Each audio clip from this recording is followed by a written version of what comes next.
Oh boy, and look at that. It's not showing chat properly. Wonderful. Okay, so first of all, let's get that over to live chat.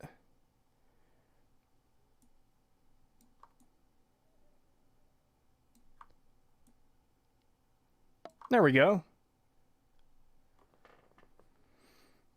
Hello, everyone. Hey, howdy. Hey everyone. So, Pagan might be joining, might not. Don't know yet. But President Manblast and Setch Dreskar are here today. And we're going to be covering two things quickly. First of all, the article about the Fallout TV show, which, oh boy, this is not looking good. But then, I wanted to cover Emil's terrible video about story, which is going to be fun to go through again. I actually forgot this video is 41 fucking minutes long, and I already kind of hate myself for wanting to cover it. But hope everyone in chat is doing well today. I got called other person. Hello, other. Yeah, I'm other person. Well, anyways, I hope the audio is alright, since both Setch and President have been talking a bit. We tend to get audio problems on every stream. Yeah, because I'm technically fucking incompetent when it comes to streaming with other people, so... Actually, Oh. I guess I should clarify who I am for those that don't know. I script edited the 2 Matt responses that have been done. Yeah. Not the original one, just... Not the original, just the yeah. most recent one. And I also worked on the Amnesia video. A little bit, yeah. And again, thank you for all that. It's very much appreciated. And we're working on the Skyrim video next. Actually, Pagan just joined the call. And all 4 of us have been talking about Skyrim and its issues. So all of us are pretty much working together on this video right now. The person saying they didn't know my name. It's fine. Yeah, it's fine, Pretty Brown Wastelander. That's It's funny to feel bad, I'm just joking. Yeah, that's President Manblast. And just quickly, $5 super chat from Dominic the Donkey. Thank you. Hello, Manblast, Dreskar, and Creetosis. Hope you guys are having a great day. And a 10... Oh god, don't fuck this up. Don't fuck this up. Pound super chat? You got it. Okay. You nailed it. 10 pound super chat from Sexy Mike 86. Thank you. Love And your it's username. Yeah. And it's a little pear dude doing a thank you animation with thank you in the background. Thank you. It's very much appreciated. Anyways, let's get over to this fucking article here. And yeah, I don't see anyone in chat complaining about audio, so hopefully it's good. So far, everyone said that's good. The only one we haven't heard from is Pagan yet, so we don't know Pagan's Oh, audio. right. Sorry. I should actually say something, shouldn't I? Well, it sounds good to me. Like, you sound pretty even with everyone else. It would be really weird if they couldn't hear you, but they could hear the other two. Okay, good. So, let's get on with this article. You guys all have the link open? Yeah, I've got it open. Yep. Fallout TV show details teased. It's just a gonzo, crazy, funny adventure. Like, already. Fucking Yeah, already, I'm you know, dreading this. Yeah. Oh, God. Great audio. Cool. Thank you. Oh, Odd Tomato just all caps audio. I'm hoping there's no issues there, but I'll keep an eye on chat for that. We're living in the age of gaming adaptations, and Bethesda's Fallout is no exception. With a new Fallout TV show in the works, the producer teased a few details about what fans of the Wasteland can expect from the upcoming mindfuck that lies ahead. Yeah, that's definitely not what you're looking for if you're a Fallout fan. Yeah, this is some red flags already. Yeah, this is Yeah. absolutely Bad signs. red flag. Oh my god. I don't want to go on a crazy funny adventure. Yeah. This was one of the things we criticized that was like, Fallout 2, it's fine. You can have some funny moments, but it shouldn't be the focus whatsoever. Yeah. Really not. Yeah, like Fallout 2 is my favorite in the series. I've said this numerous times. I could have gone without running into the Monty Python bridge encounter like a dozen times in my first playthrough. Mhm.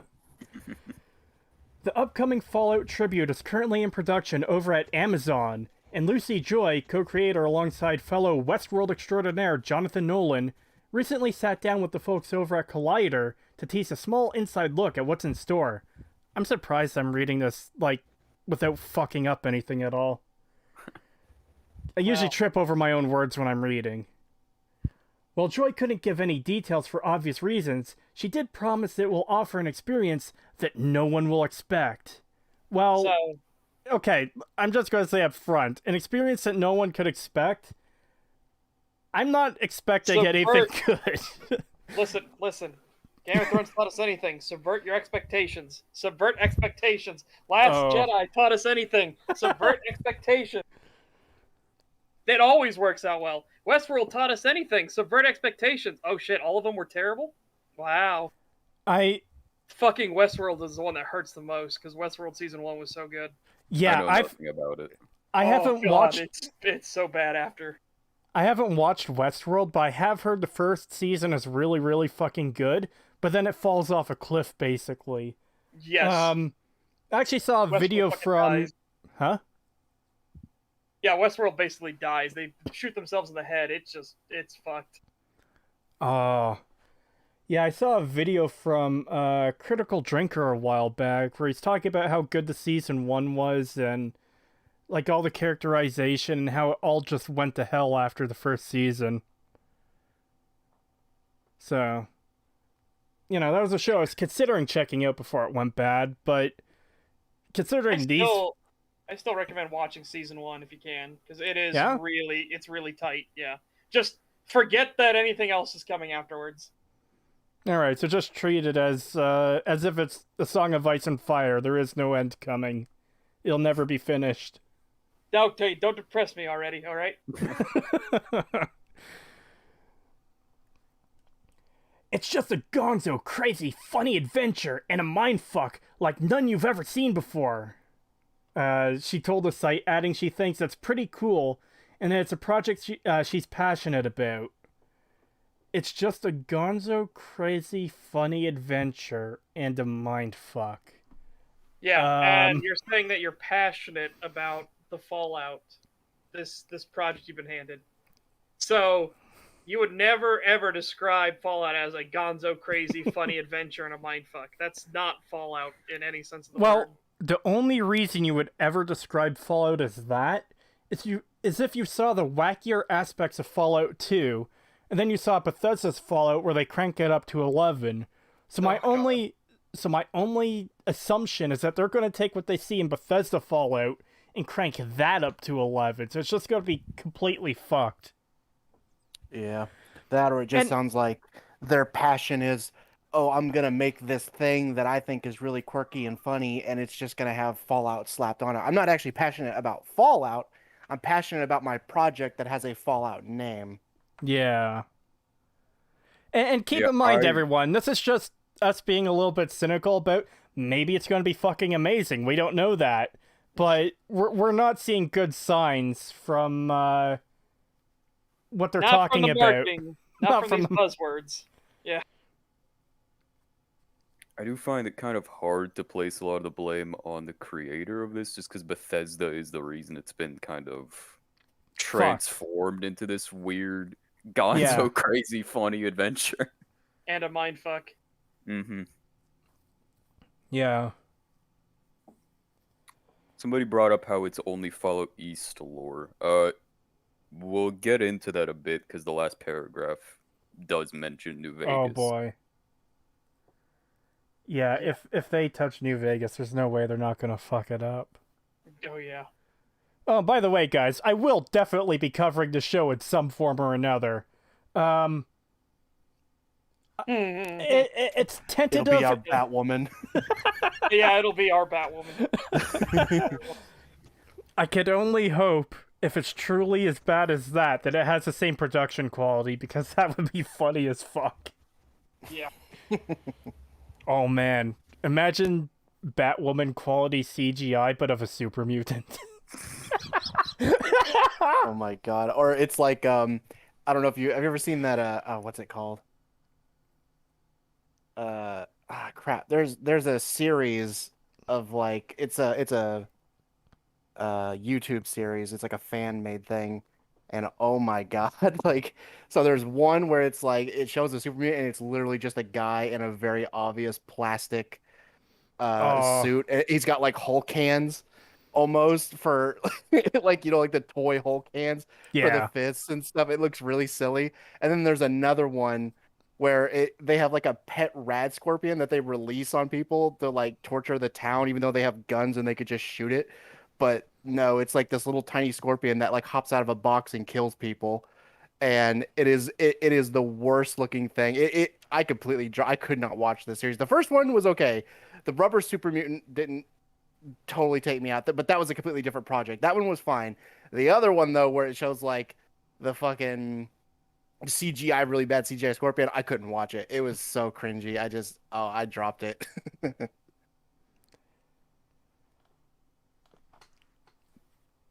But anyways, yeah, I don't know what form, like in what way I'm going to cover the Fallout TV show once it eventually comes out.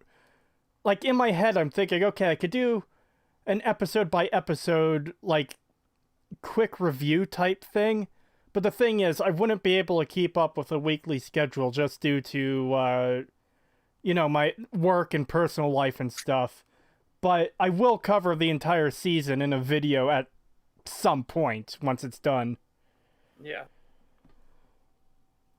As a massive Hunter S. Thompson fan, I appreciate her use of the word gonzo. I fucking don't. And I will admit, her work on Westworld has me intrigued.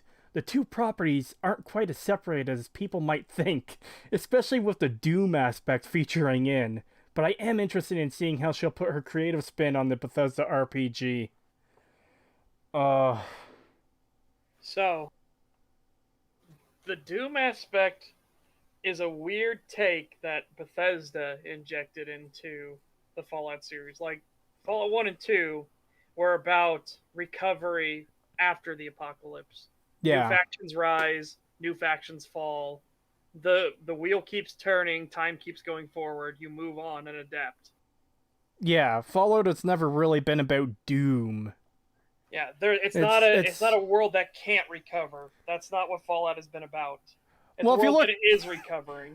Well, if you look at Fallout 3 and 4, it is a world that can't recover because it's fucked beyond belief. Yeah, that's what I'm saying. Bethesda's the one that injected this whole Yeah. doomed world thing. Well, I think it's just really obvious that Bethesda wants their playground. It's post-apocalyptic playground. We can't progress anything past the apocalypse in any meaningful way because we can't have our playground. Yeah. That's all it is. Fallout has seen numerous tales through the years, some grim, others too weird to take seriously. So I went through this article before. This fucking link takes you to a mod. Yeah. So content that anybody could Hold make. on. So it's a series of just random funny haha mods. Yeah, this is what the person links to. Is a fucking okay. That's Osimo from South Park, and I don't know what the fuck this duck robot is, but clearly, huh? It comes. It comes from Darkwing Duck. Ah, yeah. I never actually saw that show, but obviously fucking modded in. Like, this is not Fallout. Why? Why, when talking about others too weird to take seriously, why would you link to a fucking mod? And pretty much everything in between. It sounds like humor will play a big role, and that the team is aiming to shock veterans of the franchise with something new. What will that What that will entail remains to be seen, but she has our attention. Yeah, not for the good reasons. Let's just put it that way. Yeah, got our attention all right, but not for the reason they want. Somebody brought up a Peter Griffin mod for New Vegas. I really want to see this. If you're in the server, the Discord server, can you send this Peter Griffin mod? Please. Oh yeah, by the way, there is a link to the Discord server in the description of this stream, if anyone wants to join. Oh, he was in... Okay, so Infamous says he's in DuckTales first, then he's in Darkwing Duck. Okay, I thought he came in Darkwing Duck first. Yeah, okay, that's fair. Hey, I just want to point out this comment because I love it. Shock us by making something good, assholes. Yes. Yeah, that would be shocking. Holy shit, at this point. I agree. I absolutely fucking agree. Make something good. Because that's something they said earlier. She did promise that it will offer an experience that no one will expect. I don't expect something good, so you can surprise me by doing that. Just make something good.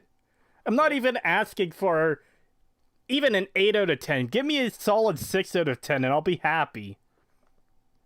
At this point, I'll take anything that isn't fucking dog shit for Fallout. I'm in the same boat, yeah. My expectations are kind of rock bottom here.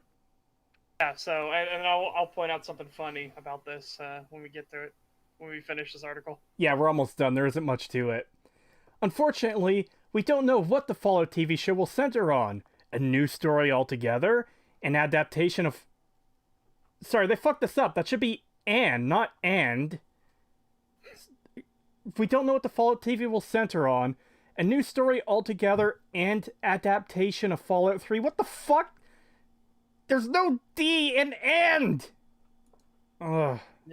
Well, there Whatever. is a D in and. There's no sorry. D in and. Yeah. Fuck. There's no D in an. See how it is. You're just trying to get the D. A new story altogether. An adaptation of Fallout 3, perhaps? New Vegas? We don't know. But for now, at least we have Gonzo. At least we fucking have Gonzo. That's the... We got Gonzo. Yep. Oh my god. So I'm gonna make my announcement. I have one expectation for this show. It has to have Gonzo or they lied to me. Exactly. Now, this article. That is Now, all I have. Those are the entirety of my expectations, Gonzo.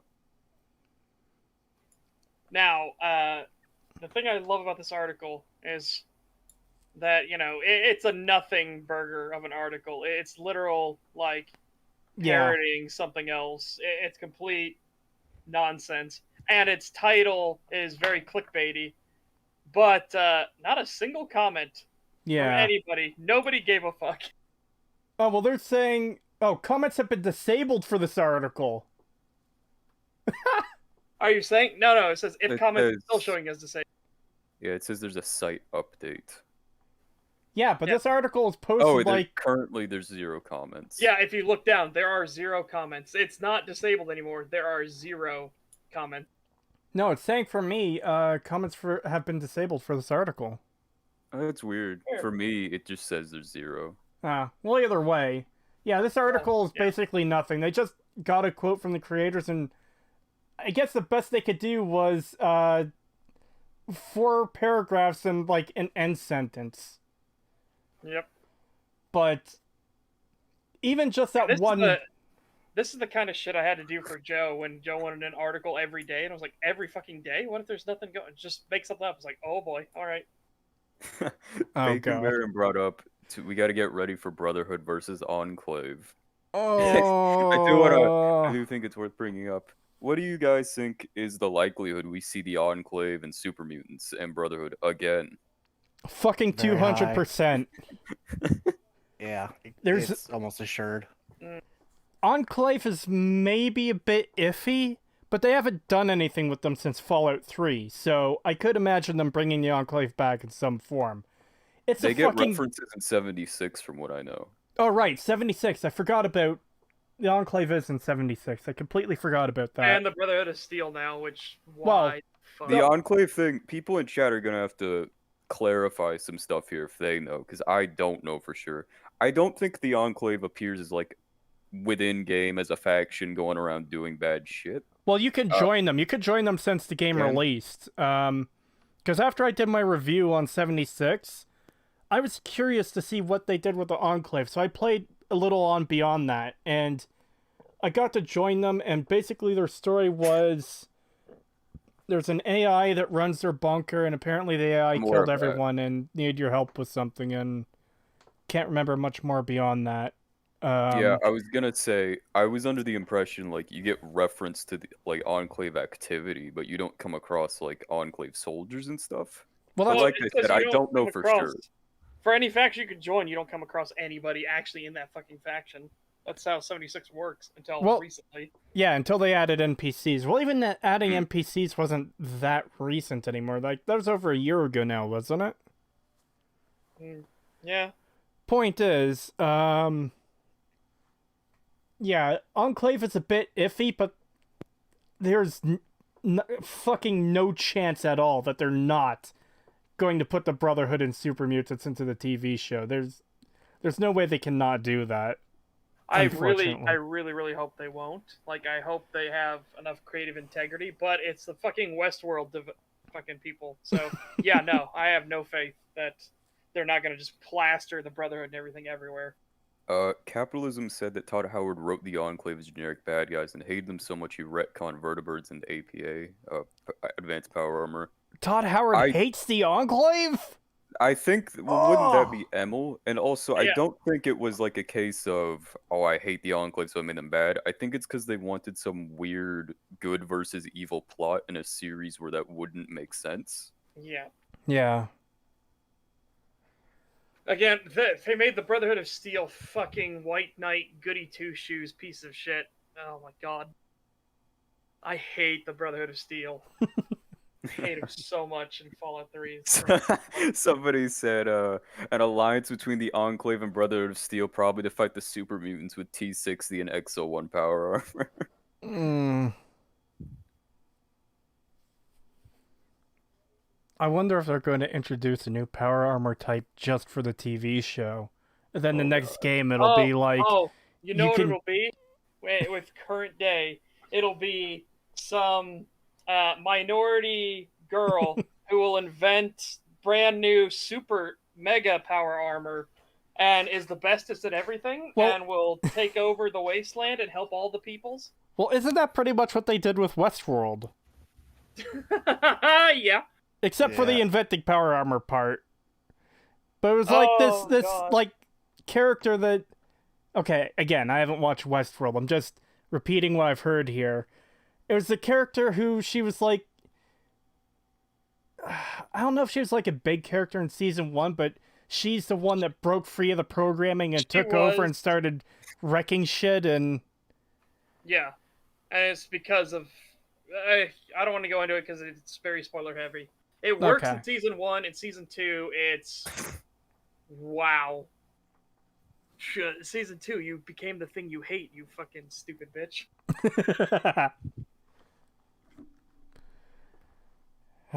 Anyways, yeah. The show could be amazing. There's a chance. A very, very, very, very small chance, but it could be fucking amazing. I'm not. I highly doubt it. But yeah, I'm with Creetosis. I don't have high expectations. Like I said, the only thing I want from this show is that, as it's put, it's Gonzo. Yep. That's what I was promised. I want the fucking Muppet to show up. Just for me. I want a Muppet cameo, or I'll be pissed. And what a quote to get! What a quote to get from the creators. It's gonna be Gonzo. Oh no, it's just. It is just a Gonzo crazy funny adventure and a mindfuck like none you've ever seen before. Yeah, the creators clearly don't care. That does not give me hope for Fallout. Nope. Yep. Well, shall we get into the true pain? Oh god. Oh god. I've only seen snippets of this, so I've seen this whole thing a few times. I've seen this whole thing a couple times. I had to see it because I included it in part 2 of the Fallout 4 analysis. I just showed this to friends. Like, hey, want me to ruin your day? Yeah, it's a very good way to ruin someone's day. There's actually a video I do that with, which is The Verge's gaming PC build, which is legendarily awful. It's like, hey, do you wanna hate life for the rest of existence? Here, watch this video. For some reason, the dimensions on that changed. Let's fix that quickly. Muppets take the wasteland. Like I said, all this Gonzo stuff, optimism Gonzo, everything I'm looking forward to is just related to that one Muppet. I want a Muppet cameo. Muppets take the wasteland. I would unironically fucking love that. To be honest, I think my expectations for the series are so low. If you did seriously do a Muppets Fallout crossover, I'd like it on the basis of, well, it's funny. Yeah, do it. Yeah, Fucking I'd like do that it. more than probably what they're doing. Yeah. Like my hope for this series is kind of over. So Yeah. at least That could be make like me a laugh. legitimate parody is the thing. Like you could actually make that work. No, that's what I'm saying. I would actually love to see it. I'm just imagining Kermit the Frog in fucking power armor now. Exactly. So, There's some shit. True to Kermit. so Max Power says the series will probably be a Fallout theme park with today politics painted over it, but subtle. It won't be subtle. That's gonna be the thing. It will not be subtle. No. Yeah, I really hope they don't inject politics into this at all, but I'm also Well, I feel want that's- them to, but the old style of Fallout politics, where it was politics between the various factions that all made sense and Well, you know what I their mean. points of view. I know. Like, I don't modern want day- what the Fallout Frontier devs did in talking Yeah. about Donald Trump. Like, Yeah. I don't Oh my care, dude. Kermit the Frog. Nobody cares that you think Orange Man bad. Drink Wilkins coffee. Kermit the Frog about to commit war crimes in the name of Caesar. We need somebody to draw that. That'd be fucking great. The great Kermit has marked you for death. Dude, we need Kermit and No. Even better. I need someone who could do an impression of Kermit to say degenerates like you belong on a cross. Degenerates like you. That is great. Oh my god. Yeah, or like this guy says, have him narrate the fucking intro. War never changes. Oh god. Yeah. Muppets take the wasteland and Kermit narrate intro would be fucking amazing. Oh my god. I want this so bad now. So do I. Holy shit. I did. This is something Just I drop didn't whatever know I this needed. is and get the fucking Muppets in here. Come on. I would legitimately fucking buy the entire series of Muppets Take the Kermit's Wasteland. Legion. Yeah, Yes, Dominic the Donkey's got the right idea. Okay, true to Kermit. Kermit. Thank you for the super chat, Dominic. It's very much appreciated. Kermit voices Benny. It was right from the start. Well, because people What are in the making New goddamn- Vegas comparisons, imagine just all of New Vegas, but all the characters are replaced with Muppets. Oh, that would be so nice. That would be genuinely funny. But Dude. like I was saying, I do feel it's kind of a sad. It isn't easy being green. It's big bird. So just imagine that you go into the Lucky 38, the screen powers on, and it's fucking Statler and Waldorf looking at you.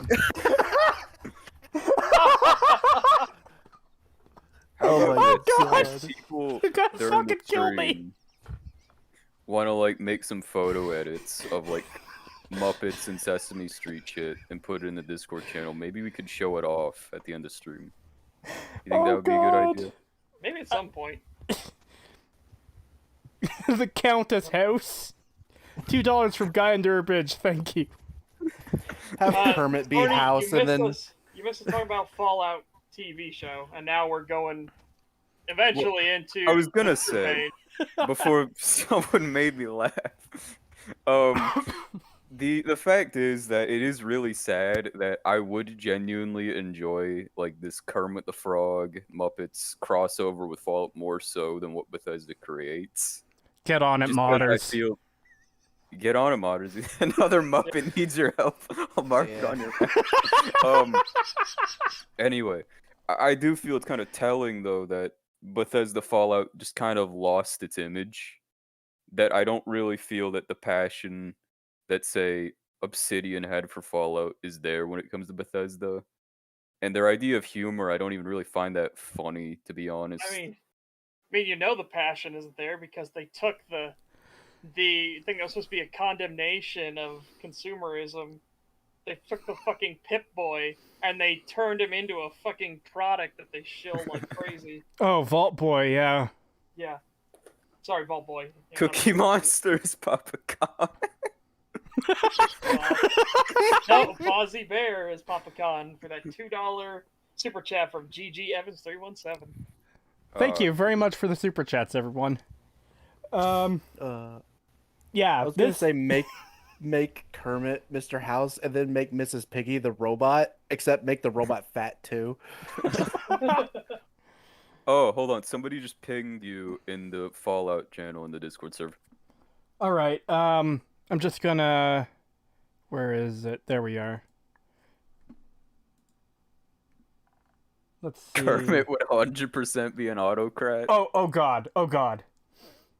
Everyone just quiet for a second so this can play. Degenerate like you belong on the cross.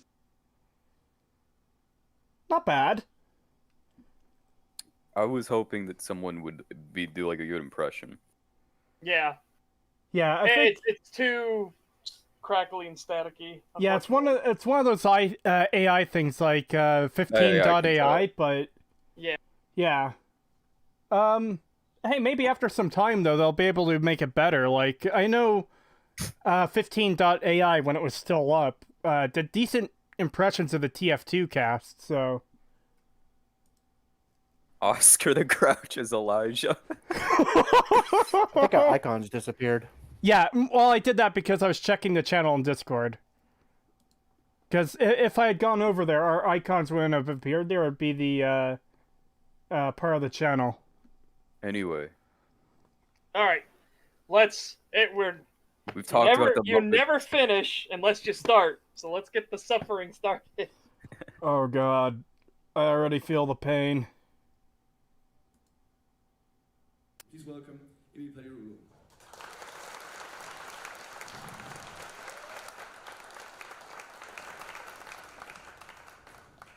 I'm a bundle of nervous energy, so try to use that. And what better way to break the ice than to show you my baby picture? That's me. Actually, no, I'm not a Viking, but at one point they did feed me like one. But I am a nerd at heart. I have been in the gaming industry now for... At least he has a little bit of self-deprecating humor and like. I've always felt it's just his pacing already. Is very, very rough. I've always felt the same way between Emil and Todd and all that. That I don't really have issues with them as like people. It's like it just comes down to how they do things professionally. It's their methodology. Like I guarantee if I with. wouldn't have issues with Emil and Todd from what I know of them as people. Yeah. For about 20 years. My career started at Looking Glass Studios in Cambridge, Massachusetts, where I worked on Thief Gold. That was my first game. Very exciting period of my life. Thief 2 was my first major project. And it was, if you've seen the movie Good Will Hunting, it was very much like that. It was a kid from South Boston working with these MIT geniuses, and they accepted me, and I learned a lot. And from there I went to Ion Austin and worked on Thief Deadly Shadows. But for the last 13 years, I've been at Bethesda Game Studios. The first game I worked on there was Blood Moon, the expansion to Morrowind. Then from there, Oblivion, and Skyrim, of course. But really, I've been known as the Fallout guy, sort of. My first...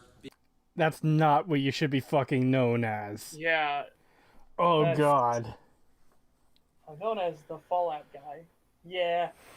I would know you as the Fallout guy, the guy that said it's going to have the shooting of Call of Duty or Gears of War or Halo. It's going to be the next big thing. Yeah, piss off. I do find it weird that of the work he did in Oblivion and Morrowind, it wasn't terrible. and it does make me wonder if he's just really bad on like just larger scale things. Well, what do we know that he did specifically? Well, He worked on the Dark Brotherhood in Oblivion. Yeah, Okay. and I something I want to say about okay. that is the actual storyline for the Dark Brotherhood is pretty simplistic if you like break it down. Part of the reason that quest line is so well loved, I think, is due to the quest design. Yeah. Because it's not really so much big story elements. It's that you're doing all these different things for the bonuses, and it's like it adds an extra layer to rather than just killing someone. Because in Morrowind's Assassin's Guild, it's just like, hey, yeah, go kill these people for the most part. Because they couldn't really do things too advanced back then. At least not at Bethesda. I know we're gonna, like, make fun of him a lot for this later when it gets to it. But I do feel when he does stick to more simpler writing, he does a lot better. Yeah. But when he tries complex things, like he did with Fallout 3, trying to tie in these themes of good versus evil, and in Fallout 4, where things get super weird, where he tries tying in themes of like what defines humans, motifs of suspicion, as he put it. Yeah. It doesn't work out well at all. Or as we're going to get into in intricate detail, brace us up for the video, his most biblical story, Skyrim, which is an absolute shit show from the ground up. And yes, we'll get to that later. Eventually. We're starting off with the mechanics mostly for the first video, but the story is going to have its day, and we're going to fucking rip it apart. Yeah. Oh, yeah. Big gig as it was as lead designer and writer of Fallout 3, and then most recently Fallout Shelter, which just sort of came out of nowhere and was a big hit for us. And okay, hold on. The most recent. Oh.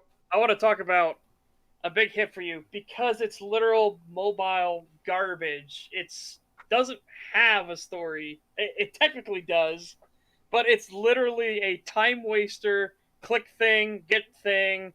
Here's your dopamine hit of funny sounds and everything. It is absolutely it is the embodiment of every stereotype you could think of for a mobile game.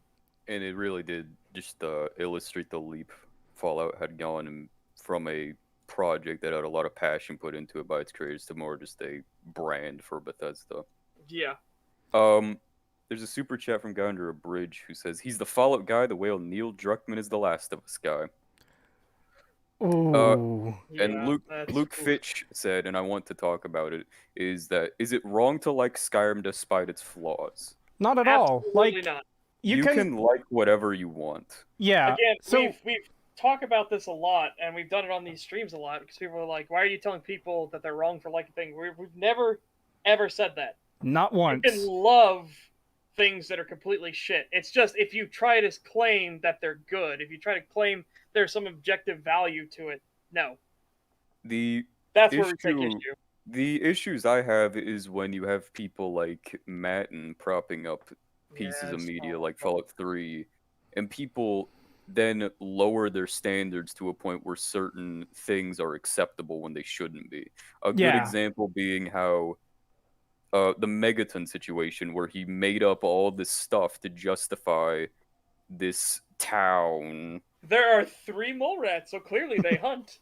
When it should be kind of just a basic standard to make towns that make narrative sense. Yeah. Or my favorite with one of Matten's things, deep and complex moral choices. Do you side with the slavers or do you free the slaves? Yeah, real deep and complex, you fucking plank. And I feel it's really important to get people to understand the issues that I have with the Fallout series in its current state. Yeah. And however, it is not my job or my goal to make you hate something you like. Yeah, exactly. We're not here to tell anyone what they should or shouldn't like. We're not here to tell you you're wrong for liking anything.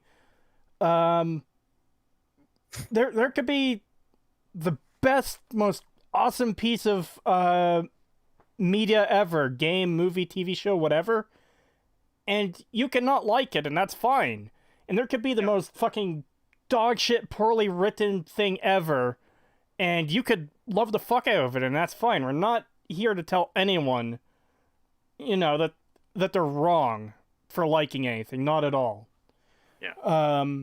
Having tastes and preferences, that's just being human. Everybody has that. Exactly. The part where I take issue is when people claim that I like it, therefore it is a well-constructed piece of media. Yeah. No, it isn't. So GG Evan 317 says you can love pineapple on pizza, but just know you belong on a cross. And yeah, what part of what we're here to do with the videos I make is we're critical of the shortcomings of these things because we want to see better things in the future.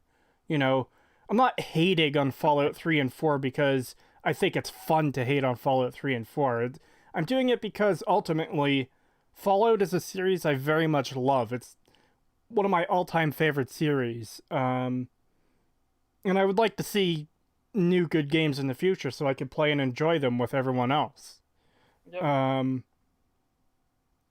And yeah, I've just always had a bit of a problem with the lowering of standards in general. Because there's so many excuses for why, like, Well, one thing I've heard, and I don't know how true this is, so anybody that's younger than me will have to speak up if they're from the U.S. When I was going through school, one of the videos that they made us watch was Bowling for Columbine. Oh which boy. is a god-awful video. But they did it intentionally. They made us watch the video. Then, after the video was over, they asked us, what do you think about this? How do you feel about the situation? You know, and everyone, you know, not everyone, but a lot of people in the class were like, we should do something. This is terrible. You know, the NRA is awful. That guy is evil. And then the teacher says, okay, now, here is this document with cited sources and everything, and I want all of you to read through it and realize how much stuff was made up in this documentary, how much are outright fabrications and lies, how much are manipulations in it. And we went through the entire document, and then he explained, now how do you feel about what the video you just saw? Oh, I saw a video like that recently. It was about a suspect of kidnapping back in like the 70s or 80s or something like that. And for the first like hour of the video, the guy was going through it and presenting everything in a way that made the suspect look guilty as fuck. Yep. But then at the very end, he gave all the information and reframed everything, showing that it's actually impossible that this guy could have done it. He's still a fucking weirdo, but it's like pretty much impossible that this guy was responsible for it. It's an interesting video because it really shows how easy it is to misinform people, misrepresent information to push a specific narrative. Yeah. For those that are late, we went over a short article for the first part of the stream. You guys, we're only like a minute and a half into this video. Yeah. Okay. You're not really. Yeah. Late. All right. We went over other stuff earlier. Nico the Anarchist says, I'm 17 and we never did anything like that. Man, they really should do that again. Because I think that was one of the defining moments that made me think more critically about everything I consume. Oh, yeah. Was that whole, here's the video, and then, you know, not thinking about it, thinking that the video was well researched and everything, and then getting an entire, like, cited works document with everything that has been lied about, all the manipulations in it, all the like gross editing to skew the narrative and everything. It's just going through in intricate detail of everything. Yeah. I think that kind of really lit the spark for why I became so critical of everything afterwards. Yeah, and I think stuff like that is very important. I don't know how I would be able to do it, but if there's one thing I want to promote with this channel, it's critical thinking. I fucking want everyone to think critically about everything because yes, I think that's the best way to lead to a better society overall, but more than anything, I just want my fucking video games to be good. God damn it. Yes, and not be fucking infested with ideologues and shit. Just Jesus. Yeah, and part of what I was starting to say earlier is, for a lot of people, it becomes very easy to just write off issues. Oh, it's just a video game, why do you care? Well, sure, it's fiction, but I want my fiction to be decent, you know? It seems weird to me how willing people can be to just excuse garbage because whatever. And again, that's not saying you can't like something because it's bad. It's just there's a difference between I like this thing despite being I like this thing despite it being garbage, and who cares? It's just a video game. Just like it. Just enjoy it. Just have fun, you know? There's a difference there. Probably not explaining myself as clearly as I could be, as I've always really loved RPGs, role-playing, like in tabletop games as well. And I have like a really big passion for writing, especially when it comes to video games. Yep. And the reason I really do enjoy making the videos is because I want people to not only understand how RPGs are getting dumbed down and how the genre is dying out because of creators like Bethesda, but also because I want people to understand what makes an RPG good. I want people to have a really good appreciation for what games like New Vegas did right. Yeah. Especially in regards of design and dialogue and story. Yeah. That might be something interesting to do for a video at one point, is just take selections of things that are done well and poorly in different games and show why they work or don't work, rather than just doing like an analysis video like we have been, but just showing how much more meaningful a well put together story is over oh no, they kidnapped your babby, go get him back, you know?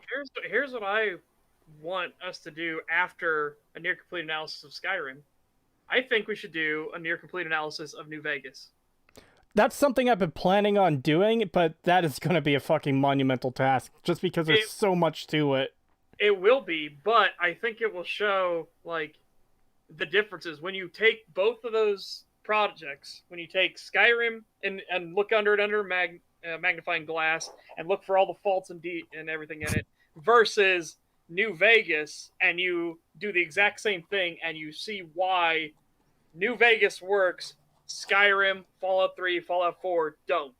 And also, keep in mind, chat, New Vegas isn't perfect. It's definitely got issues of its own, but it gets more right than it gets wrong. I also just want to point out a chat comment here quickly.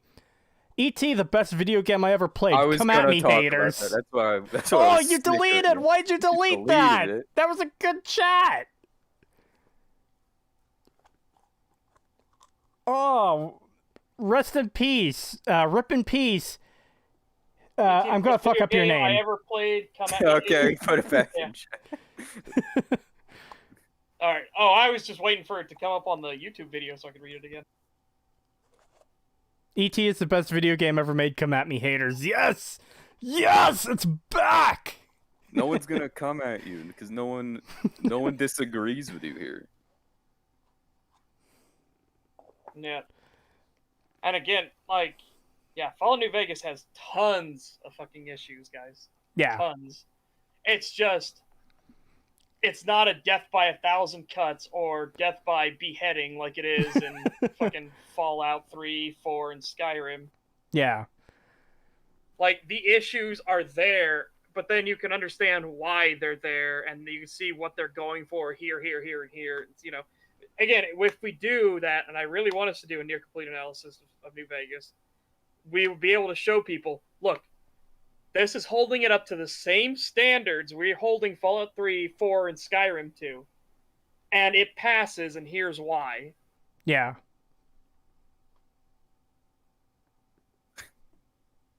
Anyways, let's get back to the video. Yep.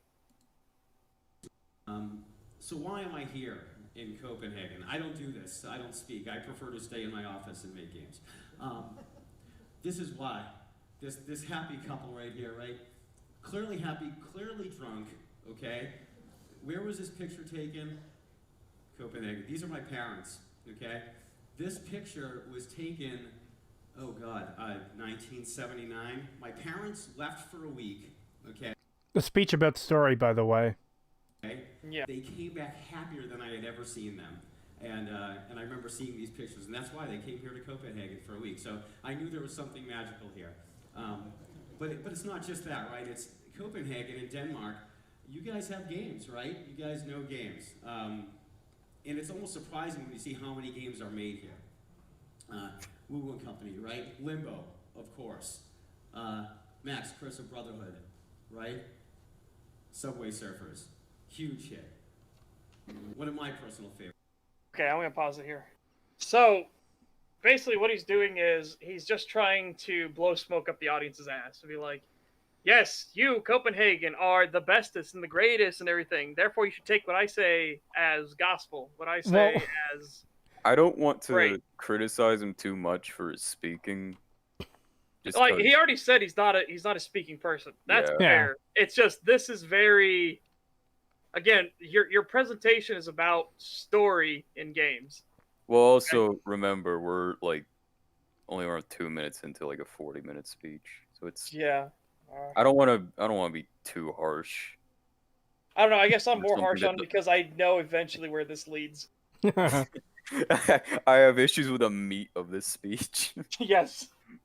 and maybe just for my own mental health that I'm trying to be nice about this. Yeah. Oh boy. Neanderthal says they can barely hear the audio in the video. Oh. I already turned it up earlier. I was hoping it would be louder. The only other thing I can do is turn my own volume up, and I'll have to turn Pagan, President, and Setch down a bit. So, Well, that works. Go for it. alright. Fuck, the scroll wheel on my mouse keeps fucking up. Ooh. Yeah, it's a bit loud for me. Let's... that should be good, hopefully.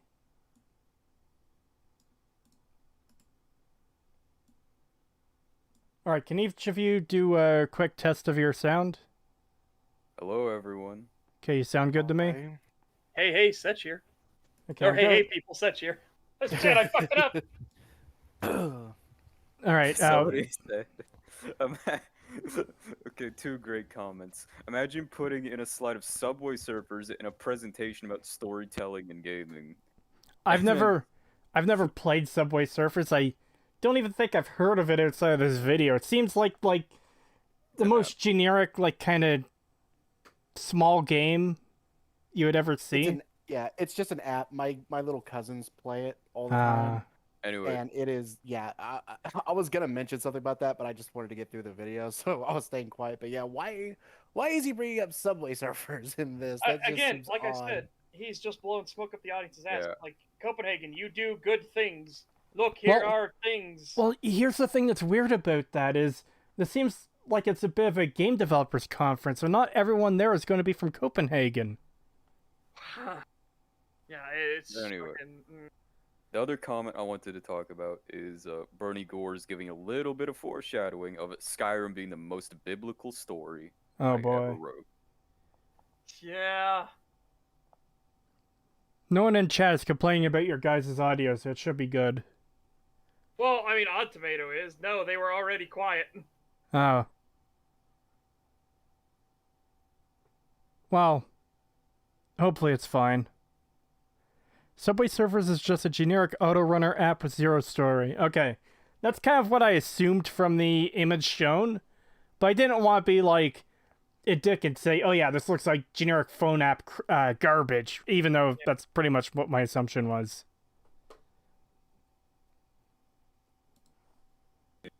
Right? But of course, when I think of Danish gaming, chili con carne. Right? Right? Yeah. So what's the story with Bethesda stories? How do we make our stories, and how do I personally make my stories? I thought, it's funny, I had never really thought of the process that I use to write stories and make games, and then I realized I do have a process. And I started to put it together. I realized that there are 3 primary points that I use when I create a story for one of our games. So I thought I'd run through those 3 points for everyone here today. The first is KISS. Keep it simple, stupid. This is my own personal rule for myself, right? And I'll go through each of these individually. The next. So, I want to just quick comment. Malarkey96 says Subway Surfers is the pinnacle of storytelling. So, keep it simple, stupid. Emil, that's not great. Okay? If you're only at the level of keep it simple, stupid in all of your writing, there's something wrong. yeah. It's also the issue of I don't think he follows this. Well, no, I don't think he does either. From I what think we he see, tries to go crazy, but he can't do anything this, remotely complex. the idea of keep it simple, stupid completely contradicts the main story of Fallout 4. Yeah, I was just about to say, Fallout 4 proves that he doesn't follow keep it simple, stupid. Yeah. And again, like, this is not like a pinnacle. This should not be a pinnacle of your writing, okay? No. Subway Surfers was really biblical. Probably.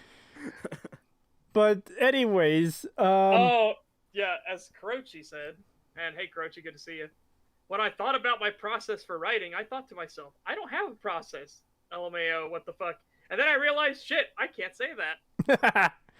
yeah, it seems pretty accurate. But I was going to say, keep it simple, stupid seems like the kind of saying you would apply more to mechanical stuff. Like, I'm not even talking about video game design. I'm talking about, like, machinery. The less moving parts you have, the less there is that can go wrong with it. As Alec Damon points out, keep it simple, stupid is good for making a flag, not for writing a spanning RPG narrative. Yeah, exactly. Oh, God. And as Thomas Servon says, at Creetosis, you wouldn't understand. Oh, yeah. Oh. I hate it so much. In Subway Surfers, you were running from Caesar. You mean Kermit? Oh. But yeah, keep KISS is absolutely used in programming, as Ultra Ball 333 says. Oh That's yeah, the program. That's so you don't turn into a fucking spaghetti factory in your code. Which, yeah, I understand that for coding too, just not storytelling, because it just seems like really bad advice. If you stuck to keep it simple, stupid, you never get a Song of Ice and Fire, or even fucking Lord of the Rings, you know? Or Star Wars. Like, it just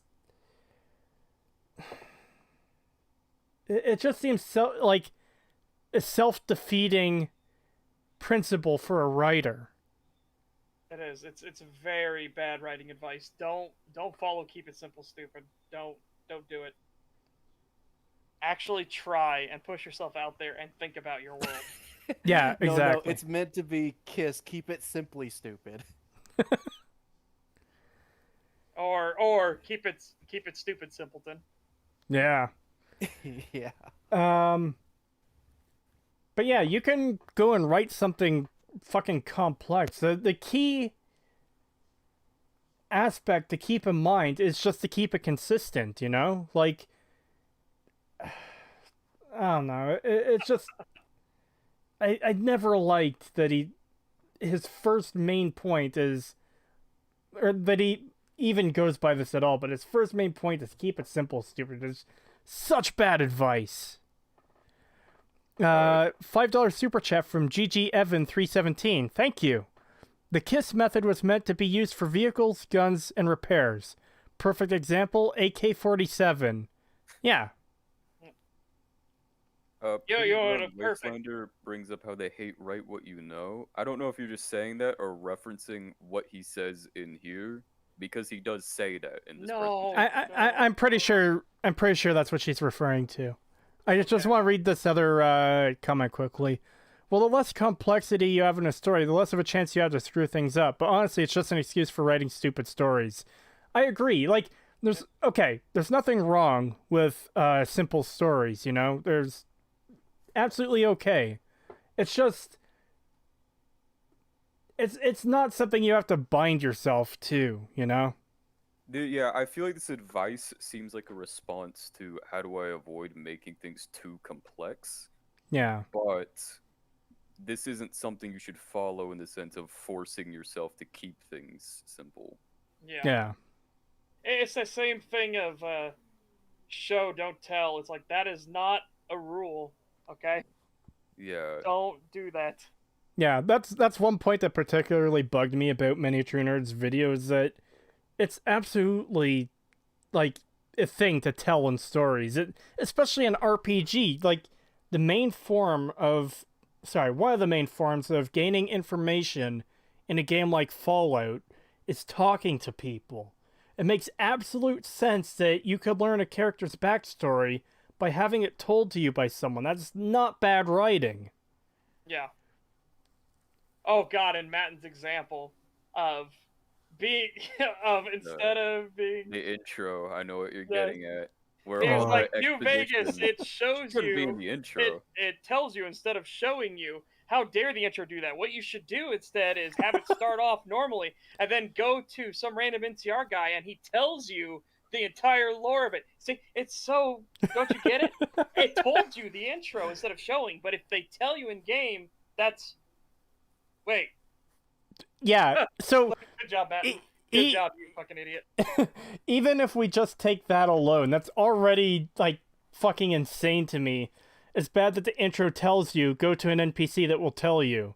Like, how the fuck do you write that? But what's worse is he says this after he complains about Lanius's backstory being told to you. So it's like a double contradiction of what he wants. Let's not get too far into Matt, and I think we've made our point. Yeah. Yeah. I think the ultimate thing I would have to say about Kiss is that, pun intended, it's not as simple as it's good to be simple or it's better to be complex. There's like a balance you have to strike here. Like, you can have a complex story, but don't get bogged down to a point where it's difficult to digest for the reader. Or in the case like a movie or video game, just like to consume, I guess. But also, simple stories can get to a point where there's nothing interesting to them. Yeah. So you have to find some sort of balance here. Now, ultimately, in the case of what Emil's work, what we have with Fallout 4, it's complex, but I feel like it's not complex enough, and it kind of just ends up being this weird jumble of details that are there that don't get explained at all. What it is it's complexity for the sake of appearing like there's depth. There wasn't actual thought or effort put into the complexity itself. That's what I think. That's the best way to put it.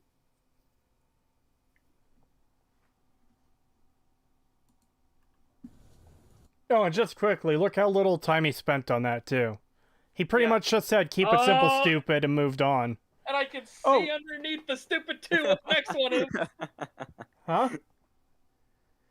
Under the number 2, you can read what that is already. I can barely see it on my screen, but I think he does go into them a bit more after he goes through after he lists them off. Because I'm pretty sure in regards to write what you know, he goes into an explanation of when he lived in the area. No, one of the oldest tricks for writing, right? Write what you know, it's true. In 3. Write what you know is true. Okay. So that is kind of supposed to be your beginning basis as a writer. It's to get your feet wet. It's to get you over, I forget what it's called, but blank page fear is essentially what it is. Write what you know. Don't think too complex about it. Get something on the page. Begin your process as a writer. Start being a writer. Start putting things down. Start creating. So you're telling me this guy who's the lead writer for a multi-million-dollar company making games that sell millions of copies is using beginner advice to write his stories. Yeah, and especially what's funny about this, write what you know. Okay, so here's what I gotta ask you, Emil. So you know the apocalypse, okay? If one of your pinnacles is right what you know the fucking apocalypse. Well, he does clarify it in a bit. He clarifies does. what I he hope means by he this. clarifies. Yeah. Because it doesn't really refer to the apocalypse as much as it refers to his knowledge of the Boston area, I think. Pretty much. Oh yeah, and the reason why they did it in DC, which is so fucking stupid. I don't think he mentions DC in this. No, but remember speech. in the making of Fallout 3 video, where they talk about like, oh, I wanted to do it. Todd says I wanted to do it on the West Coast, like all the other Fallouts. It just fit better, made more sense. And then Emil kept pushing, we should do it in DC. It's our backyard. We know DC. Who can blow up DC better than we can? Oh my god. Yeah. I think. Oh boy. I think my brain packed that up and locked it away just because the memory is actually painful. Because holy shit, what... I mean, we're kind of damned if we do, damned if we don't. If they did it this way, we got Fallout 3. If they did it the other way, they probably would have fucked up the lore of the original games even more, so... There is no winning move. You could have at least made sense of why the Enclave fucking exists, why the Brotherhood exists. Like, this could have taken place, like, immediately afterwards, shit like that. Yeah. Not, why is the Brotherhood over 3,000 miles away? Why is the Enclave? I don't fucking know. Oh yeah, Dominic, that's where part of the video came from when Bethesda was talking about how the shooting, they spent tons of time and effort on the shooting. Yeah, a channel called, I think it's Critical Breakdown, has comparisons between Obsidian and Bethesda. Some of them are interesting to check out. They're where I got the clips from the remake of the Miniature Nerd Response, where the Bethesda developers are talking about having worked hard on the guns to make the system really good. And Todd Howard even says, yeah, we had a build that was just called Guns, so we could practice and refine it so it's really, really good. And then it's just... Yeah. Compared to a Miniature Nerd who said that the shooting was bad intentionally because you're just a child and you've been a vault dweller, not a fighter. So therefore, the shooting should be bad. Well, I don't think. Oh, how embarrassing! One thing that you have been shooting. Yeah. Games are played, not made. This is one of Bethesda's studio mottos, but this is a personal motto from. So, going to the first point. KISS. Keep it simple, stupid. What does that mean? Well, for me, that means when I'm coming up with a story for a game, I like to concentrate on strong central themes. And one or two strong central themes is enough. I find that think of a good movie or think of a good game, and you can usually think of a good movie or a good game with a good story, and you can usually realize that there's a strong central theme, a strong undercurrent, right? See a bad movie, play a bad game with a bad story, and it's usually, sometimes it's a mess. We all have, and it's called Fallout 3 and 4. It's Skyrim. Yeah, and this is very, okay, you need to define, give us examples. What do you think is a game with a great story? I think he does get into this. You think he does? I might be wrong. I think he mentions movies. He mostly goes through movies, and he doesn't really linger on them. You'll see it in a second, but he will pick out a movie and he'll say, the theme is this, but no, it's this, and he pretty much moves on, from what I remember. Oh, boy. But yeah, it's it's one of the things, they don't just have to. Emil, you're saying that they only have to have one or two central themes throughout the narrative. That isn't a hard set rule or anything either. You can have as many as you have the talent to get across to the audience.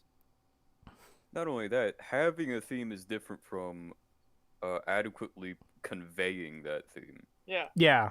Like, Creetosis can now talk about this. A Song of Ice and Fire. How many different themes are in that book? Oh, man.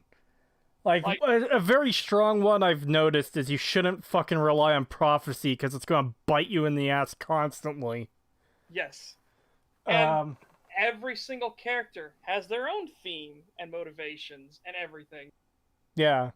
It's that's not just one central theme. It is a theme dedicated to each specific person, and George R. R. Martin has the talent to pull that off. Yeah. He doesn't have the talent to finish it, but that's another story. I think he does, but we'll go into, when we do the Game of Thrones thing, we'll go into some of the behind-the-scenes shit that happened with Game of Thrones, and oh boy. Yeah. If you want to talk about getting the wind knocked out of your sails as a creative person, watch somebody fuck around with your baby and be praised for it. Oh, man. That's the thing, too, is... Sorry, a little bit of a tangent to everyone in chat. They did some interesting things in the early seasons of the show that were changes from the book. Like, all the stuff with Arya and Tywin was pretty decent. I really like that dynamic. Because in the book, it's supposed to be Roose Bolton and Arya. Yeah.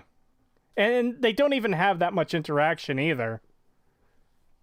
Like, it's very minimal. She's mostly dealing with, like, hiding as a slave, and then... Yeah. Anyways. Well, a serf, but whatever. Yeah. Which I will not name. That was kind of a mess. And the story was all over the place, and it really didn't know what it wanted to be.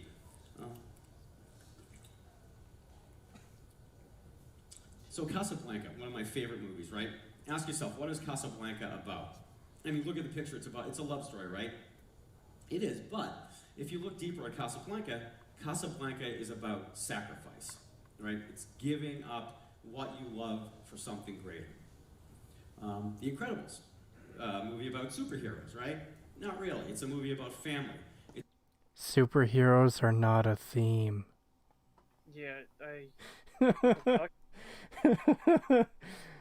That's the fucking, that's the wallpaper. That's the icing on the cake. That's not the core theme. Why would you say it's the theme? What the fuck? I mean, and he said family is the theme. Isn't the theme of The Incredibles is like the whole, if everyone's... Family's one of the themes. Family's one of the themes, but I thought the main one was more if everyone's super and no one is. Where basically, if everyone is a part of this thing, then it doesn't matter. Like, it doesn't mean anything anymore to be a part of that thing. Right? Well, no, it gets into the reasoning behind why people put on the suit. What do you do it for?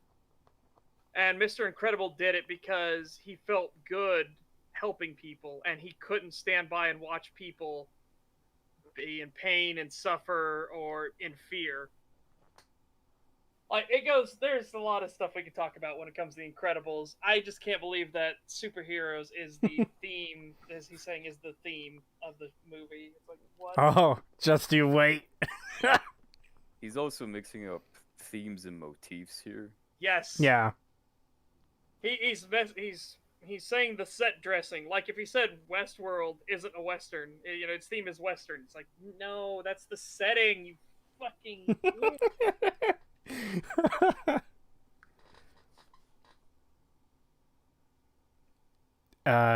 Lead writer, everyone. Yeah. We are stronger as a group than we are on our own. Okay? The great Mads Mikkelsen. This is a Danish movie, The Hunt, right? Great movie. This is a movie about a man who is wrongfully accused of a horrible crime. And the movie is about that, but if you look at the underpinnings of that movie, the movie is really about loneliness and isolation, and what it feels like to be totally separate and isolated from everyone around you. And of course this, this is for film, but this is the same for games as well, right? This War of Mine, what is this game? Oh boy. Like, war, obviously, but I mean, you look at what is the story about? It's about sacrifice, it's about survival, right? And it's about making very hard decisions about what's important. I've never played this War of Mine, so I can't comment on it myself. It sounds like you can, though. I can't comment on The Hunt, or whatever that movie was. Or The Hunting, or whatever. The Hunt. I've never seen it either. I've never seen it, yeah. Same thing with Casablanca. Never actually watched it. So I can't say anything about that. That's why I can only talk about The Incredibles. Well, yeah, The Incredibles is the only one I've seen too, but it's been years since I've seen it. And one of the main themes of this war of mine is the tragedy of war, that no matter how justified it is, there will always be suffering, and the people that aren't fighting the war will suffer just as much as those getting shot at, getting killed, getting blown up. The way it shows that is you actually go through step by step as the war begins, for whatever reason, and it progresses. Like, different areas become cut off, different people are like in hiding, and do you rob these people because they're old and they're gonna die off anyways, and you could use the supplies, and you have sick people in your place. Like, there's a bunch of stuff, a bunch of themes in this war of mine, and the main narrative is that not everybody who suffers in war is a fighter of said war. That's the main through line of it, and the main thing that they show. It's kind of misery porn, honestly. And I don't know if you guys have ever heard that term, but it's one of those things where things are dark, depressing, and they just get worse and worse and worse. And if you're into that, oh, you're really into it. But oh boy. All right. Yeah, I remember hearing about that game. I've just never seen or heard much about it. So I have friends who've played it. That was a long time ago. Yeah. If he did Spec Ops: The Line, I would have a ton to say about Spec Ops: The Line, but I doubt he'd bring that up. Because that's one where the gameplay is not good, but the story is really good. Gone Home. Great game. A game whose story is not very obvious when you play it. When you play this game, you return home and either your house is deserted, you don't know where your family is, you think it's a horror game. And by the end you realize no, that the actual story of the game is about young girls, search for self-discovery, basically. And of course, The Last of Us. If you think of a game with a great story, a lot of people think of The Last of Us. And that sort of combines the themes of, of family, of survival, and about working together. So it's a game about a virus and a post-apocalypse, but really it's the story of these two characters and how they're trying to work together, right? And Skyrim. Okay. Yeah, here it is. I can't wait to get on Skyrim. But one of the key themes of Last of Us was obligation, because again, he doesn't like her at first. He doesn't want to deal with her at first. He feels like he's obligated because he's been given this mission that he needs to get her to the Fireflies, and then he comes to like her and realize that he treats her like the daughter he lost and everything. No, the theme was always revenge bad. Yeah. Oh boy, we don't even get The Last of Us 2. Oh god. Yeah. Jesus, man. I can't remember if I mentioned this on stream before or not, but I'm glad I missed the whole Last of Us 2 shit, because back when the first game came out, I was actually interested in picking it up, but I didn't have a PlayStation 3, so I completely missed the series. If I had gotten into it back then, and then Last of Us 2 came out, man, I would have been pissed. £5 super chat from Chaticus Maximus. Fucking great name. Thank you. Yes. Loved your response videos to Many a True Nerd, Creetosis. Do you intend to ever do similar videos for Skyrim or Oblivion? I'm not sure about response videos necessarily. It's like I'm unaware of any for Skyrim or Oblivion that I could respond to, but I'm not saying it's out of the question either. There'll probably be more response videos and more streams like we're doing now, and like the ones we did covering Oxhorn. It's just very irregular at the moment, I guess. Yeah, we were originally, I think the plan was we were going to do Oblivion, but then we realized, oh, Skyrim's 10-year anniversary is coming up. Yeah. So we're looking more at that. And it's not, I don't know if we're really critiquing it. It's more of just like looking through everything. Well, it's a similar. It's absolutely a critique. Yeah, it's a similar analysis to the Fallout 3 and 4 ones. It's just. Yeah. Yeah. Don't worry, Croce. The reason the dragons are evil is because of the cycles of violence. Oh boy, we're gonna get into how fucked the story is of like dragons are just inherently evil. It's like what? And we're gonna ask why.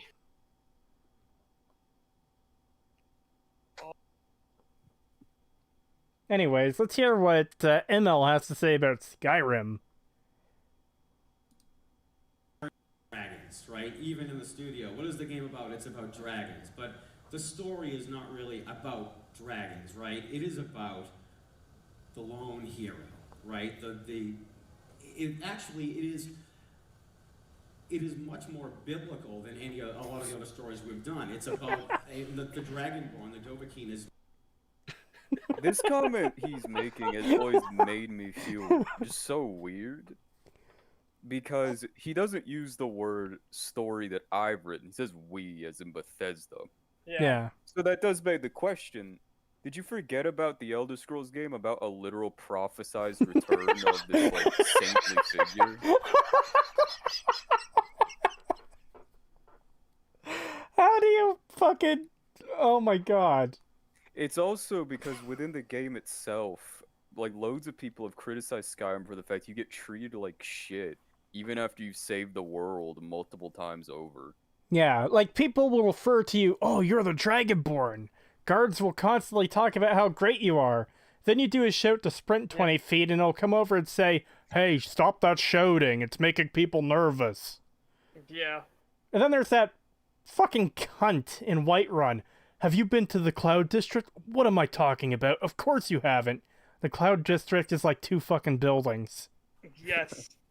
The fucking tiny village of Whiterun. Oh boy, I cannot wait to go into how fucked everything is. I've talked about this before, but it really fucking bugs me that they have the nerve to make such a small town and divide it up into districts. Like, come the fuck on! Dragonborn is Michael Jackson, he just got lost. I don't know if I follow, but I like the comment. It's exactly like Jesus. Come on, Creetosis, see the themes. Alec asked, I thought Emil was about 100 pounds fatter, and now I'm looking at him. I wonder if he lost that weight. He did show a picture of him in which he was a lot fatter. In Fallout 3, during development, he was much, much heavier set, yes. Yeah, he did lose weight. And legitimately, congratulations to him for, you know, doing that, because that's a hard work for a lot of people. Yes, and getting healthier is always a good thing. Doesn't change the fact he's writing shit, though. Sorry. Yeah. But... I just can't believe that he's like, the theme is actually about the lone hero. It's like, it's not really a theme. That's more Again, of not a theme. That's a motif. Yeah. Yeah. And it's a very masturbatory fucking power fantasy that falls flat on its face. Well, it isn't even true in a lot of cases because the game fucking vomits companions at you to follow you around everywhere. You kill one dragon and you're granted Lydia, who will travel with you You're not a lone hero anymore at that point. You know which game doesn't have companions that follow you around everywhere? Morrowind. Dragonborn is the king of pop. Nice.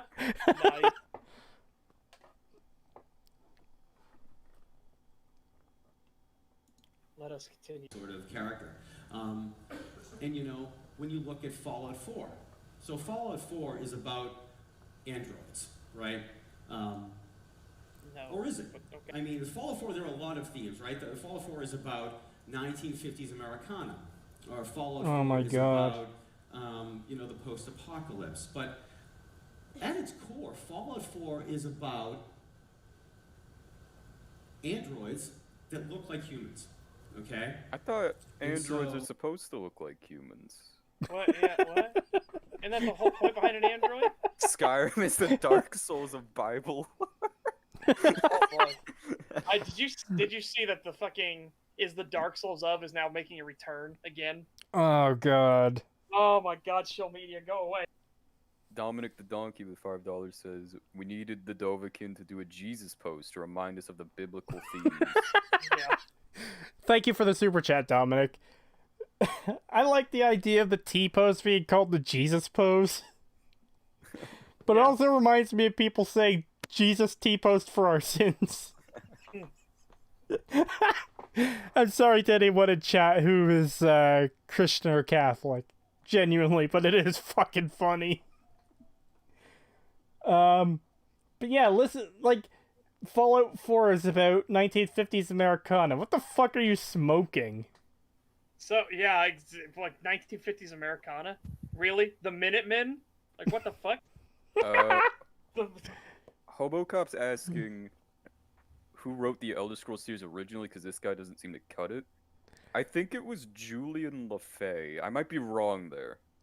Well, from what I don't know for Kirk sure. Contributed a lot to it.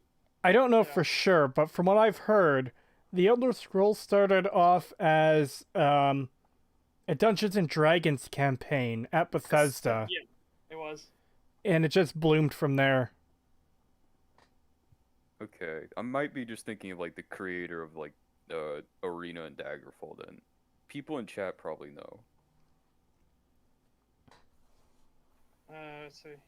Wasn't Fallout 4 about helping settlements? Yeah. Okay. Yeah, so Fallout 4's real theme is another settlement needs your help. I'll mark the place on your map. Okay, yeah, Luke Fitch says that LaFay did Arena and Daggerfall, and then Kirkbride did a massive chunk of stuff in Morrowind. Alright. Oblivion, I'm not too sure. I know he did Knights of the Nine in Oblivion. Really? And he wrote some stuff in Oblivion. But I don't think he had any involvement in Skyrim. Although he wrote Elder Scrolls related content that wasn't relevant to Skyrim, and then they included it. That kind of makes sense, because things got a lot less interesting by the time we reached Skyrim. Rapar says, is that the dramatic whispering show where everyone can/is a secret cyborg? The picture that he's showing, yeah, from Battlestar Galactica. Ted Peterson and Julian LaFay were some of the head people behind it originally. Yeah, Ted Peterson is one of the people I forgot about.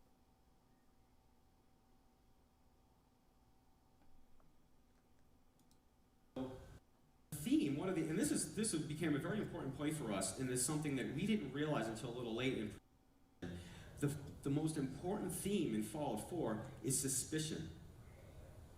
Who is this person sitting next to me? Are they human? Do they want to do me harm? Which is a theme that is very relevant in the world today, right? Okay, so two things. The person sitting next to me, are they human? Do they want to do me harm? It doesn't fucking matter if they're human or not. It matters whether they want to do harm to you or not. Why?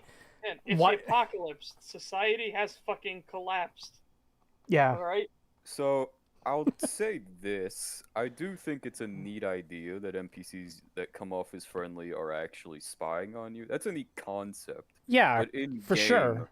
Well, also the fact that suspicion is not a theme, that's a motif, but I feel like I'm going to be repeating myself if I point that out every time. Yep. But in-game, that doesn't really feel like the case. You never really come across NPCs that genuinely warm up to you just to stab you in the back at the last second. Yeah, exactly.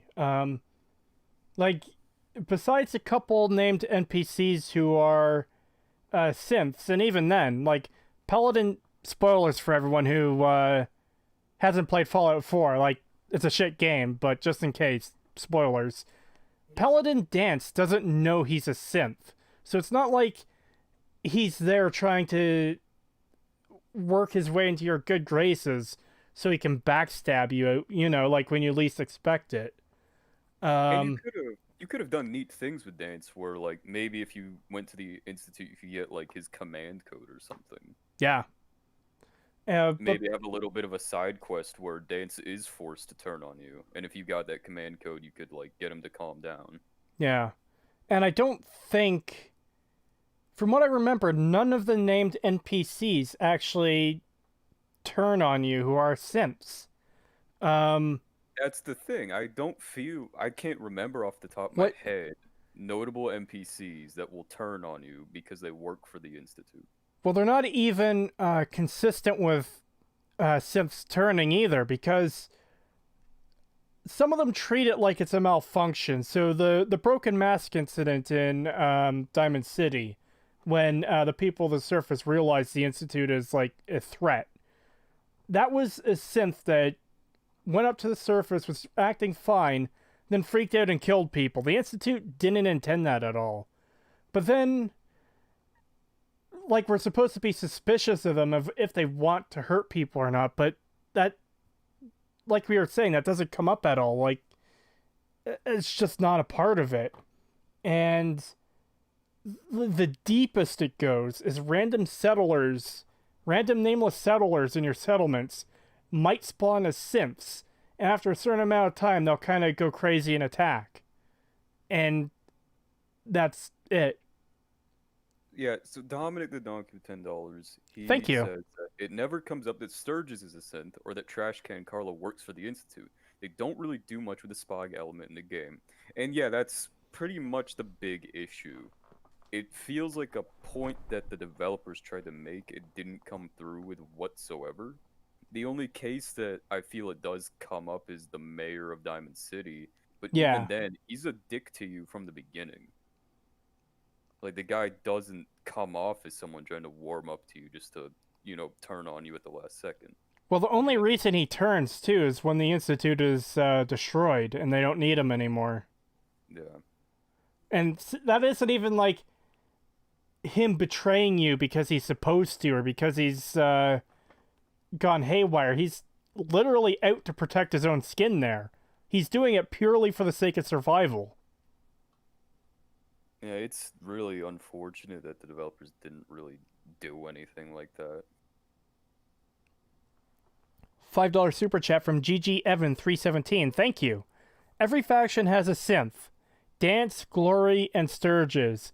This is why Sturges' mechanic can build the teleporter to the Institute. Alright. Yeah. Well, remember, this is the same problem there was a water crisis in Fallout 3. Was there? Yeah. How is that ever brought up? There are suspicions of your neighbors being a synth in Fallout 4. Is there? Nobody seems to worry about it, like, ever, except for when the combat synths are knocking at the door. Or, like, there's select NPCs that are just talking about it, but you as a player never have to experience that. Skyrim is about the dragons returning and the Civil War. Is it? The Civil War, nobody ever fights each other unless you force the fight, and the dragons... Very, very rarely. And the dragons just go after you. It's like, you can actually kite them away from everything, because they are programmed to go after you. Because you gotta get your dragon soul. Oh boy, I can't wait to talk about that. Oh, man.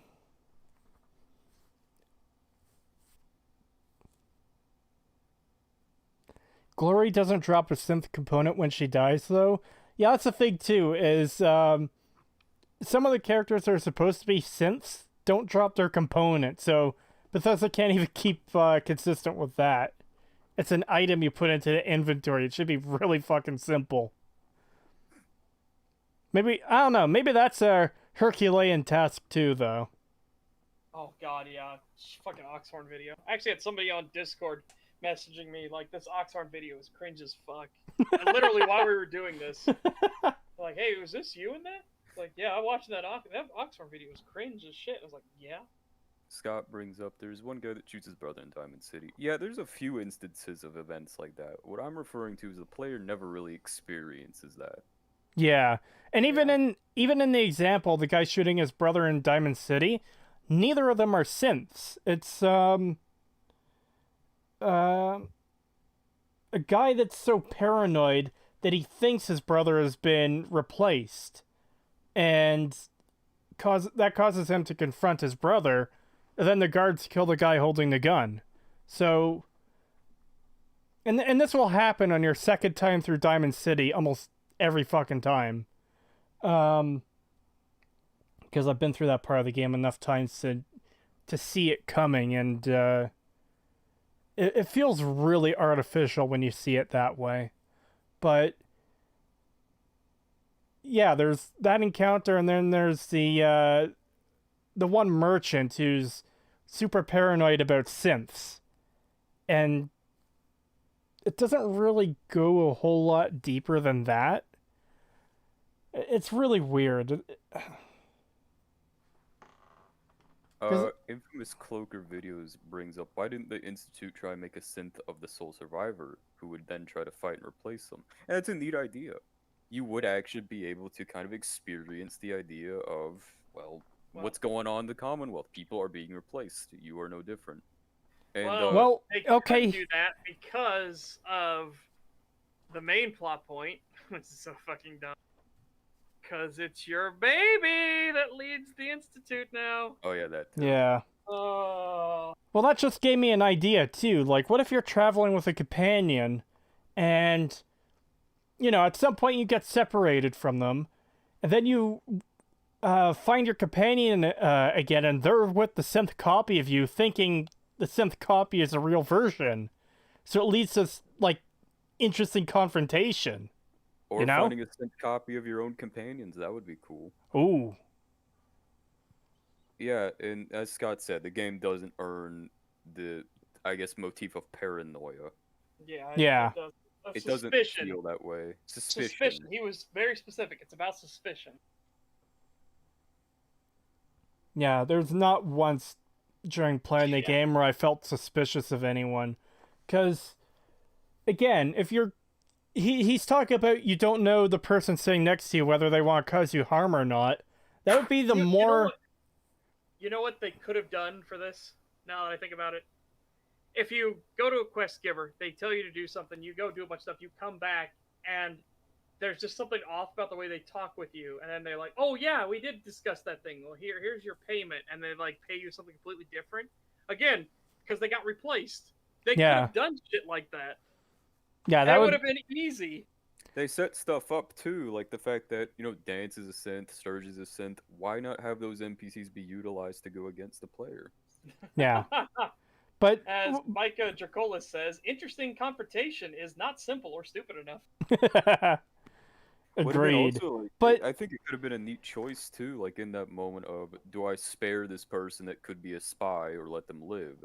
And the payoff being, once the Institute's destroyed, you get to keep this person who's thankful to you, or they're just dead because you killed them. Well, just to expand on Setch's idea of a quest giver being fucked up when you come back, what if it's someone who's asking you to, like, find their spouse or their child who went missing, and the reason they went missing is because the Institute took them. And then when you come back, that's when the quest giver is changed. So it leads into this, like, far bigger investigation. Okay, now I have to find the original missing person and now the quest giver and deal with the synth versions of them. There's so much they could have done, but it's Bethesda. And that's Fallout 4's biggest pitfall. The E word is very, very verboten at Bethesda. You're not allowed to do it. I shudder to say it's effort. Oh, I said it. Sorry, Bethesda. Don't hurt me. Animal Crossing has more paranoia than Fallout 4. Unfortunately. Animal Crossing is a better RPG than Fallout 4. Also, the idea that, like, the person sitting next to you is going to hurt you.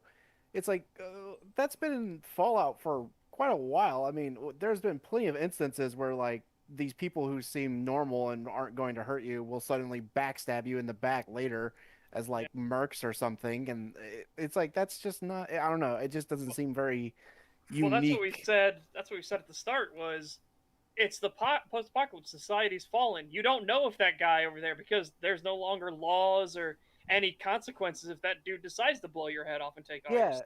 Exactly. It's like, I don't know. It's just such a dumb thing. It doesn't work. Yeah. Scott brings up how in Oblivion's Dark Brotherhood, your orders get replaced with fake ones, and you end up unintentionally undermining the Brotherhood.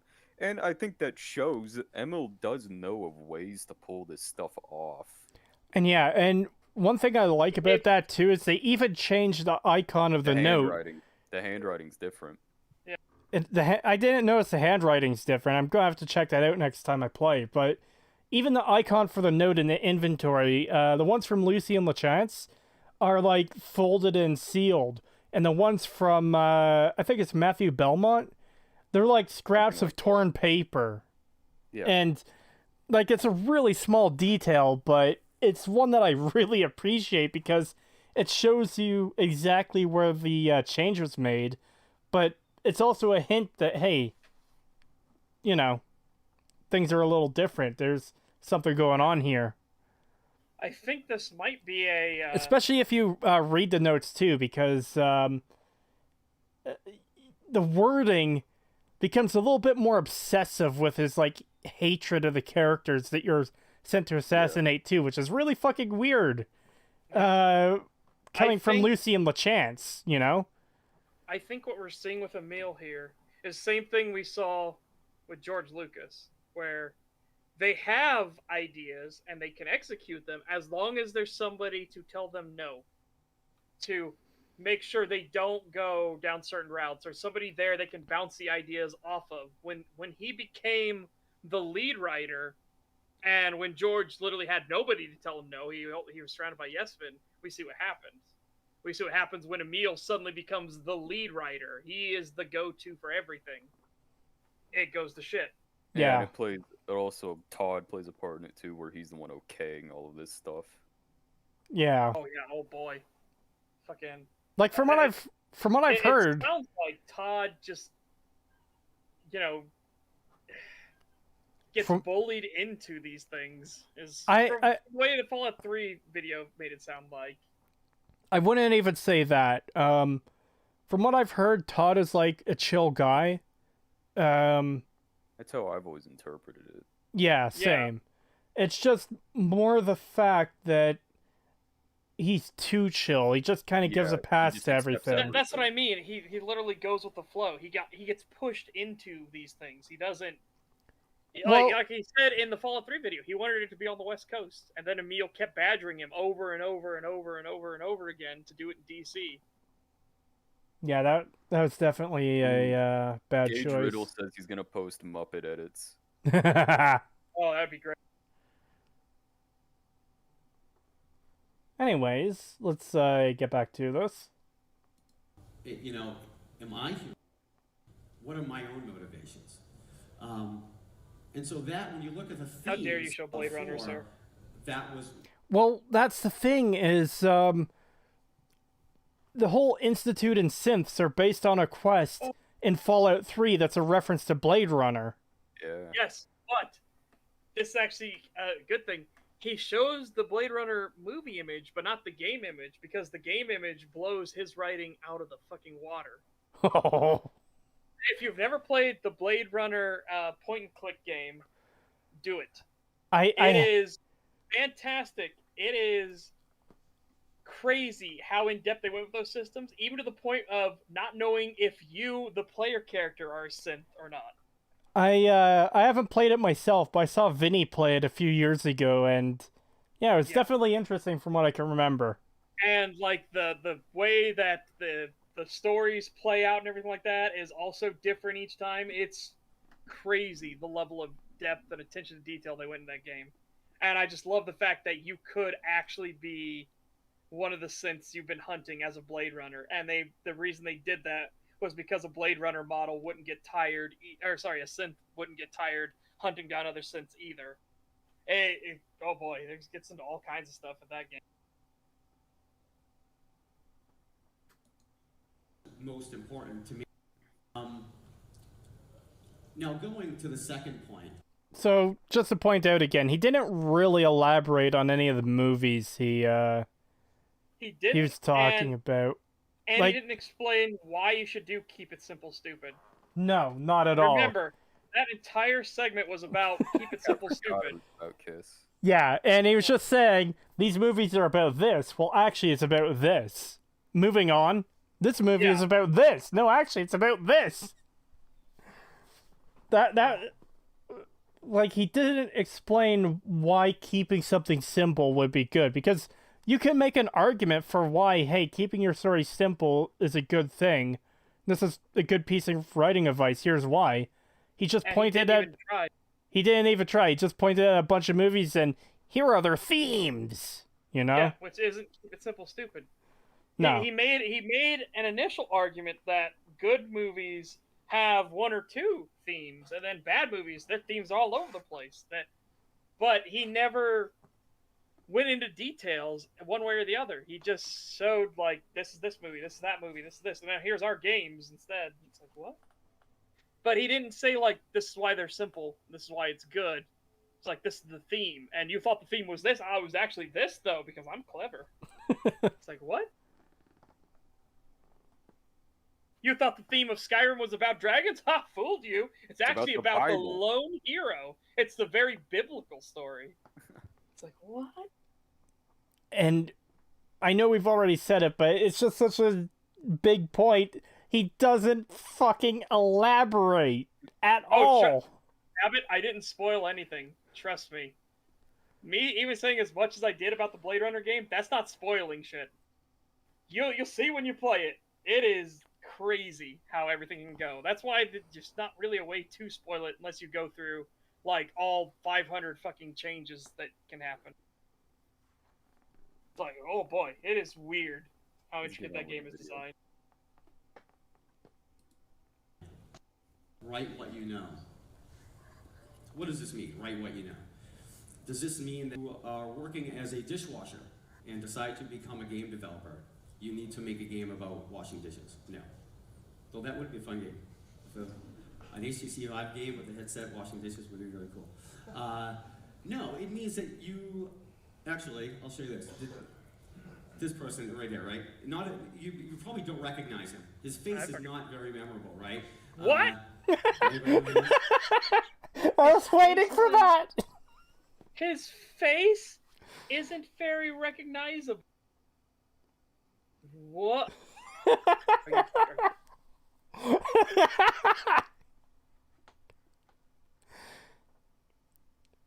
Okay, I'm sorry. I almost head desked myself right there. I need to go to the bathroom too. Okay. Dude, this person, you probably don't recognize him. His face isn't very memorable. How insulting. First off, if it was true, how insulting to say about a person. Yeah. I wonder if this is sarcasm that wasn't conveyed at all. Maybe, but wow. Alright, anyway, I gotta go to the bathroom before I pee myself. There you go. Enjoy your information. Be right back. Anyways, yeah, a little bit of a fucking insane thing to say. So I understand that, like, yeah, there will be people who don't know who this guy is, but, I've got, like, a very, very vague understanding of anime or anything Japanese, but I still vaguely know who he is. I forget his name, but, Miyazaki? Yeah. Okay, yeah. Scott says it's Jackie Chan. Jackie Chan! I really like the Neanderthals comment about how Skyrim is a biblical story of the king of pop punching large lizards. I don't know where this idea came from that Michael Jackson is the Dragonborn, but I love it.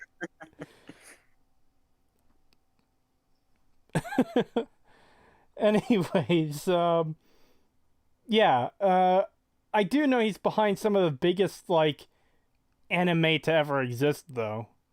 Like, fuck. Again, I'm not super familiar with anime. I know he's big in anime, but I can't remember off the top of my head what he's, like... I know very little about anime. Yeah. Alright, I've returned. Alright. Perfect, because I think you know more about the subject than we do. Yeah, I'm not the most familiar with anime. I can't remember what this guy has made personally, but I know it's a little bit fucking insane. He's the lead of Studio Ghibli. Okay, so he did stuff like Spirited Away. Yes. Okay, that I have seen. That was Jose Ventura said, "I can't believe he insulted Keanu Reeves." Yes, this is the Studio Ghibli guy. Yes. Okay. This is the leader.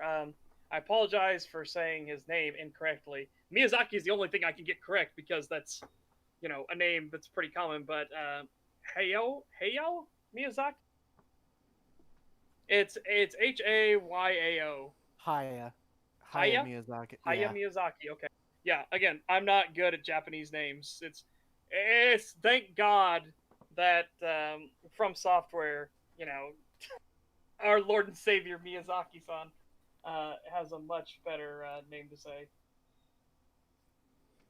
But anyways, yeah, I think it's a little bit fucking insane to say that's not a recognizable face. A memorable face. Yeah. You might not recognize the person. Understandable. You might not know who this is. Yeah. Okay. Yeah, if you don't know those spheres of influence, fair enough. But then to go around and say, he doesn't have a very memorable face. It's like, what the fuck? Well, like what? I said, I do have to wonder if he's just doing, like, a bit here. Oh, I don't know. I'm not sure. Okay, I guess we'll see, but I had to stop him for saying that that anybody doesn't have a memorable face.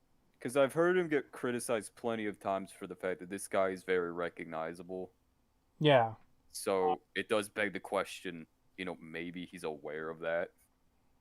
Maybe. Yeah. But it doesn't really... I feel like giving him benefit of the doubt here and say that it was just a really bad joke.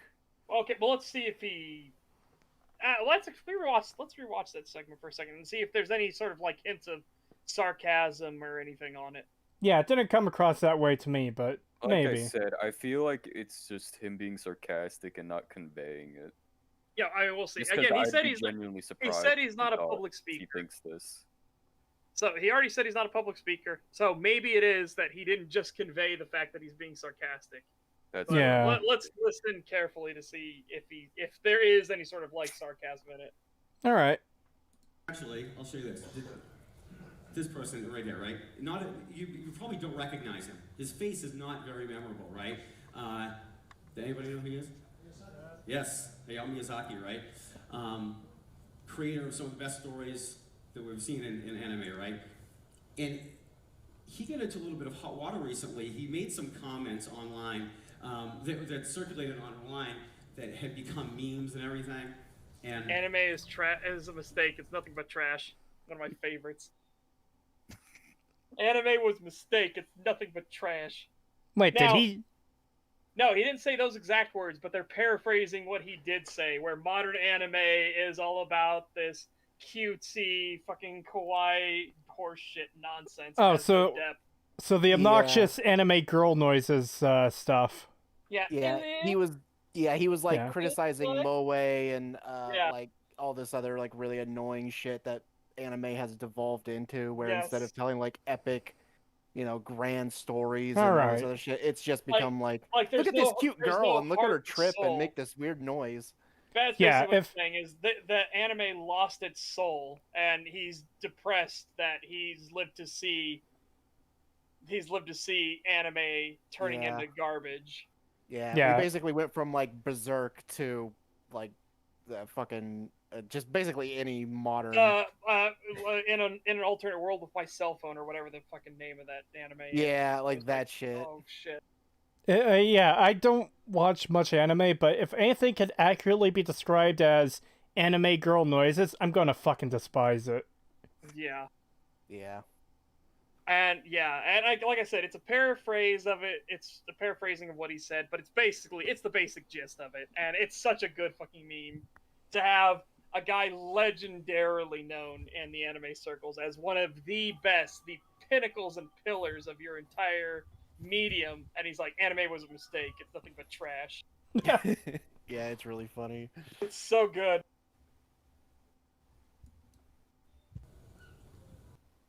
He had said that the state of anime currently was going downhill.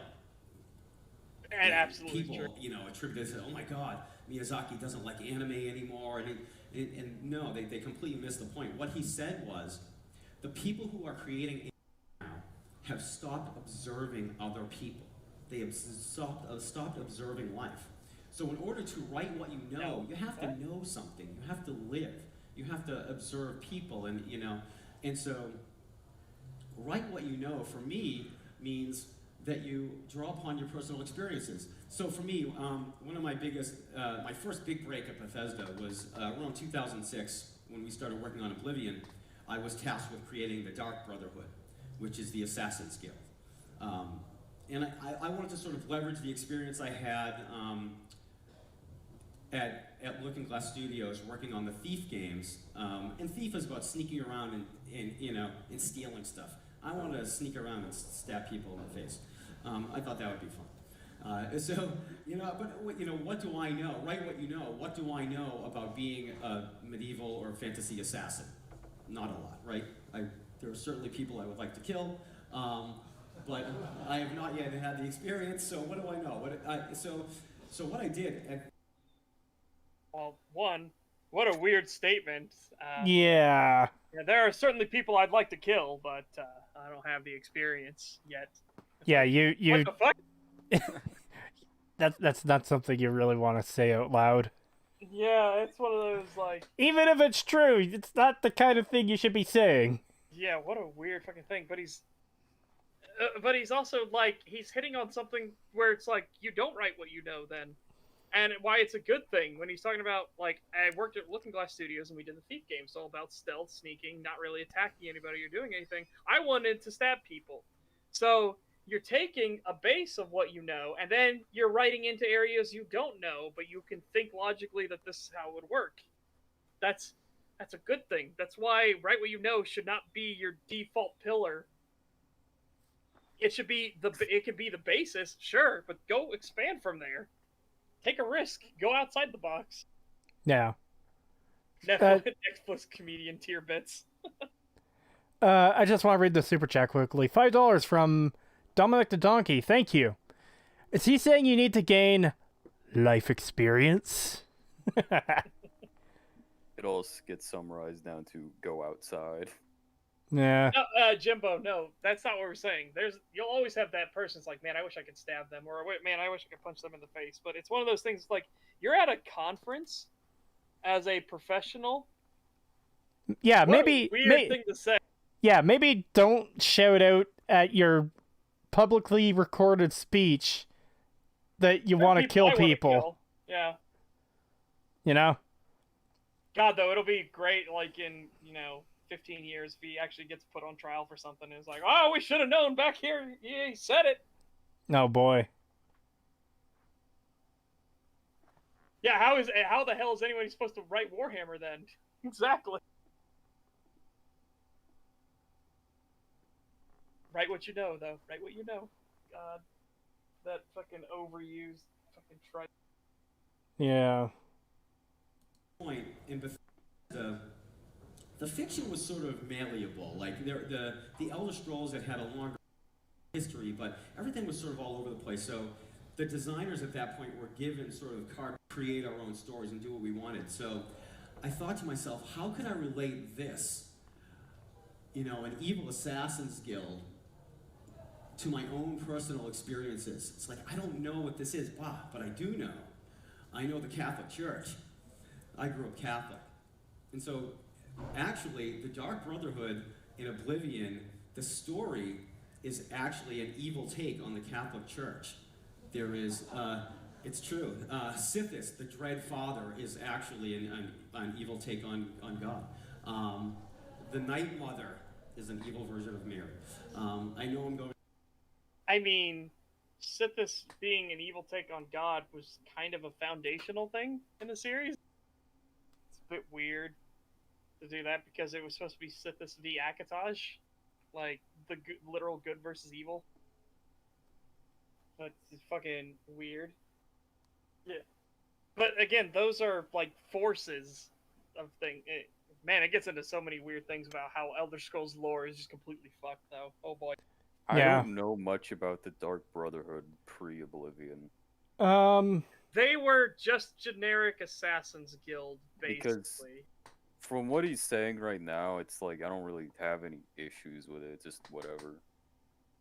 You can join the Dark Brotherhood and Daggerfall. I'm pretty positive on that. You can, yeah. And it's just kind of a generic Assassin's Guild, really.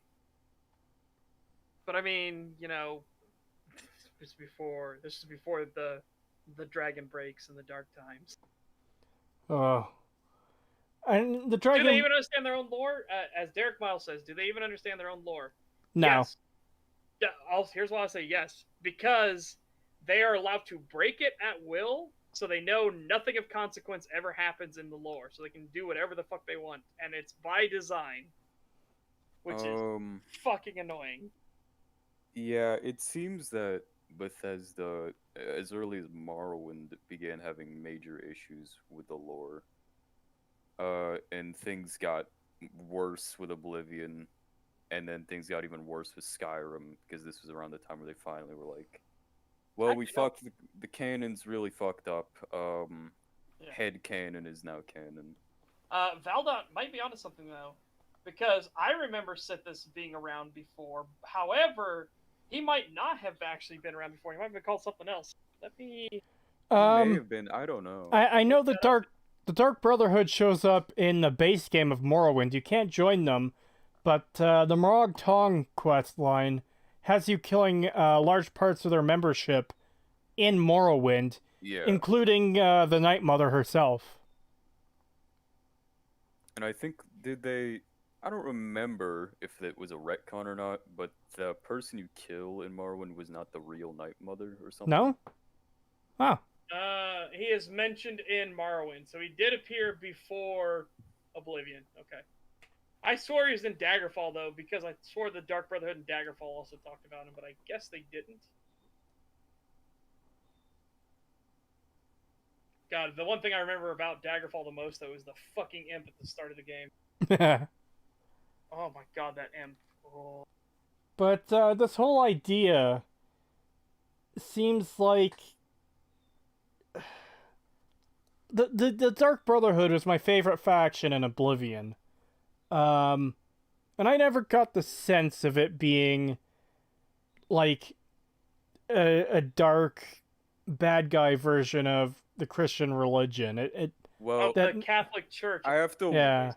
Well, it's also worth considering, was his intention to make like an evil version of the Catholic Church, or is this just the basis for his ideas? Yeah. Because if we judge it on the basis of, is this an accurate inversion of the Catholic Church, I don't think that's the right way to look at it. Yeah, but that's kind of what he just said, wasn't it? That I think he's Sithis saying that is an this evil... is how he based his ideas around them. I don't know if he was specifically going for making an evil Catholic Church. Okay. And also it's hard to base things off of what he says, because by his own admission, he's not a good speaker. Yeah. Go to hell when this is over. It's fine. So I drew upon those experiences. And so when we came to Fallout 4, the game is set in Boston. Okay, I grew up in Boston. For me it was easy, right? I knew that I could use my own experiences and leverage that in telling the story. So, and these are literally places I grew up. Fenway Park became Diamond City. The Hat Shell, where they have concerts, became, I think there's a crazy cult in the game. The Swan Boats, where I grew up going to the Swan Boats. That's in the game. I won't tell you what's there, spoilers. But, I had been to all these locations. And this place right here, this is Joe's Sandwich Shop, a location that I was very familiar with. That is also in the game. And that is where I grew up. Humboldt Place, that's the street I grew up. And of course, I had to put my bedroom in the game. Right? So I was able to leverage my own personal experiences, obviously. Write what you know, I know Boston. But let's say I didn't grow up in Boston. In fact, the game was not set there originally. I still have a design document. Okay. As Peter Pack pointed out, and I was getting a chuckle on, LL, he doesn't even remember parts of the world he invented. Yeah, well, even that I could forgive, because that's like... But here's why I think it's funny, because he specifically had it in his slideshow presentation. So yeah. He prepared this, and he doesn't even know. Yeah, that's bad. Yeah, it's one thing if like your world gets so complex you forget something. Entirely understandable. It's another thing if you put it in your presentation that you're doing for a speech, you've prepared this, and then you just don't know.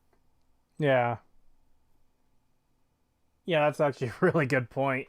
How the fuck do you... Oh my god. And everything he's saying about write what you know so far, I know he's going to go into a different topic, like, right after where you pause, but he's talking about Boston and showing off locations, but that doesn't. I was about to say this isn't writing. It's not. Again, it's not. Yeah. And It's set dressing, is what it is. Yeah, and here's the thing too is he's pointing out these locations that exist in the real world Boston compared to Fallout 4 Boston. What if Fallout Universe Boston developed in an entirely different way from real world Boston, so that these specific locations either don't exist or exist in a different location? Which it should, because the divergence was the microchip being made. Like, the Boston Institute of Technology, it doesn't make sense because things were radically different in the Fallout universe and how things veered off course. Like, Canada being part of the United States. Okay? That's, yeah. Why would Boston very specifically be the exact way it is from our world, too? And as Daniel K. in chat points out, from the way he talks about it, it sounds like the game was made for him, not the players. Yeah, that would be a big issue, too. Yeah. It's just... I didn't consider that before, but it really does come across as, hey, this is where I grew up. I want to make a game that takes place in the area I grew up, because it's the area I grew up. Yeah. That's... Also, that's funny. Hey, it's a real quick and dirty edit, but that is good still. There's a lot that got posted in the shitposting channel. Oh boy. Actually, it's 4, but it's Arcade, Lanius, Salt Upon Wounds, and Oliver. Okay. Oh my. Fuck.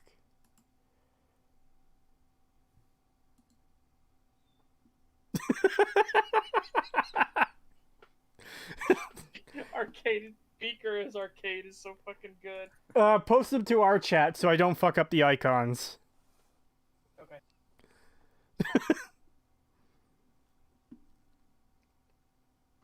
I'm not really prepared for I'm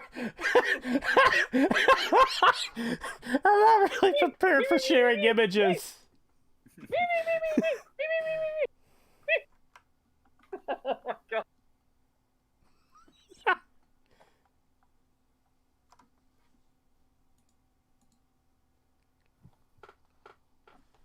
Bioshock FTW123 is back, says, isn't Emil the guy who was the greatest video game writer ever?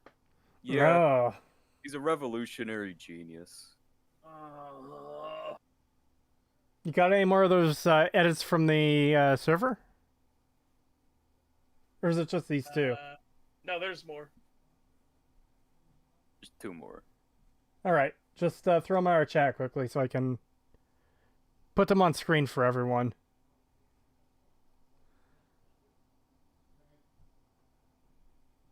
Oh god.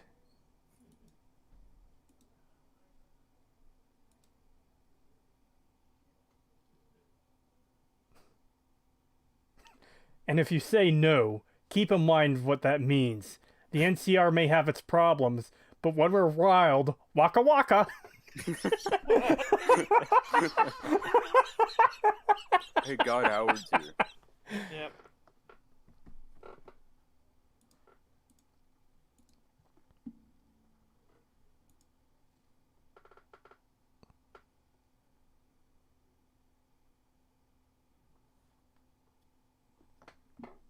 Good edits. Thank you, guys.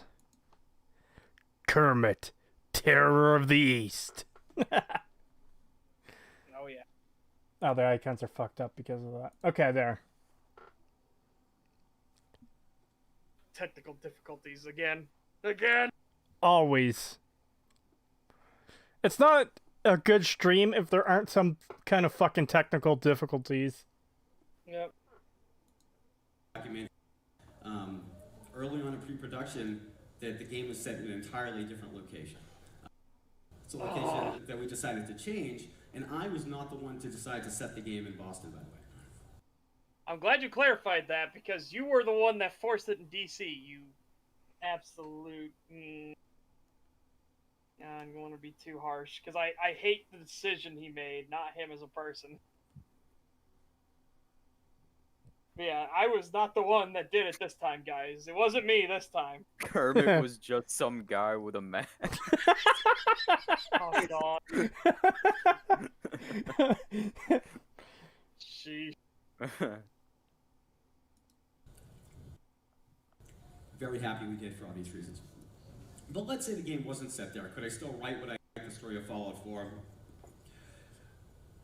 Fallout 4, at its heart, is the story of two men. Young Emil Pagliarulo, there with his Mickey Mouse pancakes, and Johnny Depp. All right, not exactly. Not really Johnny Depp. Actually, if you've seen the movie Black Mass, Johnny Depp portrayed a man named James Whitey Bulger. Okay? There's the real man right there. Pretty good flexibility. When I was growing up in Boston, James Whitey Bulger was the head of the Irish Mafia, crime boss. And the thing is, that picture right there, I had seen that picture for the first time maybe 10 years ago. Nobody knew what he looked like. He was a mystery. Even as a kid, you just knew. He owned a tavern.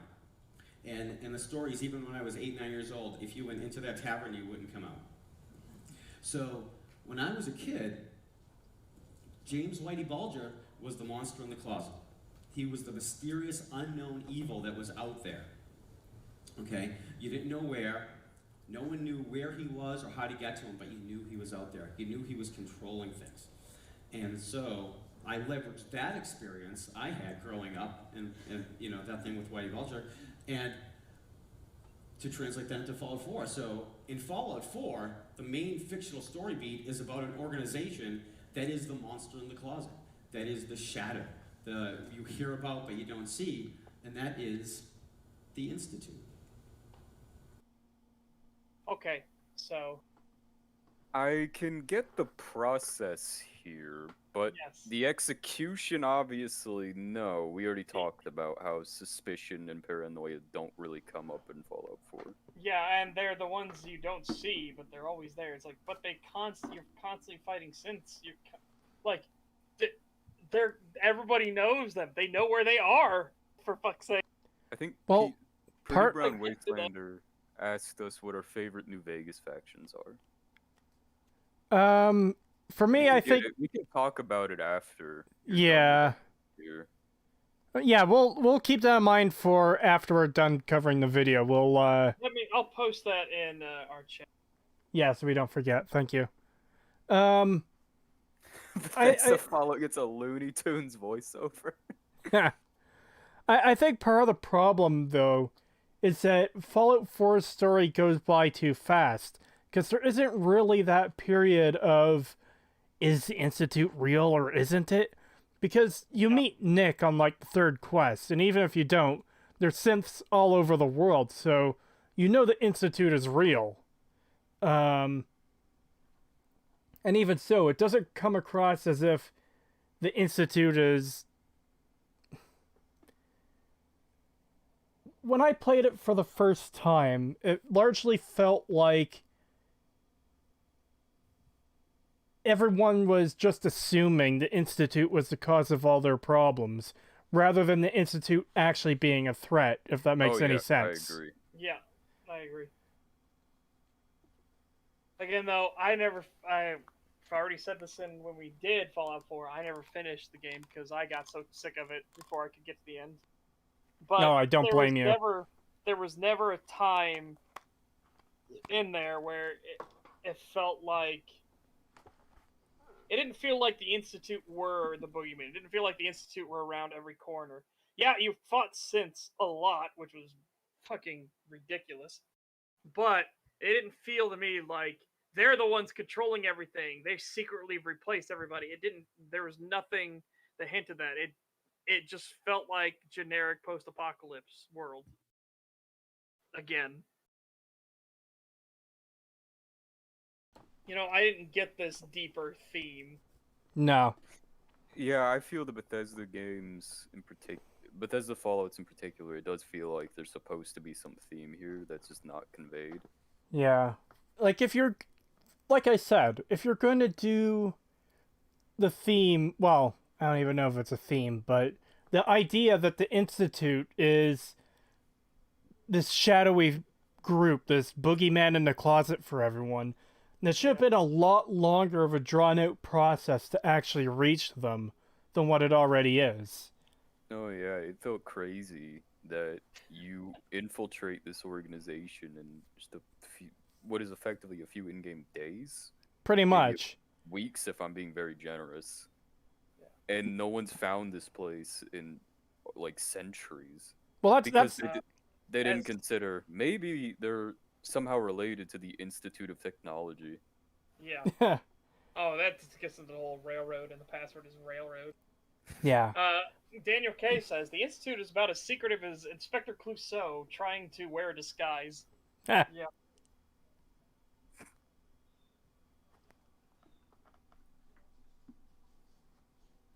Skyrim's theme, according to Emil's logic, is climbing a mountain at a near 90-degree angle with a horse.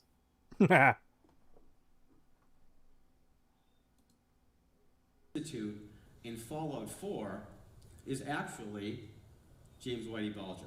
I drew upon those personal experiences, those experiences of fear and suspicion, and sort of leverage that. So write what you know simply means draw upon your own personal experiences. I mean, that's what it means for me, and that's what I try to relay to my team when I'm talking to them.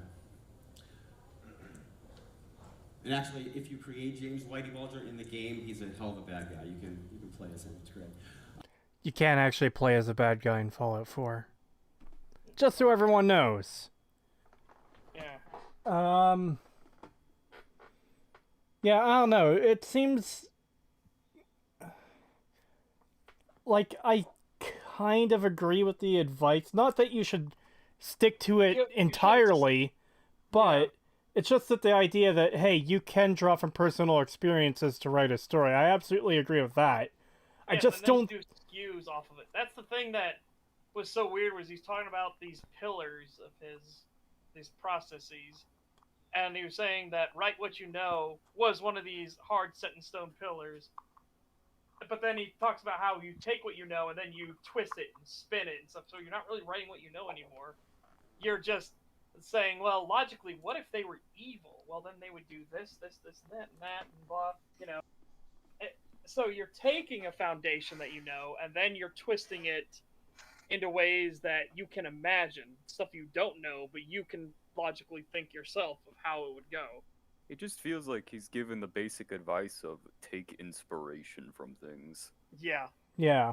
Which, there's nothing wrong with that, of course, but this was supposed like to be when we look your in pillars, your That's three true. pillars of how you write so good. And So it's good, just take inspiration from things. And I was gonna say, even the bigger issue I feel is that when we look in the content he's produced, the inspiration he's taken from things just don't feel present for aforementioned reasons. The Institute, there is no real feeling of suspicion. Yeah. I'm very curious what inspired dragons and biblical Dragonborn. Yeah. Also, I didn't mention it earlier, but it's kind of a, probably shouldn't say this about your own writing, but don't be like, hey, our story is biblical. You know, that's doesn't sound good when it's coming from the person who wrote it. Yeah, isn't that the meme? What Derek Miles said, siding with the Institute is the good ending? Isn't that like the meme where everything gets better if you side with the Institute? I wouldn't say everything gets better, just because, like, my problem with it is that all the things that the Institute that do, everything they do that's evil, like, kidnapping people and replacing them with synths and all that shit, that doesn't necessarily go away because they never deal with it in the story. I know you haven't finished the game, so I'm just gonna go like give a quick run through their quests. They have one quest that has you recapturing an escaped synth, and this one happens to be a raider. And the reason this is done is likely to show, oh, look how bad escape synths can be, even though a synth is no more dangerous than a regular human. They don't have like any special abilities. They're just a human. So even the presentation of that is weird, but the whole kidnapping people thing is never brought up through any other quests. Anytime you're sent to recapture an escaped synth after that, it's part of a Radiant quest. And they don't even send you for synths that have gone Raider or anything. They send you after the old model robotic synths. There's one side quest they have where you deal with one of their synth operatives on the surface. Actually, two quests. The Mayor of Diamond City and Roger Warwick. And to prevent his cover from being blown as being a synth replacement, you might actually kill an innocent wastelander who is justified in his suspicion of Warwick. And that's all there is to it. There's no discussion about how kidnapping from the... There's no discussion of how kidnapping people from the surface is wrong. There's no confrontation that involves any of that stuff. It's just a complete non-issue the game doesn't even seem to recognize. In general, it doesn't really feel like you can engage with that type of stuff in Bethesda Fallouts, or just their Bethesda content in general. Yep. Oh, wait. Alec Damon, Battle Bunker Hill. That's right. I forgot about that. There is one quest for the Institute where you capture innocent synths. And that is the Battle of Bunker Hill. I completely forgot about that. Yeah, but even then, the Institute treats, like, I think they say something to the effect of they're a potential danger rather than just, we want our property back, because I guess we want our property back doesn't look good when you're talking about sentient creatures. So I forgot what was the purpose of synths in the first place. You wouldn't understand it. I think it's like a workforce or something, but they got sentience for no reason. I don't know. It's really not clear. Yeah, and then remember, when you start asking Sean difficult questions, he just says you wouldn't understand. It's just like... Yeah. Okay. Battle of Bullshit Hill that doesn't change the game world. Yeah. Battle of Bunker Hill should be so much more significant than it is. And it's not. And my third point is, and my third point, the longest point, and all of these sort of together, but great games are played and not made. So this is the one I will be fascinated to hear. Like, how are great games played but not made? I want to know what, like, the argumentation here is going to be, because, like, you have to make the game great so that the play is great. It takes the work needs to be put into it to make it great. So I don't know how this... I would be very curious how this is going to go. I actually forgot this entire segment, so... This is going to be kind of new to me as well, in a way. You'll be relearning what you knew in the past. Yeah, this is garbage my brain, like, shoved out of my head at some point because I didn't need to know it because it was such fucking garbage. But now I'm putting it back in there, so... Yep.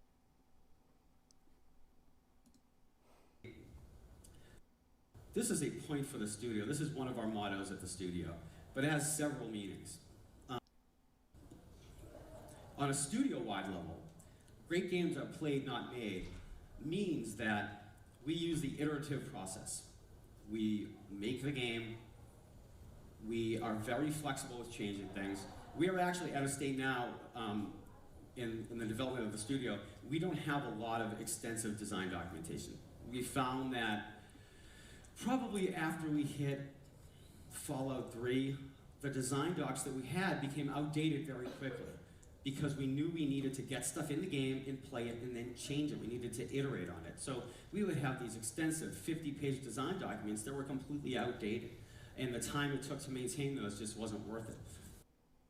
That explains so much of the problems with Fallout 4 and Skyrim and 76.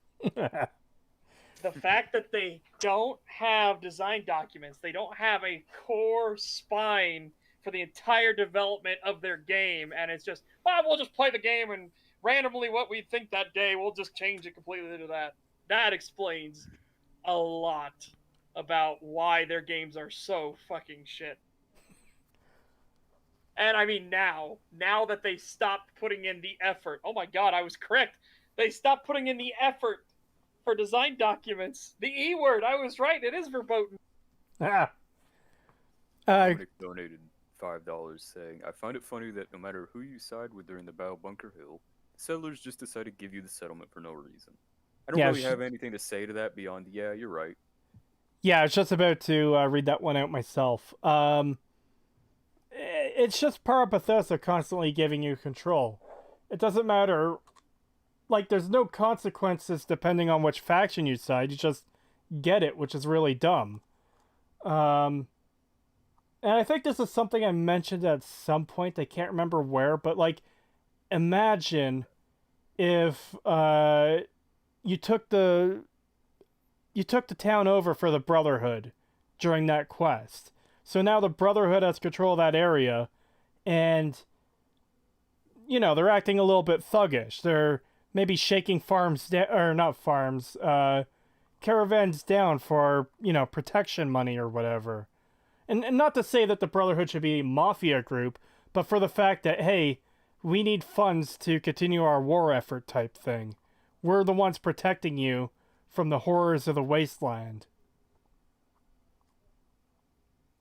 That would have some kind of consequence rather than just, oh, hey, here's another settlement for you to build in now.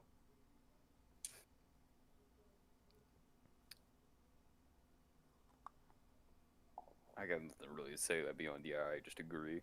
Yeah. Back into this, though, the planning is too hard, as Brett and Faust says. Yeah, it's amazing. Well, I've never worked with a game design doc, but, like, couldn't they just have small iterations on that so they keep things consistent still? Yes. He's making it sound like a monumental task to update a document, but... That's why I said effort is forbidden at Bethesda now. I was actually right. I was doing it as a joke because of the way that they function. No, turns out it is actually forbidden. Don't do design documents because they're outdated, and they'll be outdated soon anyways. When you iterate, who cares? So they don't go in with a plan. Oh boy. Explains why everything is so fucking chaotic in their games and like so half-baked, because that day they were like, what if the Eye of Magnus is what we call this orb and it creates magical sperm? Yeah. Oh boy. Sounds like you were doing the College of Winterhold quest line. Oh, I got to show that on stream and how much of a fucking tedious nightmare that was on legendary difficulty. Because they take like a fraction of a health bar off when you're fighting them, and they're squirmy and wiggle around everywhere. It's like, oh my god. It was horrible to fight. Yeah, I forgot most of the quest line until you mentioned the fucking eye. Oh my god. Yeah. Emil is the game writer, is what Joe Biden is the president. Well, hey, I don't think anything he's fucked up in a game is comparable to Afghanistan. That's, oh boy. Oh, we just gave all the terrorists shit tons and billions of dollars in American firepower and equipment so they can continue being terrorists. Better ban Russian ammo. What? Oh my god. Yeah, not to get too political, but didn't he fall asleep the other day in, like, a diplomatic meeting or something? I don't know. I still love the thing I showed you, the waves to an empty field. Oh, yeah. Oh, that was like, what are you doing? Like he even did like the finger guns, like, hey, I know you, hey, wave. It's like, what? To an empty field. Anyways. Oh. Play not made means that as a studio, we are constantly iterating. But also, on a personal level, on a designer level, when I work with my designers, with the designers at the studio, great games are played, not made means that we have very, very good extensive tools for creating content at Bethesda. In fact, we release those tools publicly. Anyone here can download them and make stuff with it. So it's very easy to use those tools and to create content. But it's incumbent upon every designer and everyone at the studio that makes the content to go into the game and play it and see if it's any good. And so on a personal level, on a designer level... Wait, so you're telling me that these people played this content and thought it was good? Wow. Wow. I wonder how many of them... Oh, fuck.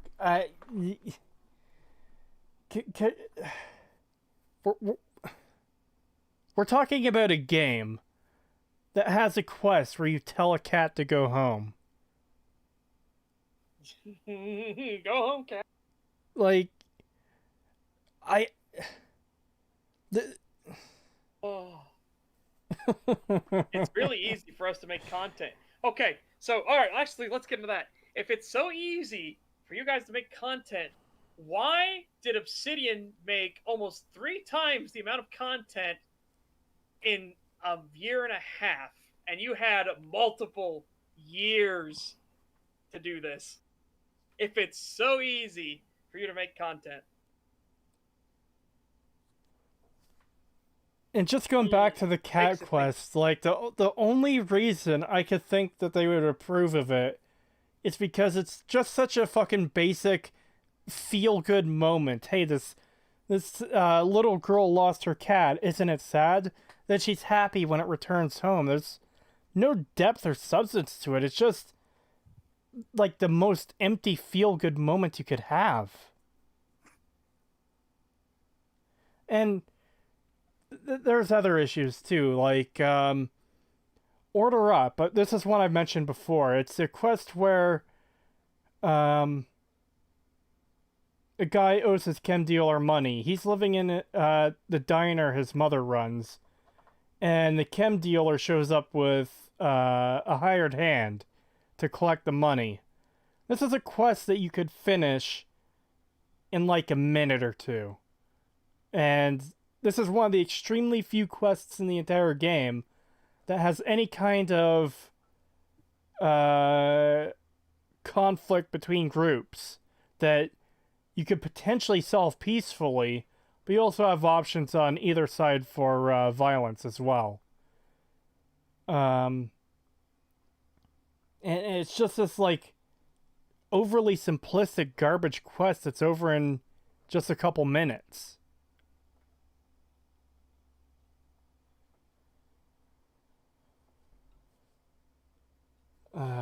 I'm still just like, I can't believe he just said that it's so easy for us to make content, and the thing that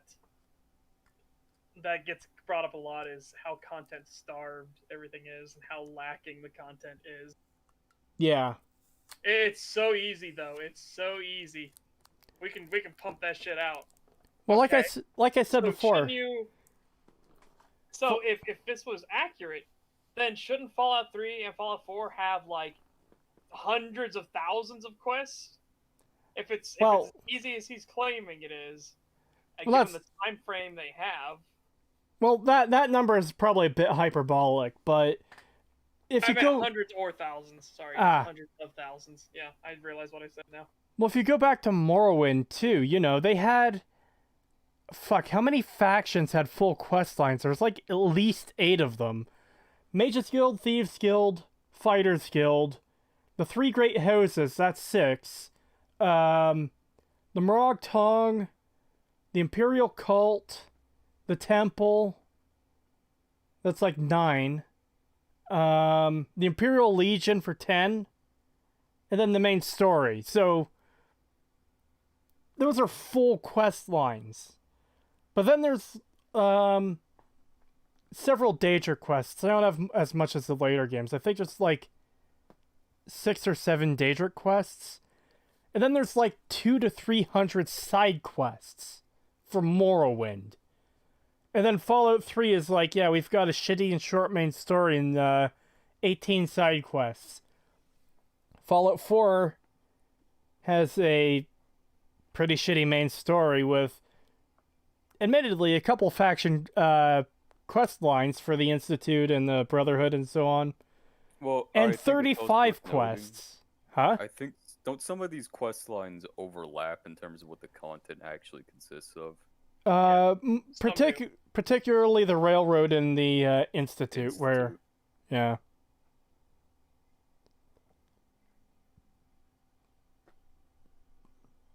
So it's weird, yeah, it's really weird that he says this content is so easy to make, and like Fallout 3 and 4 have the least amount of content of all of their games since fucking Morrowind. And Morrowind, by the way, having the most quest content out of all their games since Morrowind. Like, how do you even manage that?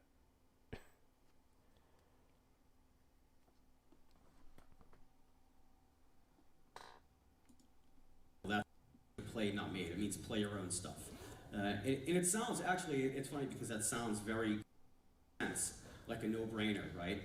But it's actually very difficult to get people to play their own stuff. It's my own stuff, because there's a frightening realization that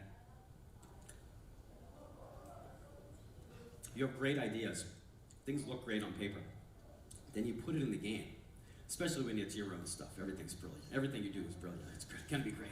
You write your design documents, and then you play it in the game, and wow, it sucks, right? Every game developer has gone through that. And so you have to, there's a moment of fear where you have to really come to grips with the fact that maybe the content you've created isn't that good. But as a writer, so how do we look at this with stories, right? Great games are played, not made. Played, that's the key word, right? Because every game developer is a storyteller in an interactive medium.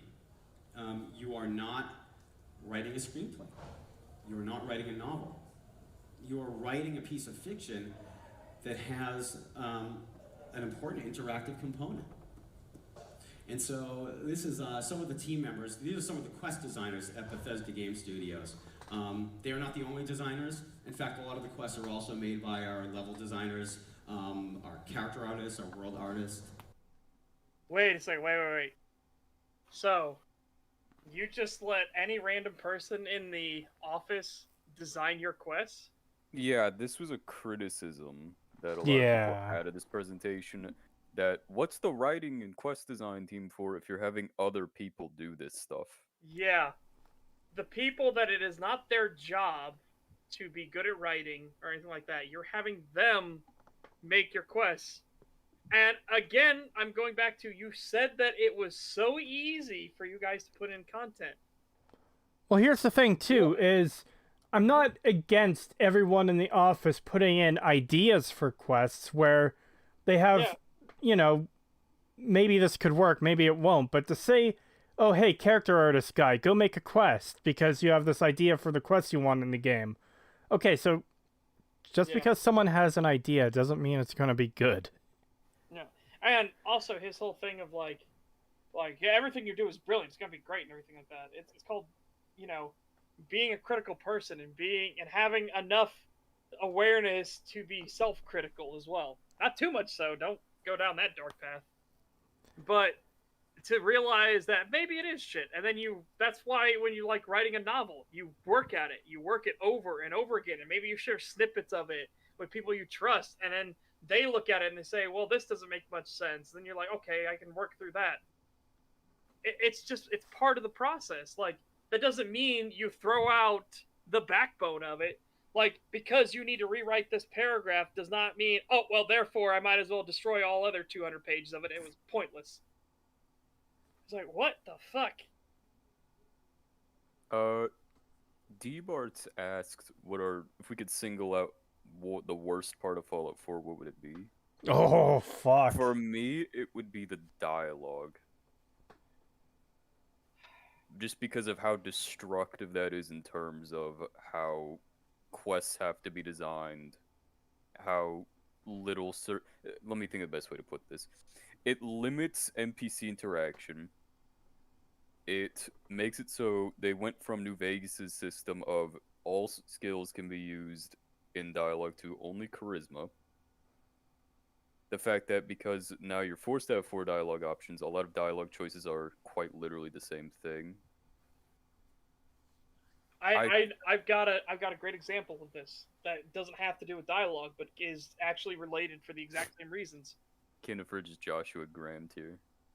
But yeah, so in Fallout 4, the reason you couldn't have lots of choices is because it was voice dialogue. So, you know, that's time and money recording in the studio and hiring people and everything like that.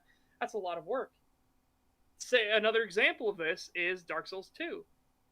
It has hundreds of weapons, but like 5 animations because they went to mocap. And mocap, it takes more time and money and effort. So it's a thing that on paper, it's like, oh, voicing it will be great. Oh, getting motion capture for all of our animations will be great. And then in practice, you realize the costs balloon and skyrocket. Imagine if you had to voice every single line of dialogue in New Vegas. Oh, God. Holy crap, all those choices. And voice acting in particular is pretty expensive from what I hear. Yes. And so that's what I mean. Like, that's why I was using the weapons thing as a different example, but the same exact thing. It's the cost of it. Yeah. So, because the cost is so crazy high, they can't give you more choices. So they have to dumb everything down to yes, yes, sarcastic yes, no, but actually yes. Well, not just that. We've talked about this before, but having so much dialogue dedicated to the player, that's dialogue that could have been spent on NPCs explaining things or even quests that just doesn't exist now. So that too. In the Institute, you can't bring up the super mutants at all, even after you go through the entire super mutant lab. At least not that I've seen. You can't bring it up with anyone that I've seen. And that seems like a pretty big fucking gap in what you should be able to ask and talk about in the Institute. And stuff like that just simply doesn't exist. I assume, largely because most of the not most, but a huge chunk of the voice acting budget went to the player, rather than more important things like the world.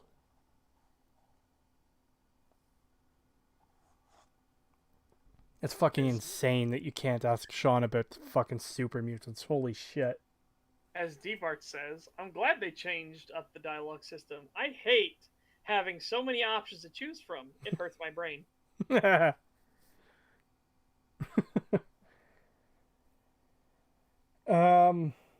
But yeah, you're starting to see where a lot of the issue with Bethesda's game design is coming in. We don't keep game design documents. We have everyone make quests. Yeah. And here's my problem with that too. Like I said earlier, if someone has an idea for a quest, they should be able to submit it. But it doesn't necessarily mean their execution of it is going to be the best thing ever. And just to give an example, Wait. Wouldn't that actually be his secondary point he made in this fucking presentation so far? Right, hey, you know. I've got this idea for a quest. I'm going to take inspiration from your idea. I, as the writer, the person paid to do the writing and is supposed to be in charge of the writing, will now take the idea you have inspired into me and make a quest out of it. Not, I will give you free reign, Mr. What is it you do here again? Oh, you're a code monkey? Okay, I will give you free reign to make the entire quest. Well, let's come up with a hypothetical. one of the people at Bethesda who isn't a writer comes up with an idea for a quest where Super Mutant wants to live in Good Neighbor. He's not violent, he doesn't want to kill anyone, he wants to live in Good Neighbor. The way they would do it is have you just go in and ask, and then go back and tell a Super Mutant, and then that's it, quest over. That's literally the extent of the design for some quests in Fallout 4. If an actual game, like, quest designer and writer were going at this, then it should be like a complex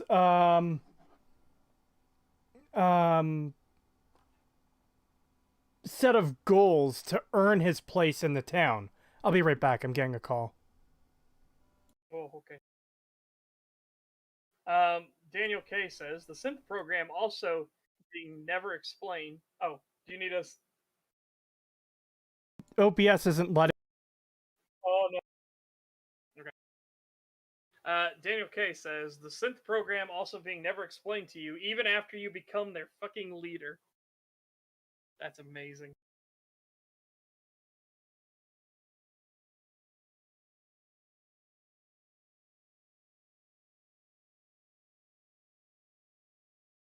Imperial Legion questline in Morrowind was written by Todd Howard because the main writers were so overworked, and it really shows. I never did that questline. Yeah, I haven't either. Fallout and the Elder Scrolls is progressively being dumbed down with every release to make as much money as they can. Yes. I feel like that's a big part of it, yeah. Yeah, I agree. And again, they're never going to change either, guys. That's why you should be critical of all this stuff, because the more people that clap their hands at mediocrity, that's more of what you're going to get. When you realize you don't have to put in the effort and people will still clap and cheer and throw money at you, then why would you put in that effort? It's so annoying, and it affects everything because it doesn't just stop at games. It goes into every aspect of life. Have some standards.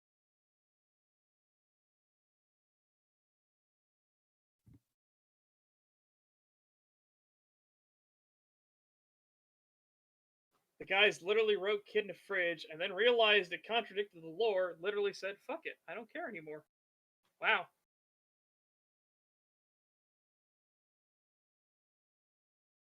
Yeah, that's why I recommend people don't buy Bethesda anymore. I say the same thing, just don't do it. Somebody's asking if that's Christian on screen. Oh, it's horrible. No, it's some guy that works at Bethesda. Yeah. That's a quest designer, I think.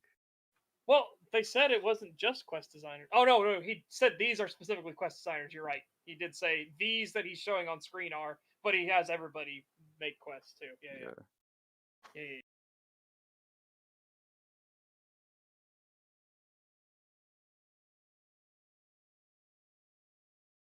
I'm happy this fraud is finally getting called out. Oh, trust me, it's not getting called out loud enough.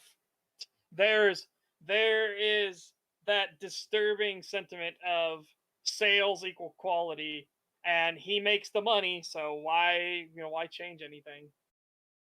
Redness says, not gonna lie, I'm 30 hours into Fallout 76, and it has better dialogue than Fallout 4. Not great, or even good, but better.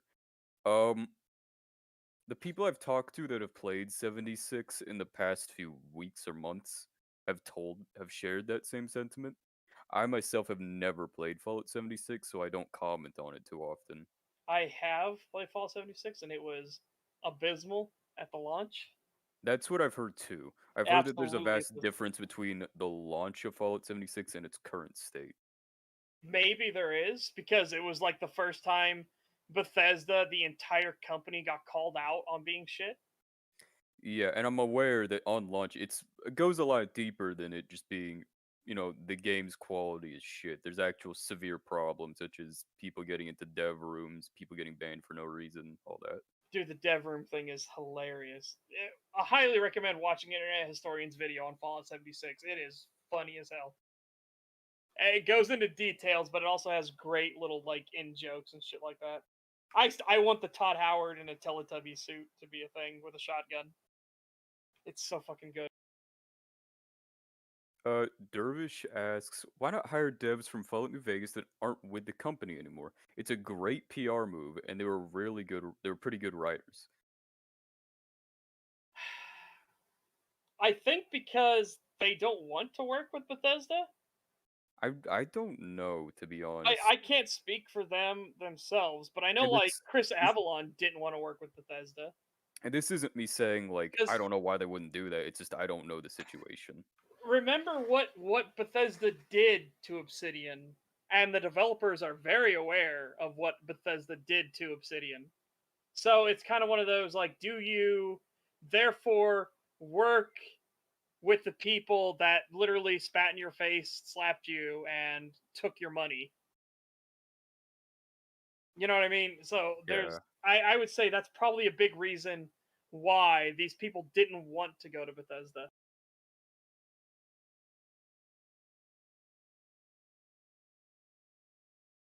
Why did they keep the dev room in a multiplayer game? Because we just heard it from themselves. They don't have a plan. They just do things and iterate. Which is like, oh boy. I don't know if 76 was developed by the same team that makes the mainline Fallout games. Who knows?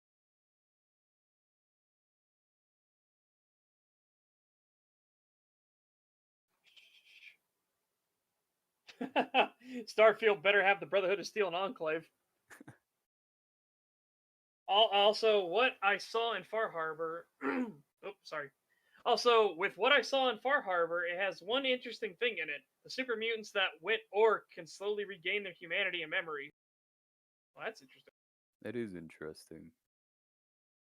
That's a really sad thing about Bethesda, that there are a lot of very interesting ideas that don't get expanded on. Let's see. Hiring Avalon isn't a great PR move right now. Oh, it absolutely would be, especially if you look into that situation. Like, he got fucked hard. I'm glad he's defending himself now and like, okay, obviously this is some bullshit. I'm glad he's actually defending himself. Well, Obsidian and Bethesda are kind of colleagues now. They are now, but that doesn't mean you're on speaking terms with, like, if you work at the same office, that doesn't mean you're on speaking terms with everybody at said office.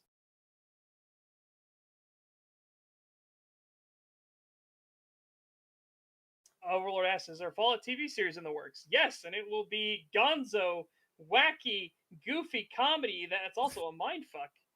It's like, what? Muppets and everything. Yeah. Gonzo in particular.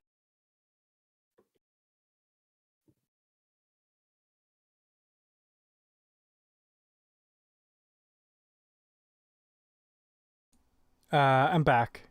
Sorry about that. Far Harbor makes me fucking sad. There's a lot of really good shit in that DLC. It fixes so much shit in the main game, but it's completely dropped the Nuka world. I don't really have much experience with Far Harbor because by that point in the game I was kind of bored, so I just shot my way through all my problems. So I do need to replay Fallout 4 and be a bit more receptive to what Far Harbor offers. But in regards to Nuka World, yeah, I really fucking hate that DLC. It's just really fucking boring.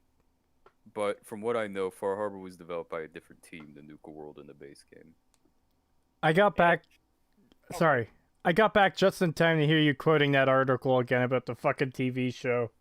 Yep. Oh, man.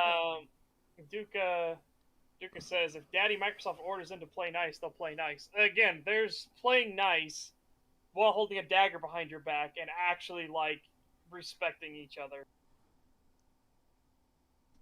Trust me, that's what we can get into the whole thing about Halo Wars at some point too, and talk about how that was them being ordered to play nice, and Bungie fucked over the devs of Halo Wars hardcore because how dare Microsoft order somebody else to take our baby from us and make an RTS out of it. Oh boy, we can get into that fucking situation. Somebody asked, do you think it's a matter of ego? Maybe Bethesda thinks their writers/designers are better. I don't know about that. I'm leaning it's more likely that they've realized that writing quality doesn't necessarily impact sales. Yeah. At least with their audience, it doesn't impact sales. But with Bethesda, well, with Obsidian, it impacts sales. Well, I don't know how long that's going to stay true either, though, because they definitely got a lot of shit from 76. Which is why it's the only reason I think they're even making changes in 76 is because of how ass blasted the entire company got. Yeah. It might just be a matter for them of finding out where is the safe ground to, okay, this is how minimal effort we can make our games without the audience getting pissed at us. Anyways. Oh, don't tell me that's fucking true, Father Elijah. Oh, yeah, it is. Oh, it's fucking depressing. Nick Rekieta did a video on it a few days ago saying this lawsuit is probably dead in the water anyways. It's clearly just a guy out for money. I am so annoyed and pissed at Nick Rekieta because he did one of his things was he's been trying to spread that COVID doesn't exist, especially for people that have already lost people to it. That's really fucking insulting. He has? Yes. He calls it cuckvid, and it's just a Democrat ploy and shit. Huh. Yeah, I'm very much want Nick Rekieta to go fuck himself. Granted, it's not saying that he doesn't have sound legal advice, but man, oh man, there are just some shit takes that are just like too shit. Anyways, back to the video. They're a handsome bunch, I know. And of course, this is Corey. She's our first female quest designer. She's awesome. She's also notoriously camera shy, so I threatened to draw her in MS Paint if she didn't get her picture taken. So I did just that. But they're great, and I work with this team to create our stories. And but like I said, our stories are played, not made. And so this slide I know is coming out of nowhere. What does this possibly have to do with anything, right? Like, this is Han and Chewie from Star Wars. Everything goes back to Star Wars, right? That should be a slide on its own, right? I love the scene in Star Wars. What's happening here in Star Wars? This is Han Solo's been frozen, and he comes out and he says, I've been out for a little while, and everyone's having delusions of grandeur, right? That's what this slide is about, delusions of grandeur. So... What? That's... The line is about delusions of grandeur? I think I need to rehear that, because I don't... Yeah, because I'm pretty sure that scene is when Han just got defrosted in Return of the Jedi. Right? Yeah. Okay, hold on. We need to go back and listen to that, because there's... my brain is just, like, trying to process what the hell he just...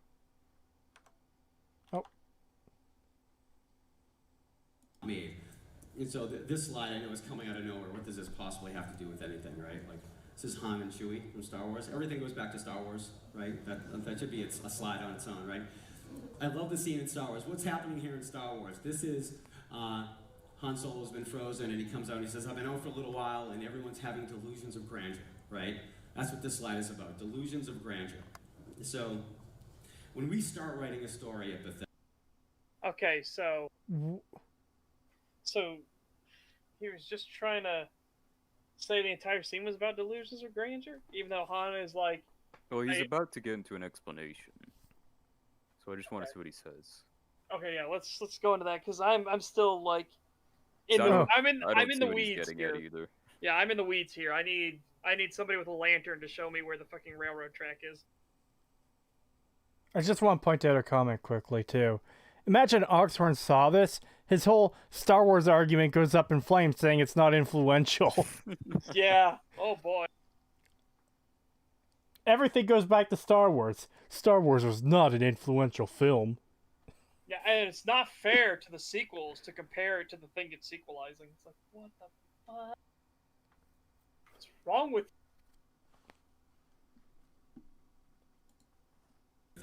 the team?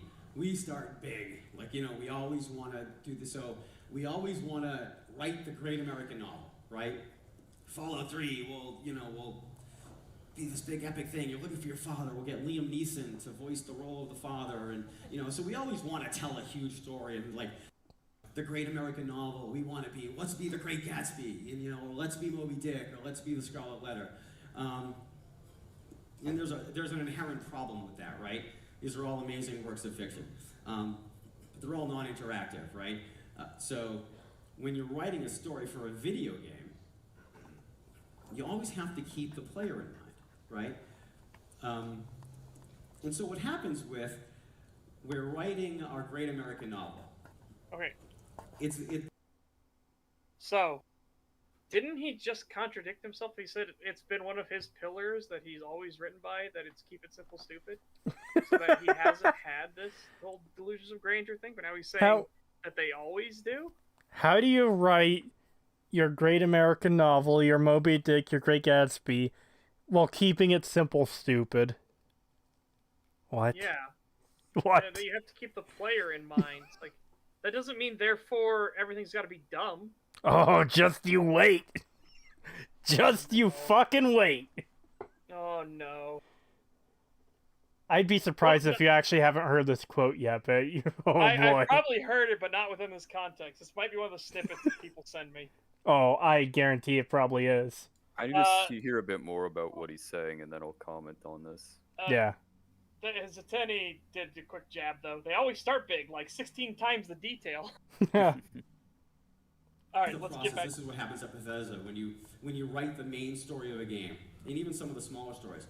So let's say, okay, we're going to write the great American novel. It's going to be this thick. And on every page will be written comedy and tragedy, and it'll be wonderful. It'll be amazing. And you're going to give this book, this great American novel, to the player. And what are they going to do with it? They're going to rip out every page and make paper airplanes out of them. Talk about an insulting view of your player base. Maybe if you didn't cultivate the idiot players who's, oh, paper, I'm going to make a paper hat out of it. Like, do you think that Obsidian's fan base does this? Emil, do you think Obsidian's fan base would see the novels that are written for, say maybe they did something like Pillars of Eternity, this hypothetical game that exists that has literal novels worth of writing in it. Do you think that the player just rips all that out and doesn't pay attention to that at all?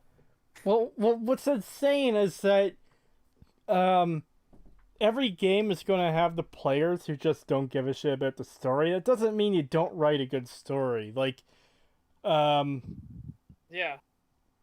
I was going to comment until you got into the paper airplanes thing. I thought he was going somewhere else with this, and then I remembered, oh, this is the paper airplanes moment. I thought what he was getting at was, Great Gatsby, Moby Dick, these are stories that are non-interactive, and as a game designer, I gotta make something that's interactive, which I agree with. And then I was going to continue in saying, in practice, he doesn't do that. It's the adaptation thing. It's the same thing with, like, from A Song of Ice and Fire to Game of Thrones, the first few seasons. There were changes that were made, but they feel natural and logical to how a story would be told in a visual form, because now you don't need like the internal dialogues and stuff like that. You can see it on the character's face and everything instead. How they react, how like where are they looking with their eyes, or like what are they doing in the scene. Like it's an adaptation thing. Doesn't mean that you don't write a story at all, Emil. Yeah, I feel like he's shifting blame here a bit, and well, not a bit, he just is. Yeah. Yeah. The issue is, as you mentioned, that he's already cultivated a player base that does not care about story in the first place, and the second part being the stories that Emil writes just aren't good. Fallout 4, Fallout 3, Skyrim, even Oblivion, they don't have very engaging, interesting stories. I wouldn't call Oblivion's bad, but yeah. I wouldn't call it all that great. I wouldn't call it the next great American novel. Nah. It's that, the thing of people making paper airplanes out of your stories is because I cannot take your story seriously. Yeah. Especially because the attitude at Bethesda very clearly demonstrates that not even the developers take their own story seriously. Well, what you're going to realize in just a second, too, is he's referring to something a little bit different, too. Oh, no. Which makes this even worse, in my opinion. So, let's get to that. And they're never going to see your story. Because the story is there, right? But they are going to spend 30 hours making shacks. Okay? What? That's even fucking worse. So, Fuck. you put all this time and effort into your story, only for the players to ignore it and go build shacks for 30 hours. That doesn't mean you should write fucking garbage, you idiot. This is just fucking insane to me, because obviously there's going to be people who are heavily invested in the story. Like, if you had done your job right, there would have been people who are very heavily invested in your story, or at the very least, the world of Fallout, that they want to see more stories in Fallout, you know? Yeah, Obsidian. Emil, is the fact that Obsidian exists, like, an embarrassment to you? Like, do you wake up every morning going, oh god, Obsidian proved I'm wrong? And as Cool with a K points out, story and gameplay aren't these opposing forces. You can have both. Yeah. I can spend even 100 hours building my wooden shack, and I could still appreciate the story. It just happens to be Fallout 4 does not have a good story. Yeah. Yeah. Once people start building shacks, it means they will no longer finish the game? Well, with how tedious and mind-numbing the building aspect is, maybe they're like, wow, this is their big gimmick? Okay, I'm out. So maybe he's onto something here. Well, here's a personal example I can kind of give with this that just proves the point he's making is fucking retarded. So, when I was a kid and playing Morrowind, I was like 12, 13.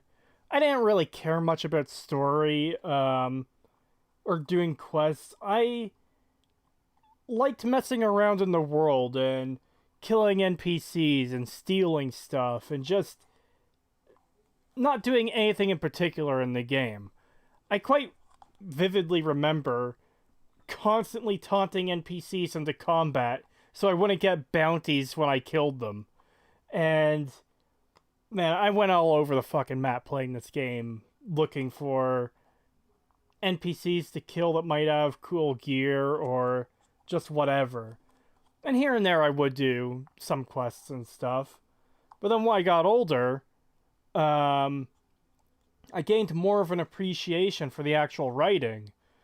I paid attention to things that were happening in the story and in the world and why certain things existed the way they do. Just because someone's going to play your game and not give a fuck about any of the writing you put into it just is not an excuse or a free pass to write fucking garbage. So, Emil, if you think it's a waste of time to write for video games, why are you a video game writer? Yes. Why are you being paid? Point out, why are you the lead writer if you feel that writing isn't fulfilling? Yeah. Wasn't he a level designer for Thief, anyways? I think so. Yeah. Somebody's asking what your opinion on Virgil, the guy that cured FEV. What's your opinion on him? I can't stand that part of the fucking game. He just has a cure because reasons, as best as I can remember. So all I can really say about it is just why. Yeah.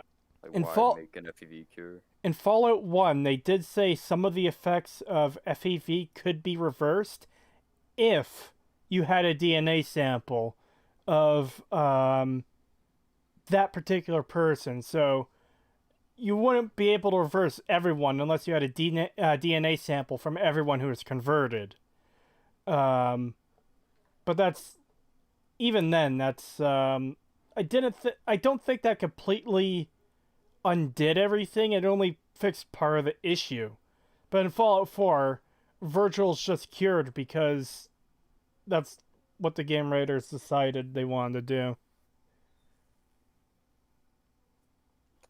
It's very depressing, and like I said, all of this makes it way more clear that the games from Bethesda are going to get dumber and dumber and dumber from here. Yeah. They are not going to improve. Their lead writer thinks that writing stories is a waste of time. Oh boy.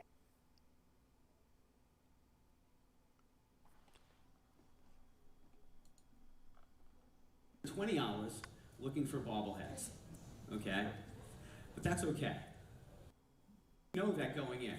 That's the jagged pill that we swallow when we do this. Oh, fuck off. Because again, great games are played, not made, and a story in a video game is an interactive thing.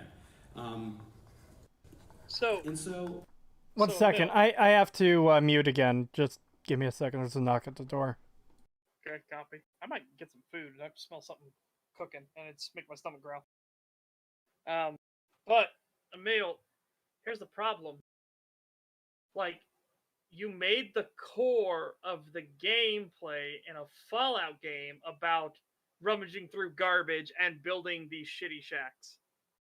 You made the core something other than the story in an RPG.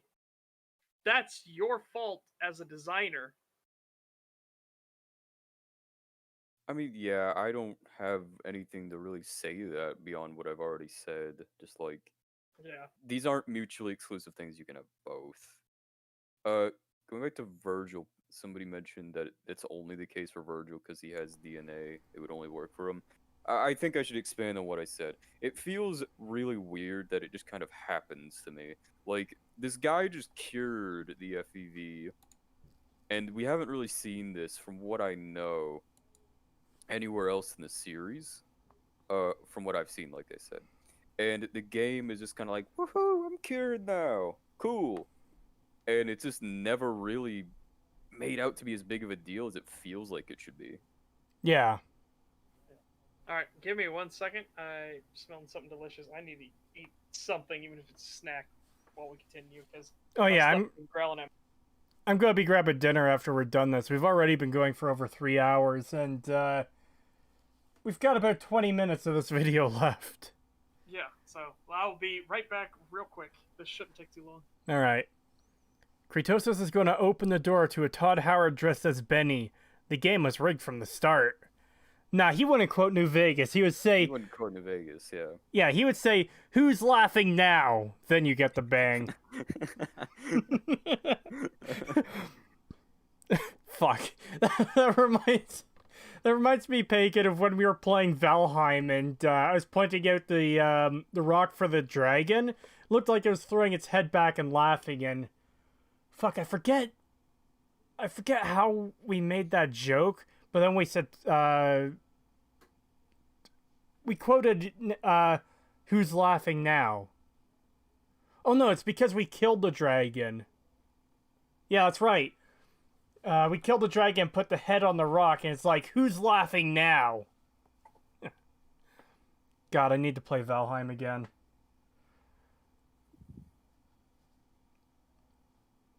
Speaking of Todd Howard, I recently learned somebody found like a section of him in his high school yearbook. Oh no. And it explains why in Skyrim you can just become leader of all these guilds. Apparently, someone wanted to verify if the chess club thing was a lie. It was not a lie. He was also in Model UN, the debate team, the tennis club, and class president. However, he was only in the chess club his senior year. What a nerd.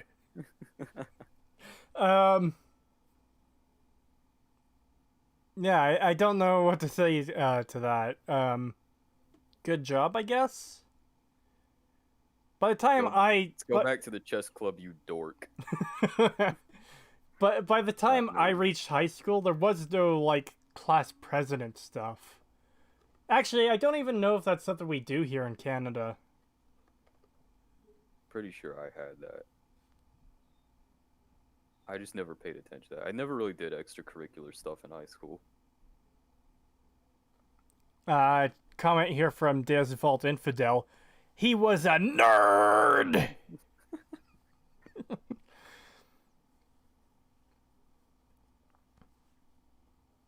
But yeah, the Virgil stuff does really bug me because... it feels like a half thought. Alright, I'm back. Kinda, yeah. I'm back. What kind of degeneracy did you get up to? We were talking about Todd Howard being in the chess club. Go back to chess club, you dork.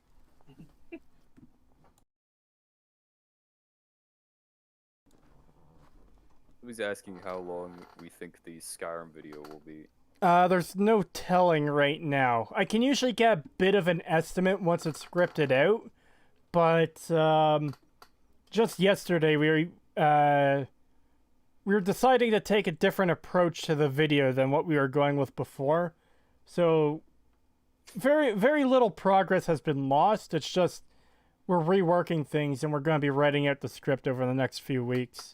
We're essentially changing which video will be the first video in the series. Yeah. As much as I'd like to rip apart the story right away, we're going to talk about mechanics first. Because then when you get forced into the combat and you have to do these mechanics, when we talk about the story, having already seen the mechanics video, you'll understand when like the oh dissonance God. between mechanics and writing. Yeah. Well, not just that. For me, mechanics would be the easiest thing for me to overlook if the story was good. But because the story is fucking garbage, dealing with the mechanics is just salt in the wound. Yeah. Anyways, let's continue on with this.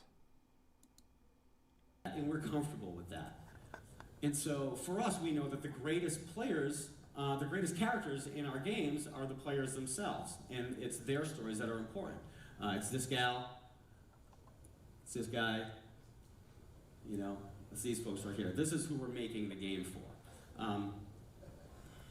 Yeah, it's amazing. And so, how do we do that? How do we go about creating an interactive story? Well, one of the most important things we did, you know, we look at the tools we have available, and how do we want to tell that story?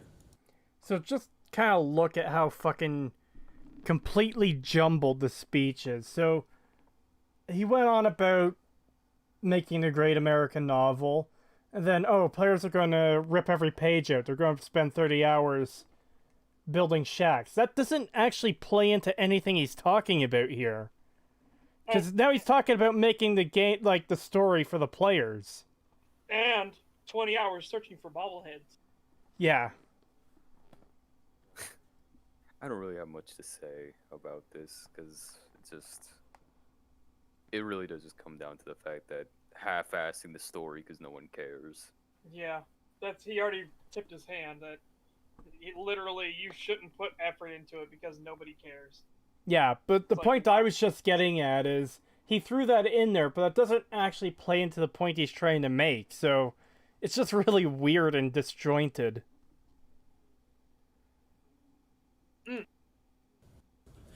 And what is most important? That's another aspect, as somebody points out. Thomas Servon says, if the player is the greatest character, then why do I spend 3/4 3/4 of the game following Liam Neeson around while he actually does shit and makes choices? Yep, that's a very good point. Yeah, why are we not the main character in the story then? It's if actually, you're saying it's the player first. It's actually pretty much the whole story. Half of it you're following Liam Neeson, then the other half you're trying to finish his life's work. Yeah. And keep in mind, the other half is like 2 dungeons in following the robots, so goes to show you how much of the game there actually is.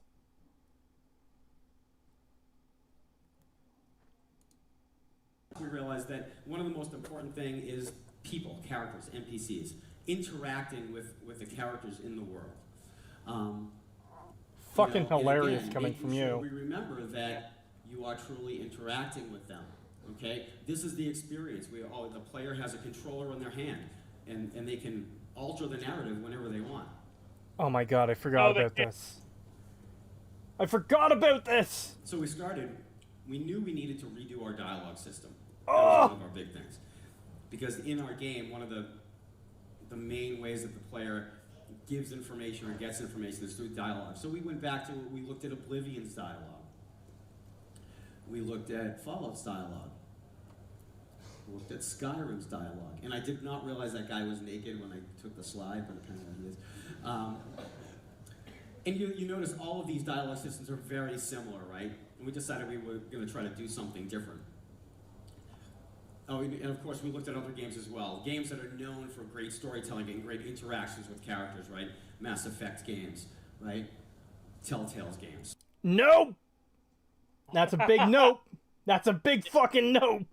Yeah, no on Telltale at all. Okay, so I'm not going to say at all. The first season of Walking Dead, from what I remember, was half decently written. It's got issues. I want to cover it one day. I really want to cover it one day.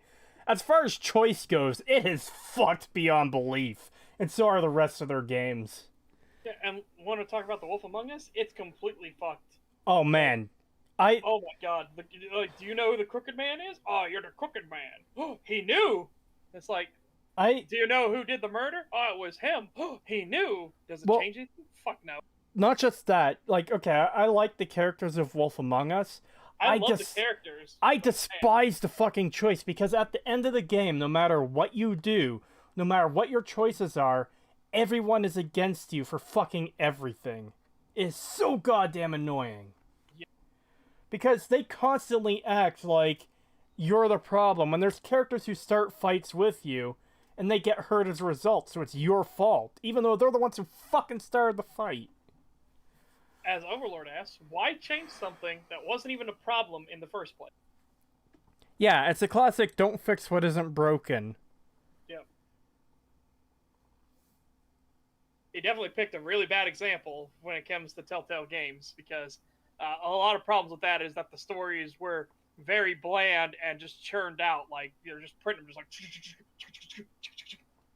and they became generic slop.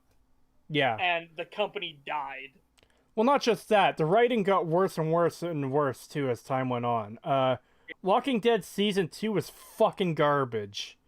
Life is Strange is horrible as well. If he does Life is Strange as one of his things, I'll be like, oh god, we don't even want to get into that, because that is absolutely atrocious. I genuinely despise that series has stuck around for so long. Yeah, me too. Is it Bay versus the Bay? That's a tough choice. Oh, fuck off. But anyways, yeah, back to Telltale. I really, really want to cover Telltale one day. It's one of the ones I've been wanting to cover since even before I made my channel. But, yeah, so, there's some parts in Season 2 of Walking Dead and some of their other games where drama happens just for the sake of characters yelling at each other for no good reason, and it's just really poorly done. It's so goddamn annoying. And then there's that one episode in Season 2 where you have to save that one girl, and you might not be able to save her and she dies, but if you do save her, she dies at the end of the fucking episode anyway, so your choice is pointless. And I know the game is trying to teach Clementine something there, that, oh, you can't save everyone, but you still rendered my choice fucking irrelevant regardless. That is fucking annoying as a player. Yeah. And what about David Cage games? Oh boy, I would love to rip that hack apart. Holy crap, his writing is atrocious.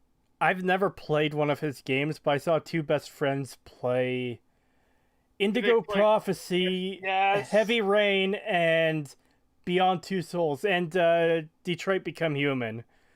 Become Human is the one that pisses me off the most, because so many people think it's good. It's like, no. No.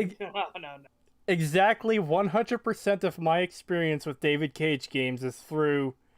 Sorry, 99.9% is through two best friends play. And the other 0.01% is that one video of the Sean glitch. Sean! Oh, yeah. Okay, doesn't matter that David Cage at least tries. He should stop and hire somebody else. He really should. It's that whole, like, keep your ego in check, you know, have some self-reflection.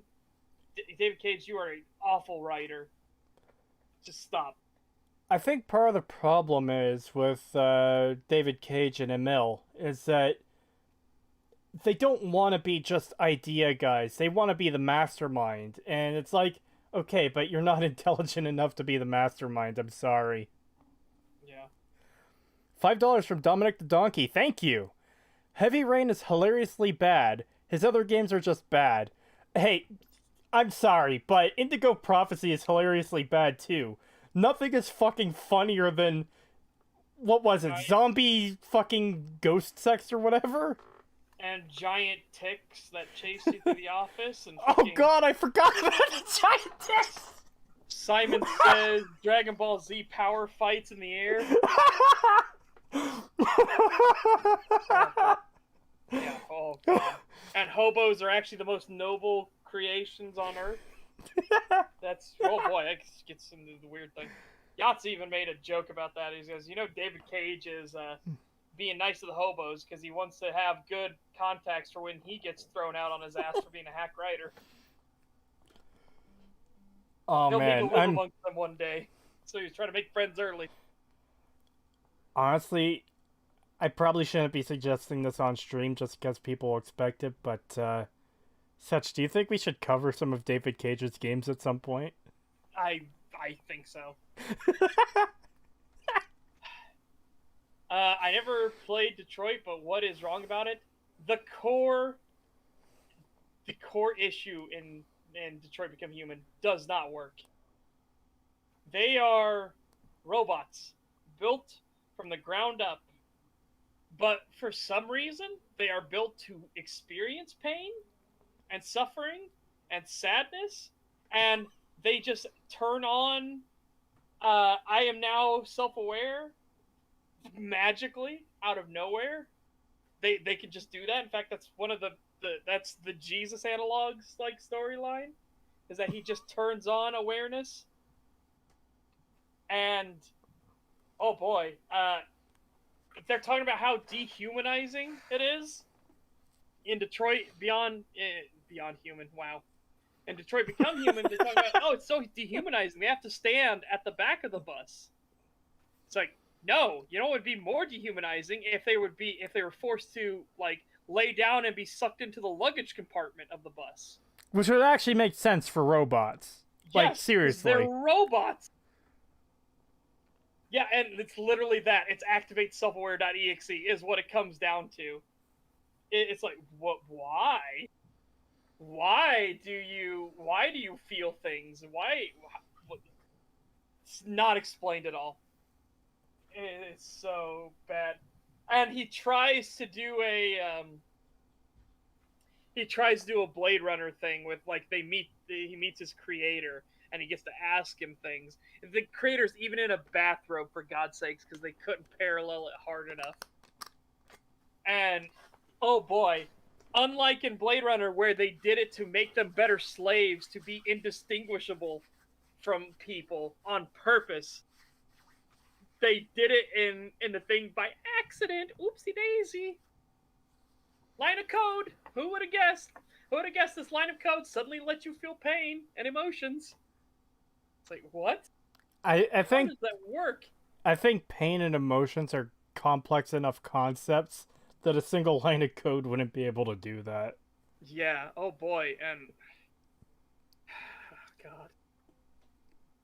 And then them, like, then them at the end of the game in the fucking robot concentration camps. Oh my god. I forgot about that! They have to be in their robot forms, not allowed to people skin. Be your robot forms. You need to stand there at all times. Like, do you know what actually would happen if you're robots? They would have just shot you. Why are they standing naked, air quotes, because they're robots. It's their fucking body. Naked in the snow, in concentration camps. What is happening? Yeah, that's just fucking insane. Oh my god. I think that'll be both fun and painful to cover one day, but guys, if we do cover that, eventually that's going to be way down the line because we've got so much on our plates right now. Dude, the worst part is he copied iRobot the movie, which the movie is horrible. It is trash. Read the book instead. Like, really? The movie has nothing to do with the book at all. Huh. Yeah, it is literally, they just took the name.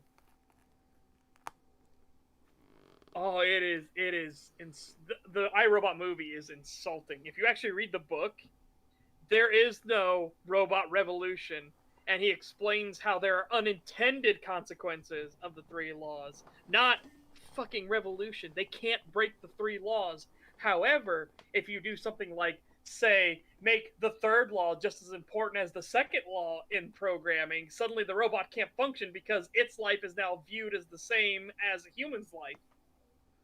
And it cannot compute. And that almost gets a bunch of people killed because the robot cannot function. Because, like, my life is as important as human life. Error, must protect my life. If I go in, I get destroyed.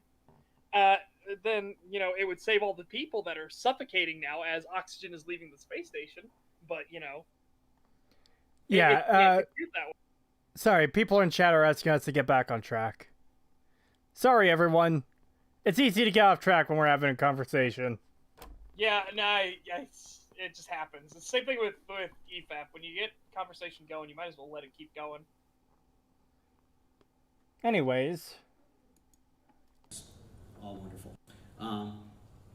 And we knew that we needed to have voice protagonists. That was a big step for us. So we got Brian, 2 amazing actors we worked very closely with. And I've lost track, but Fallout 4 has something like 120,000 lines of spoken dialogue, and I think 40 or 50% of that is actually the player character dialogue. 40 to 50% of the 120,000 lines of dialogue is for the player. Yeah, it just seems like a massive waste of resources. It is an insane waste of resources. It actually defies logic, because even if you look at that on paper, you have to realize, holy shit, there's so much we are wasting here. Like I said, it's the Dark Souls 2 thing again, where they had all these weapons, and then they started giving them unique animations, and they realized how expensive that would be, so every curved sword acts the exact same as every other curved sword, regardless of what it is. It's, oh god. Oh boy.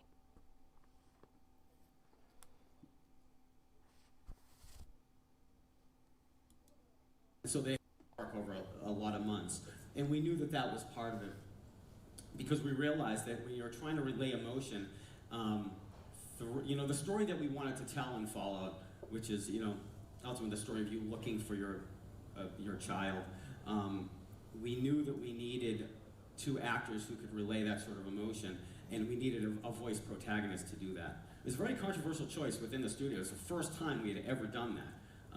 And there's something to be said for the silent protagonist, right? So you can have the voice in your head. But we knew that in order to tell the story the way we wanted to, we were going to have to voice them. And it didn't fucking work in the slightest. Yeah. I like it. Oh boy, I love this slide we're on right now, though, too. Yeah, that's basically exactly the problem with Fallout 4's dialogue. Right there, like, in a perfect embodiment. Yeah, that's a massive fucking problem. But the whole finding Sean thing ends up being such a small part of the overall game. Like, it's just weird that they would dedicate so much voice dialogue to what ends up being less than half the main story. You know? Yeah. It's, oh god. I also find it a bit strange that he does this in his reasoning being it's because we needed a voice protagonist to tell our story. Yeah. But wasn't it the player's story? So aren't you actively going against what you literally said as part of the start of the slide? Yeah, just a Yeah, couple minutes ago, we have to make our story for the player because it's interactive. But by the way, here's all the voice acting for our story. Yeah, We and needed how this to make it work. and how the voice acting absolutely destroys any sort of like role play or anything you can get into the story, and how it dictates how everything goes. Well, it's like I said a couple streams ago. If you want to imagine your character sounding a certain way, you could do that, you know? If you want to imagine your courier in Fallout New Vegas sounds like Arnold Schwarzenegger, you can imagine that in your head, that everything comes out with his accent or way of talking, like complete with the Arnold Schwarzenegger noises that, I can't do it. And the only reason that they got the jump on you was because they got the jump on you. Like, you would have whooped all their asses. You know, you can decide that Yeah. yourself. But then you come to Fallout 4, and you want to imagine your character sounds like that? You can't do that. Oh, If you want to imagine Nora sounds like Dr. Girlfriend from fucking Venture Bros, you can't do that. here's a great example. So Deus Vult hits on something very close to this. You never need a voice protagonist to tell a story as long as you're capable of writing lines of text. Yes. You don't even need lines of text. Half-Life. They tell the entire story with a silent protagonist, no dialogue choices whatsoever, and you get the entire story. Yeah, well, actually, having played through a good chunk of Half-Life 2 again for that other video we want to do at some point, it's amazing how much detail is put into the environment. Like, how much story is told solely through environmental storytelling. Yes. Like, it is fucking impressive going back to that. Because I haven't played Half-Life 2 in years, and just seeing it again, now that I look at media differently, it's like, wow, they tell a lot with just the environment. It's really fucking impressive. Yep, and that's always been Valve's, Valve has, well, one of my favorite mottos Valve has, but Valve has this philosophy that the world itself can tell your story. But my favorite philosophy of Valve, and why the company is named Valve to begin with, and I remember this was from a show called Icons back on G4, when that still existed as a thing and not as a cops rerun channel. But they said they went to an office and there was an exposed bit of pipe, and there was just this red valve that was on the wall, and they stared, and Gabe and them just stared at it for a while, and one of them said we're like the player, and we could choose to turn the valve to the left or to the right, or not at all. And it was like, holy shit. And this whole thing of this is why Valve suddenly was like all their stuff, why they had their identity was the player can dictate, do they turn the valve on? Do they turn the valve off? Yeah. And so that's where the company's name Valve came from. I never knew that. Yeah, I mean, there's a whole bunch of stuff. There's deep lore of just how revolutionary Valve is as a company, and still is, honestly. I know people make the joke that they don't make games anymore, but there's a very tragic story of going through. They've been trying to make games this whole time, but they just don't think it's good enough. It doesn't fit up to their quality standards. And so, as much as I don't like Jeff Keighley, he did a great video that you can watch on Steam about the hundreds of projects they were doing and prototypes and everything, and showing all this great promising work, and they're like, it's not good enough.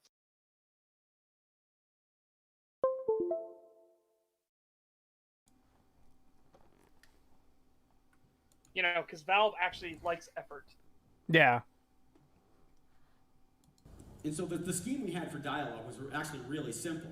You know, if you look at it, and this translates to the PC, to mouse and keyboard as well. But if you look at a standard controller, the general gist was, A would be a positive response, X would be a neutral response, B would be a negative response, and Y would be a question. Okay? That's fucking and bad. So that would allow us to have more fluid interactions with our characters. And so, you know, this is the salesman at the beginning of the game. And when you talk to him, you can choose. Everything's pretty much, not interested, negative, A, positive, question, neutral, right?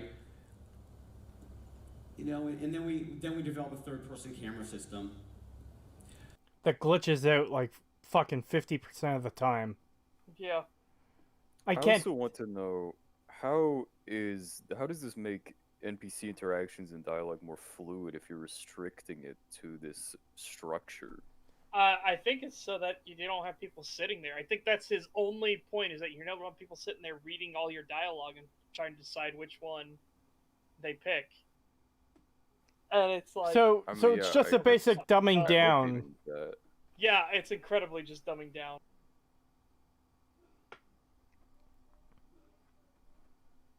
Yeah, because this whole system is fucking garbage, and they should have seen it beforehand, especially with what he's about to say. Hold on.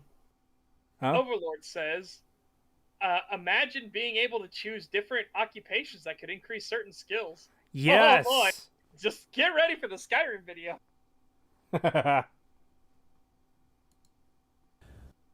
Some issues with this, of course. And again, this goes back to great games of play. It always goes back to the player. Originally, when we had our dialogue system implemented, you could not skip through lines of dialogue. You had to sit there and listen to everything a character said. You, in essence, had to listen to the words that the designers wrote, that the stories they created. And what we found in the studio was that by popular demand, we had to give the option to skip dialogue. Because yeah, no fucking shit, Sherlock. How was this not obvious? How was this not obvious? People can often read faster than somebody that's like trying to put on a performance or enunciate certain things. Oh my god.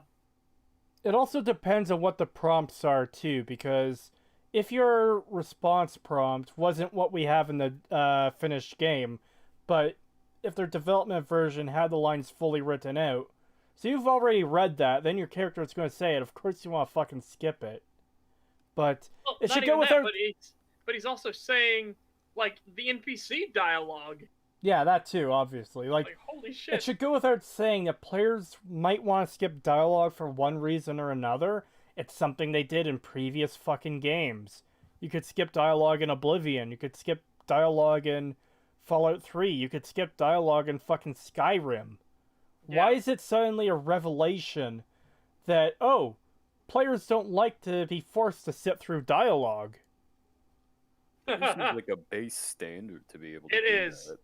It is. But as Private Kowalski says, Nate, fuck off. Salesman, no. Nate, understandable. Yeah. Even in the studio, people wanted to skip dialogue, right? They could read the subtitles, could listen. Or absolutely. What I just said. People can read and comprehend the dialogue in the subtitles way faster than somebody going like, but, well, see if you help us, those mutants over there will go away. Meanwhile, the person read the, well, see if you help us, the mutants over there will go away. They're already done, while the guy's not even halfway through his sentence. Yeah. Interested in what an NPC. Okay, so that's a tough thing. Like, we create these stories, and the player doesn't want to hear them or doesn't want to experience them. But that's okay. Okay, they spent the money, they bought the game, they're experiencing it. So, I get to use this as an example. For me, Elder Scrolls Online versus Skyrim. I read the dialogue in Skyrim, and I skip however long it's going to take them to speak said dialogue. As much as you can, because there's some dialogue in Skyrim you're not allowed to skip, and that is torture. Absolute torture. Yeah. In ESO, You can skip every single bit of dialogue in that entire game. There is nothing that stops you from doing it. Yet, I find myself wanting to listen to what they have to say. I find myself stopping and listening to how they say it.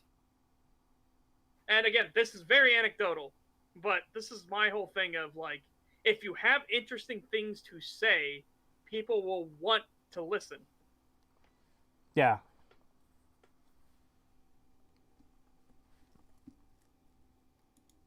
The way.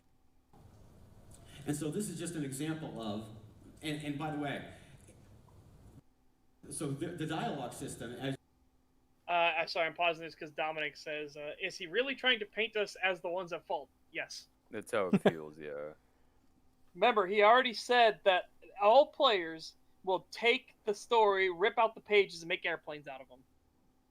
And notice he's not describing the groups of people, players that are ignoring the story. He's not saying it's specific group. He's saying it's just players in general. Yeah, that all players will do this. Everybody does this sort of thing. And, like, does anybody remember at this point what his point here was? What number 3 was?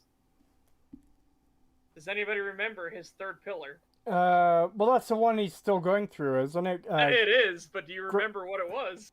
Great games are played, not made. Okay. Oh boy. But you see what I mean? How we're going from one reeds to the next reeds. We're going from one tree to the next tree. We're not really, like, seeing the point yet. Well, I think that's kind of what he's getting at here is, oh, we played the game and saw this wasn't working, so we went back and changed it, and that's how we made the game. But, like, again, this is something you should have already fucking known. Yeah, this is like design 101 sort of basic shit. it's very fluid in the game. You know, you have, like, every time you talk to an NPC, there are 4 options. Well, for the designers, this was something of a nightmare, because every interaction with any NPC meant that they had to write 4 responses for anything. You know. Wow. Oh, you poor baby. That's almost like it's a big fucking issue. You fucking idiot. My God, it's almost like it's your job. Oh my god. And this is something we've talked about before, but it's the whole problem of there needs to be exactly 4 responses, no more, no less, and how... I can't fathom a reason you think that's a good idea. Yeah. Maybe after, as a guy under a bridge with $2 says, maybe after 10 playthroughs, but not the first one. Yeah. Well, even on the first playthrough, some people might want to skip dialogue. I assume that's what that's referring to. Yeah. But,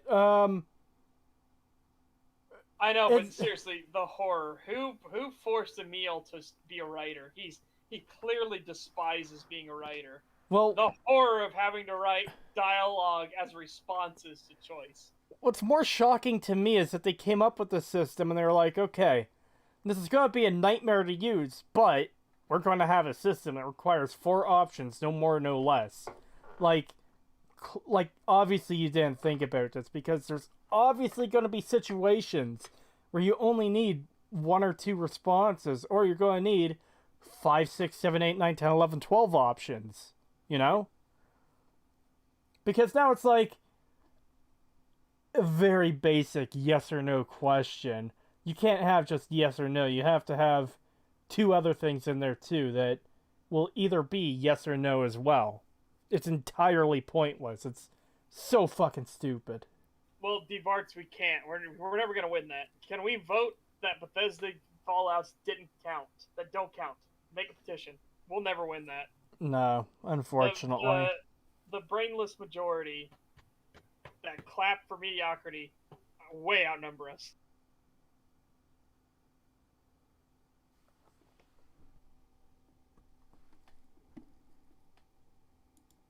You know, they a guy that, like, yeah, the restrooms are over there, but they had to write that for it in 4 different ways, right? So, I know we were just talking about we only played just a couple more seconds, but now he himself is criticizing their own system for us. Yes. Proving, like, what bullshit it was. absolutely amazing. Just amazing.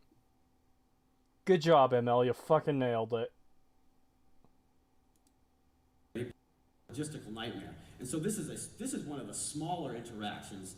You can just, and our editor, our tool is full of this kind of stuff.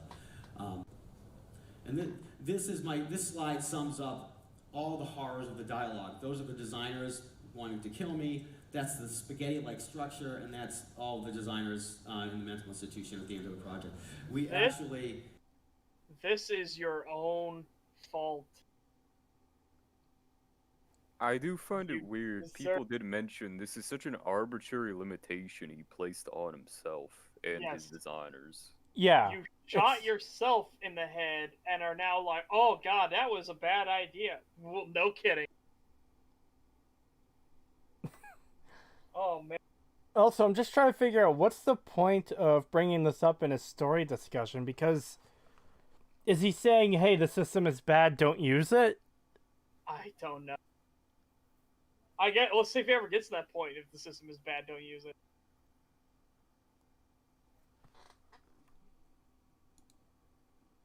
Trying to create using the dialogue system was incredibly difficult, just because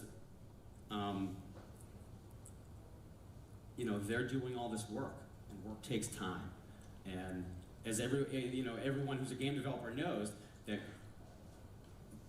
creating a game is a time-consuming process anyway. But when you're adding to that, this is time you don't get to see your family or have a weekend to yourself. It became very difficult. Okay, that's called having a job. Not only that, but this is where proper management comes into play, Emil. And you are the lead here. It's your fault.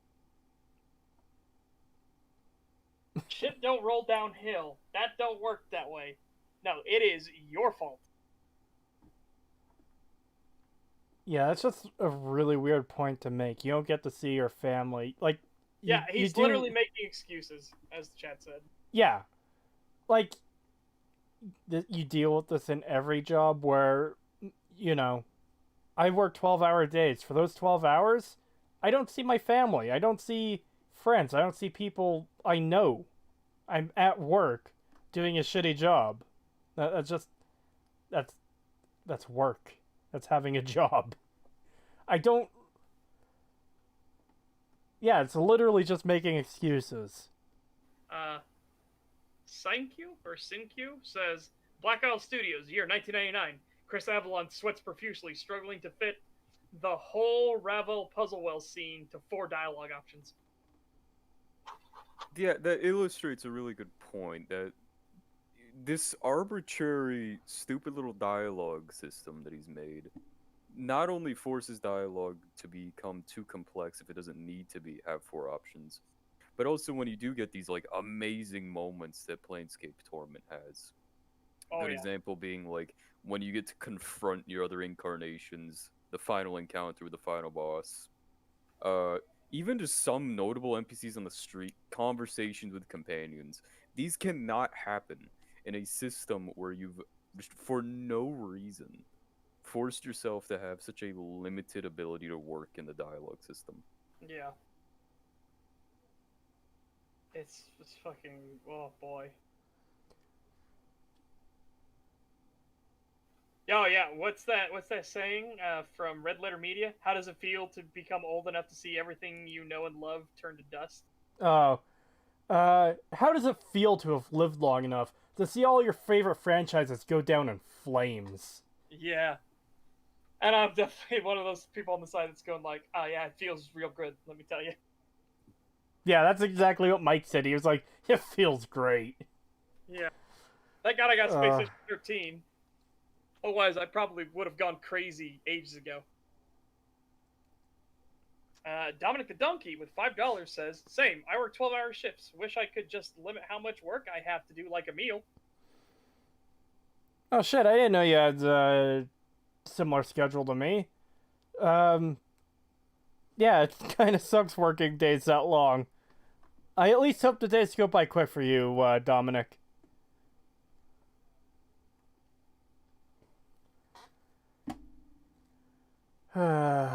let's finish off this shit show. There's still fucking over 10 minutes left. God damn it.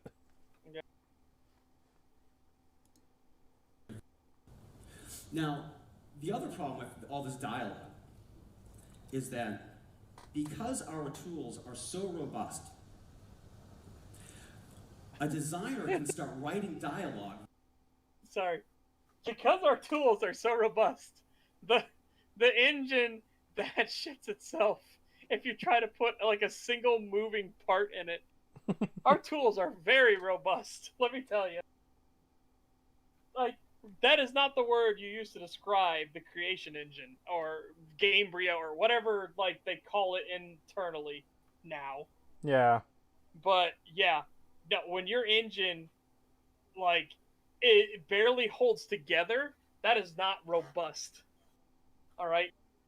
Not at all. Quickly, even in pre-production. So for, I'd say a good 2 years in any of the games we do, a lot of the quests, that's, some people call them missions, we have always called them quests. The quests are very basic. They might be, the NPCs are wearing rags, they're not wearing their actual clothes, their faces aren't done yet. Remember, he said 2 years of just this. 2 years. They're still very basic. Meanwhile, Obsidian makes an entire game in a year and a half. That blows your games out of the water. Yeah. Holy crap. And they make more content than you do. How? You know the system better than anybody because you made the system. But they are more efficient with it, they are more skilled with it, and they get it done faster than you do. Holy crap. Just want to read out a comment here quickly. At Creetosis, I've started playing Morrowind. I'm really enjoying the game. Thanks for motivating me to play it. Thank you. I'm glad you're enjoying it. It's my all-time favorite game. It's always nice to hear someone's playing it because of me.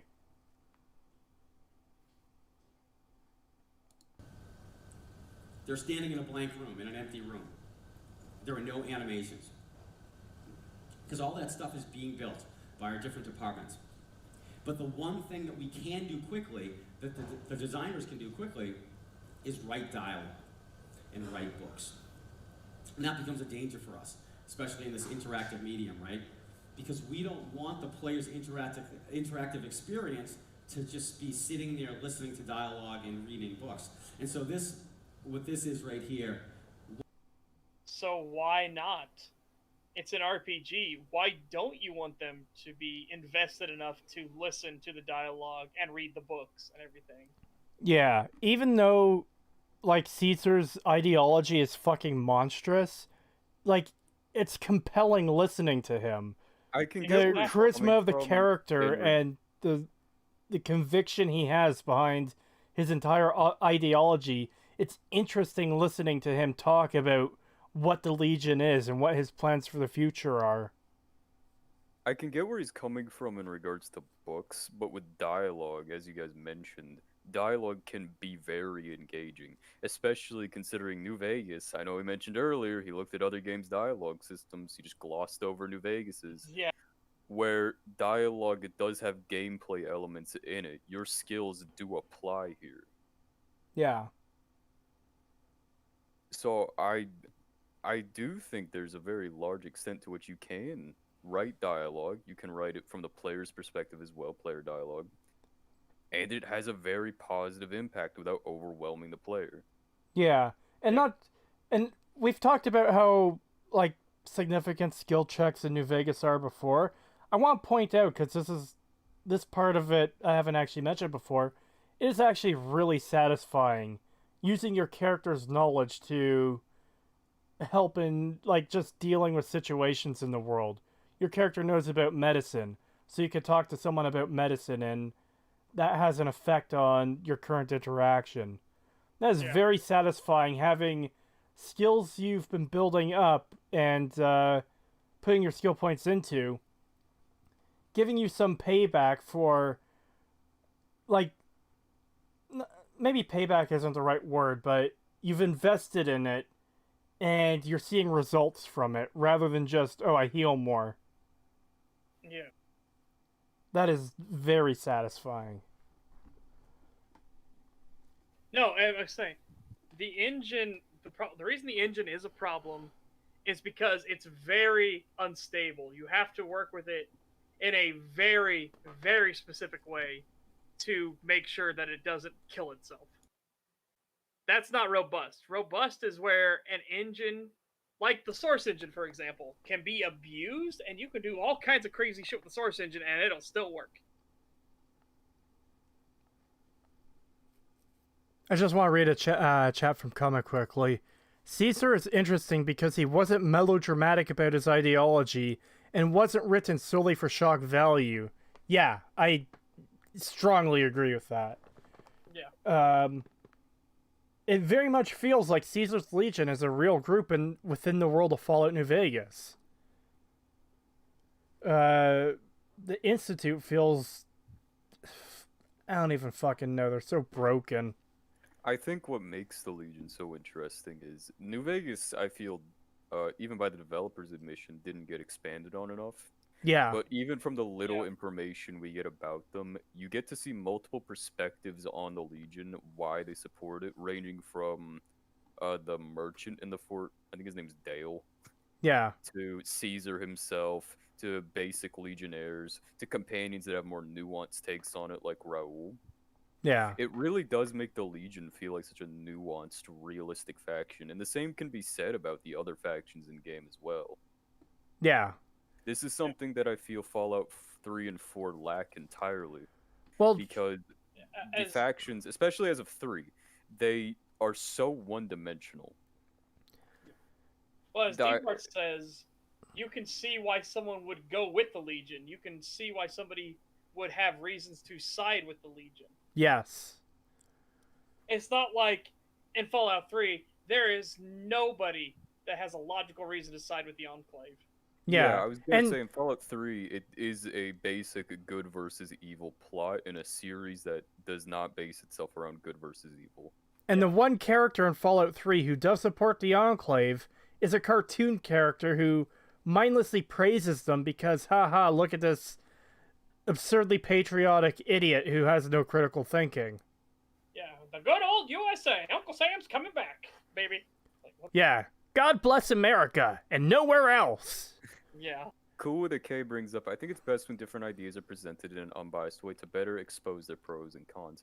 I kind of disagree here in regards of how New Vegas does things. I think there needs to be a bias because these characters themselves would have biases. Yeah. I think it should be up to the player to be able to identify biases, which makes the world feel more alive. I think what Cool's trying to say is overall, I think you as the game writer needs to look at it in an unbiased way. But and also, the characters having biases is part of their character, not part of the faction as a whole. Yeah, and I just want to point out I'm not sure if it's one of my I'm not sure if it's my favorite, but one of my favorite character interactions in New Vegas is if you take Arcade to the fort.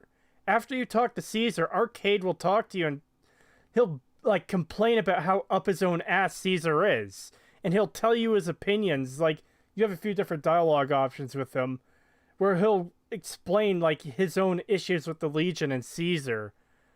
And he even, I think one of his lines is even, you can't even really blame the Legionnaires or the followers of Caesar because they've been indoctrinated. It's just this one asshole that's doing everything. It's a really good interaction. And also, this doesn't just apply to the Legion, it applies to the NCR to a massive extent. Because you've got Boone, who's they're flawed, but they're bringing civilization to a place filled with raiders and people exploiting all these people stuck in Freeside. That's pretty noble in its own right. And then you have Cass with the long Dick Johnson reasoning. It's really interesting stuff, and it's very fun to it's very engaging to go through all of these companions, see their different thoughts on things.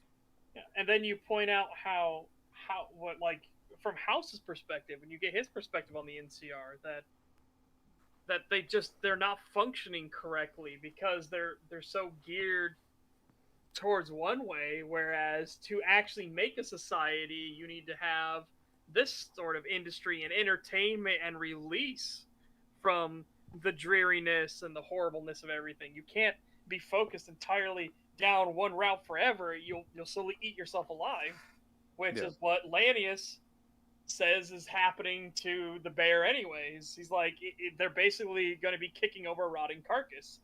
Yeah. And, and he's right. Caesar says that too, that it's inevitable that the bear will fall. Yeah. And they should. Like, oh my god, if we get a West Coast thing, like, hopefully it'll be the collapse of the NCR will be a big thing. But people are asking who we think the best are for the Wasteland. Oh wait, we should do that at the end because I still have that saved in our thing. Yeah, go ahead and that we'll cover that at the end. Yeah, the what's your favorite New Vegas faction thing? Yeah, we can. Because my favorite faction does not equal who I think is the best for the Wasteland. Yeah, it doesn't. But I figured that'll go into a whole we'll get into a whole long diatribe about everything when we start talking about our favorites and explaining through everything. Yeah. Lore bombs. No, that's what we call them at the studio. Hold on. I'm just going to reel this back a little bit. No lore bombs. Sitting there listening to dialogue and reading books. And so what this is right here, lore bombs. No lore bombs. That's what we call them at the studio. A lore bomb is anytime there's a giant dump of text or audio that explains something away. A lore bomb. Okay, so they that actually quite literally do that in Fallout 4 multiple times. Yes. And it's called an exposition dump. Why are you inventing like lore bombs? It's an exposition dump. Sometimes it can be used well, like it's not inherently a bad thing. Yeah, to like recontextualize an entire situation. Yeah, give us a lore dump that explains everything, like how we were a biased observer and we saw everything from a negative perspective, and then they showed like, no, this is actually what happened there, and this is what we were doing, and this is why we were there. Like that's an exposition dump because it's literally explaining everything. But my God, that's not bad. And then, but it's funny because we say it's not bad. They're saying it is bad, but they use it anyways. Well, going back to the conversation I just mentioned with Caesar, where he explains his whole ideology. Again, if you're actually paying attention to him, like, kind of what he's saying is a little bit fucking crazy when you get down to it, but he presents it in such a way that it's convincing. He's very charismatic. He's very confident in his goals. Listening to him, it sounds like he's the man with a plan who's going to keep humanity going.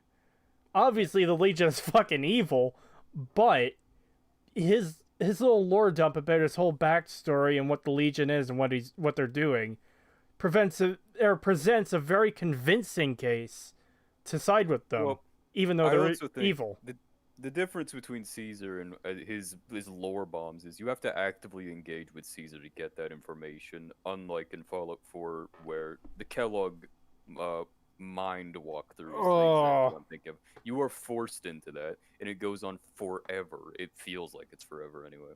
Yeah. Well, you can actually just run through the whole thing, but if you're actually listening to... forever. Yeah. I actually forgot about Kellogg's mind thing for a bit, and it was nice not remembering that shitty part of that game. Oh, God. Sometimes it's good being a bit forgetful, because you fucking forget garbage like that.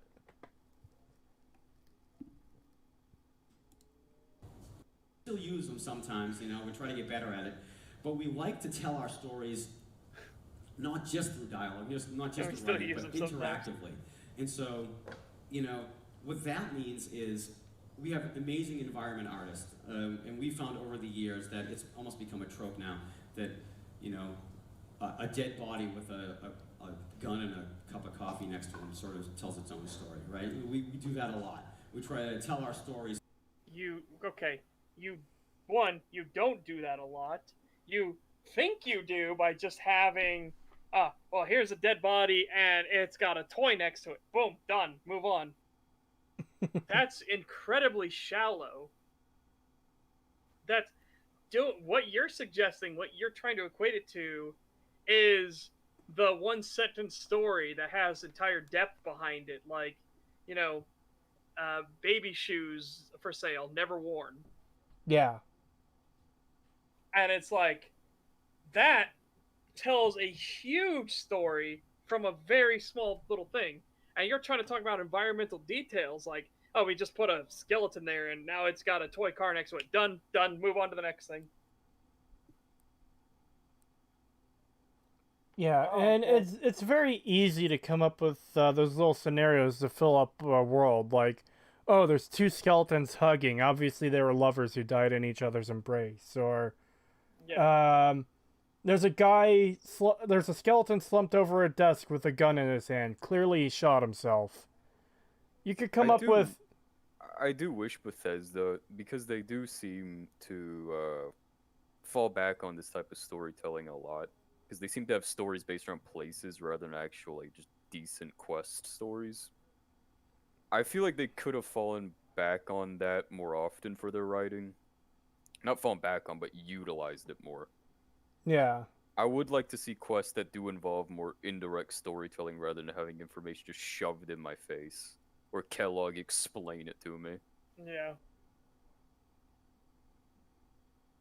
Yeah, oh, that's another thing, as Scott points out.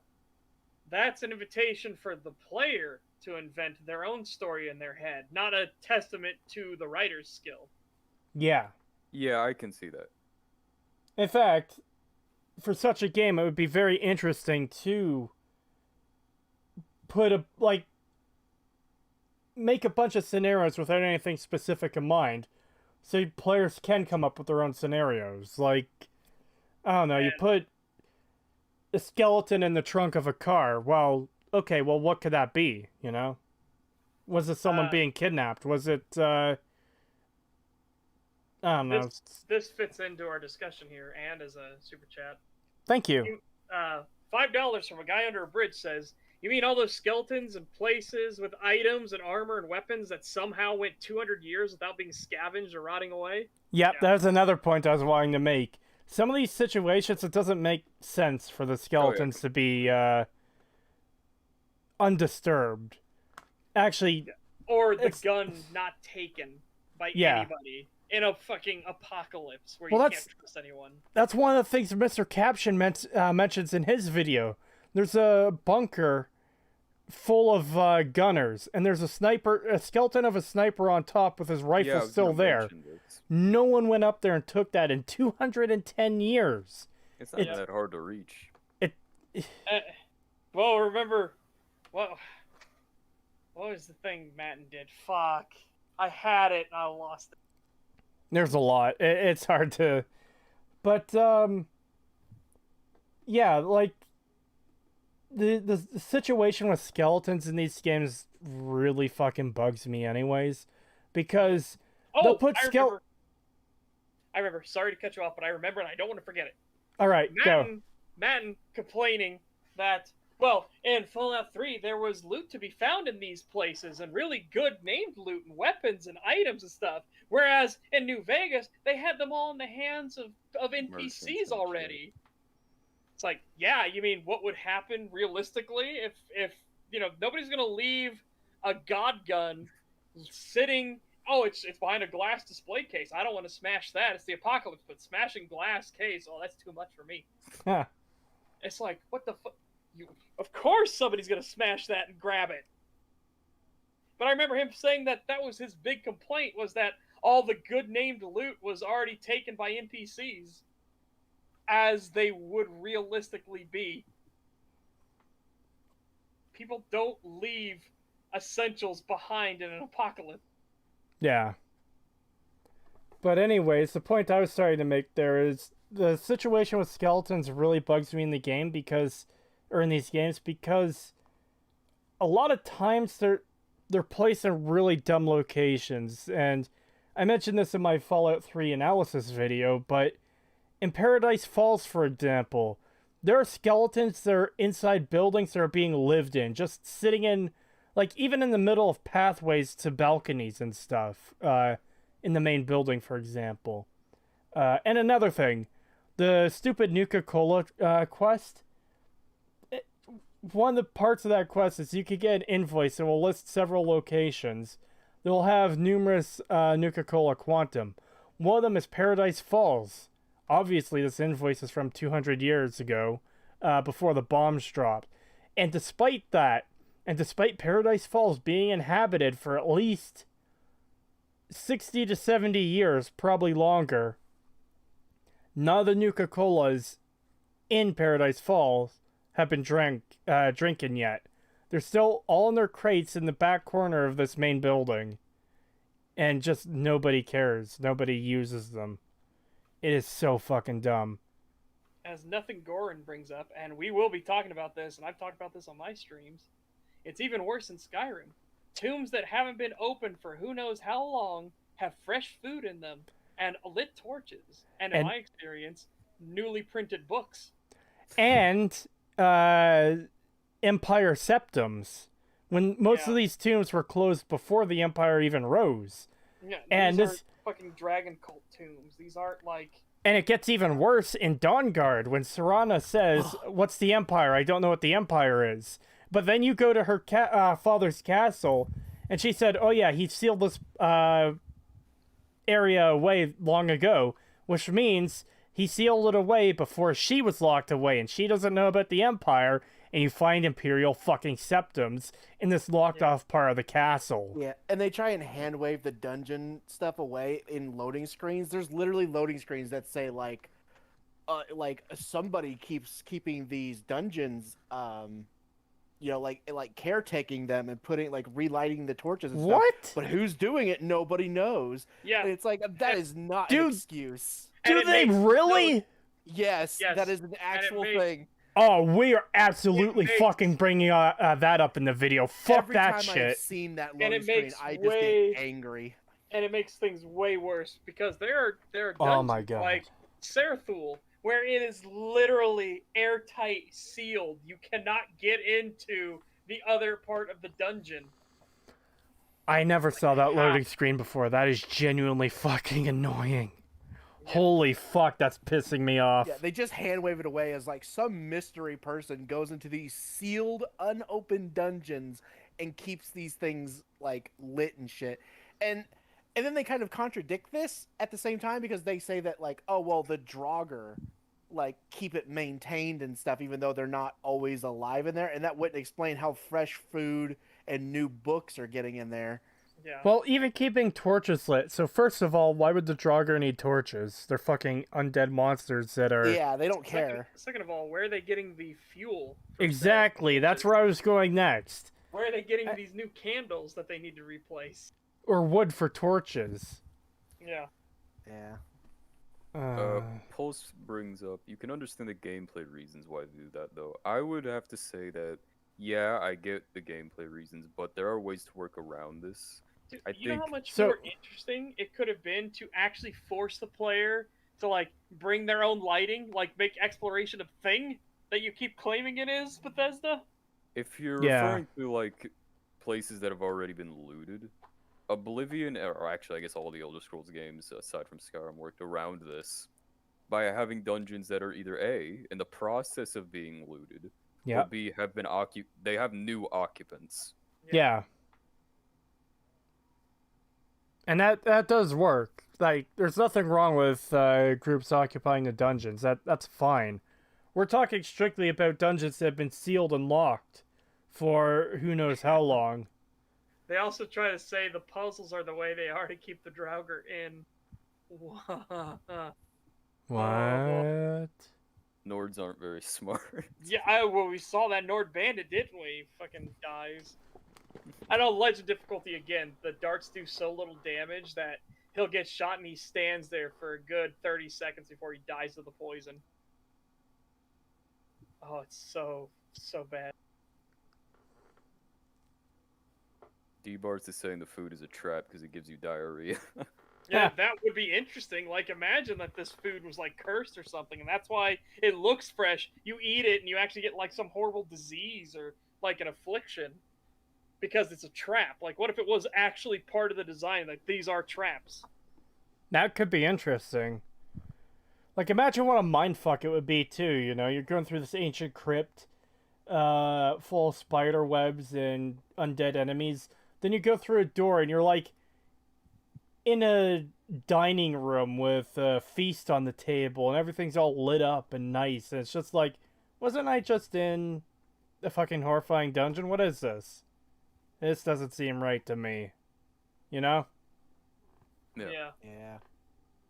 Obviously, that's the kind of thing you can only do in, like, one dungeon, because if you see it in 300 dungeons like you do the fucking picture-matching puzzles, it kind of loses its, appeal. Well, maybe not the dining room, but again, maybe, like, there's an apple here or there, or something like that, but they're all, like, traps. These are traps that they put into place long ago when they sealed these crypts, and the magic is still strong in them. The curses are still strong on these food items. Just so if anybody tries to come in and take them, not knowing that these things would be sealed for thousands and thousands of years. Yeah. But, you know, they was on the assumption that now that the dragon cults have fallen, let's, you know, booby trap our foodstuffs and everything in here. So if anybody comes in and loots it and takes anything, well, we got them. Imagine having effort and immersion. Wow. Yeah. Is through the environment, you know. Oh, God. So this scene is from, kind of hard to make out. This is the very beginning of Skyrim. Kind of hard to make You're out. in a- Because you fucked up in the beginning of Skyrim, son. That introduction is horrible, and I have so much to say about that introduction. Is it just me, or is the texture of the wagon, like, fucked up more than it normally is? Like, it's a lower quality version. I think this is before the special edition and everything. Okay, but I don't have the special edition. Oh, I don't know. I don't know. But this is the thing that one of my points of criticism for this. Look, you can't keep both characters' faces in the screen. Oh. I think what it is they have the settings really, really low. Because Yeah. I've only seen wood look like that when I have it on, like, really low settings when I was trying to run it on my laptop. And that was about the only time I've ever seen it look like that. Yeah. Oh, you're finally awake. The fucking beginning is so bad. It is really bad. Hard. Being transported to your own execution. You can't even, your hands, you can't talk to the other NPCs. There's no dialogue. Your hands are bound. You can't talk to the other NPCs because you made it that way. The other characters can talk. If they had given you dialogue options or gave you the ability to engage in fucking conversation, then you'd be able to talk to them. But you don't, because you need your stupid expository dialogue. I just missed a part of that. Did he say, like, you can't talk to them and your hands are bound? Or did he say you can't talk to them because your hands are bound? No, he said and. Oh, okay. I was about to say, having your hands tied does not make you unable to speak. I don't know about you, but I can't form work good if I can't articulate with my hands to point out things. Well, to be fair, you wouldn't be able to speak with your hands tied if you're speaking Italian. Hey, gabagoosh! Mamma mia! So you have very little interaction. It's basically like bus ride, right? Because you made it that way. On the sequence in particular, how do we make? Hold on, I need to go. You can't talk to the other NPCs. There's no dialogue. Your hands are bound. So you have very little interaction. It's basically like bus ride, right? And so I worked with one of the designers, William Shen, on the sequence in particular. How do we make this an interactive experience, even though we can't? And we just try to leverage every tool that we have. So how do we make it an interactive experience, even though we can't? Can though. I mean, they literally designed it to not be. Again, this is all your fault.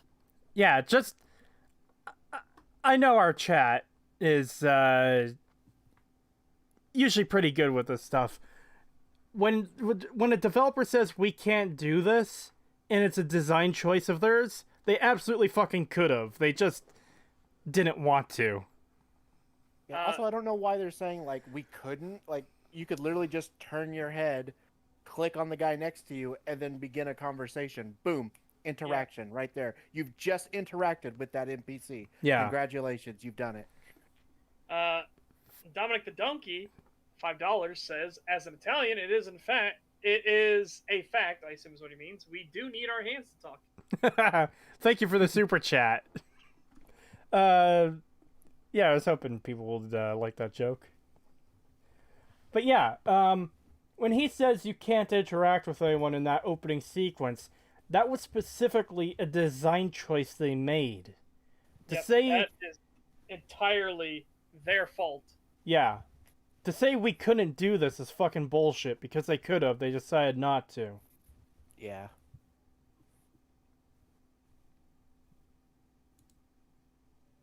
You can look at things. And so what we did is we used the other NPCs in the cart to sort of narrate. Oh boy, yeah. So, I have so much to say about that. I knew a girl in this village, or, I remember fighting over here. I wonder if they're still making the mead with the juniper berries. Oh my god, it's literally like elementary school fucking dialogue. It's so bad. I don't even care about him saying he knew a girl here that he likes the mead.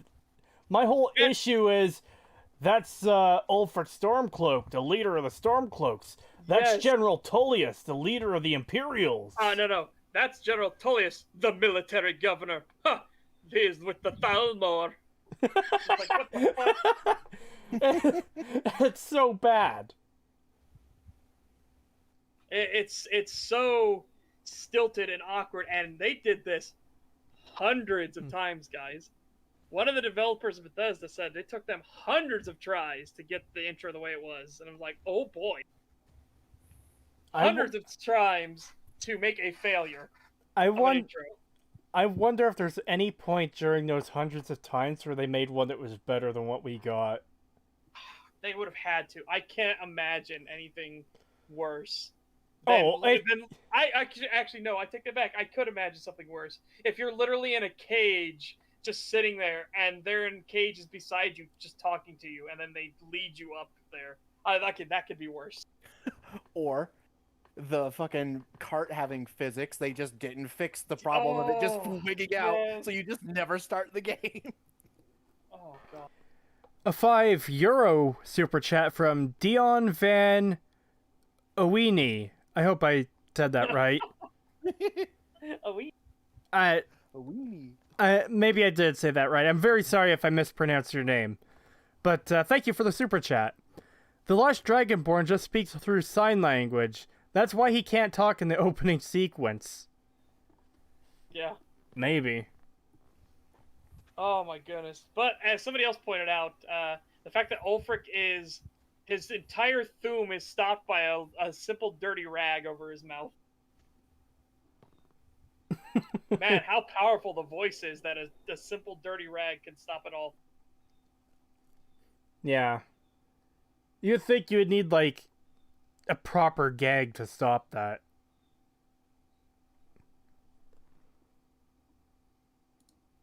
It's new that we,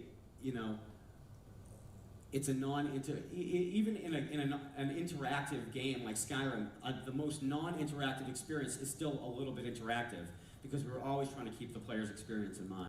How is it fucking... Because you can move your head. Didn't you hear him say that? You can move your head to the left and to the right and then up. How the fuck? Down. How the fuck? He literally said that. He literally said it's interactive because you can move your head around. Oh, how the fuck do you say that? It's not interactive to look around. Oh, don't worry, cool. We're gonna go into intricate detail about how bad the intro to Skyrim is. It's going to be brought up in, I think, almost every single video, except for the one that guaranteed we can't do it in, because it doesn't make sense. Sentries, what do you see? It's in the clouds. He says as it lands on the tower. Oh my god. General Tullius, what in oblivion is that? I was just about to say that one. What do you see? Fucking right as Alduin, like literally, he's a split second from touching down on the tower. It's in the clouds. Your tower is like 20, 30 feet high tops. Okay? In the fucking clouds. Hundreds of times, guys. Hundreds of attempts to make this introduction and tutorial. Dominic Donkey with $5 says, pain. Pain. Pain.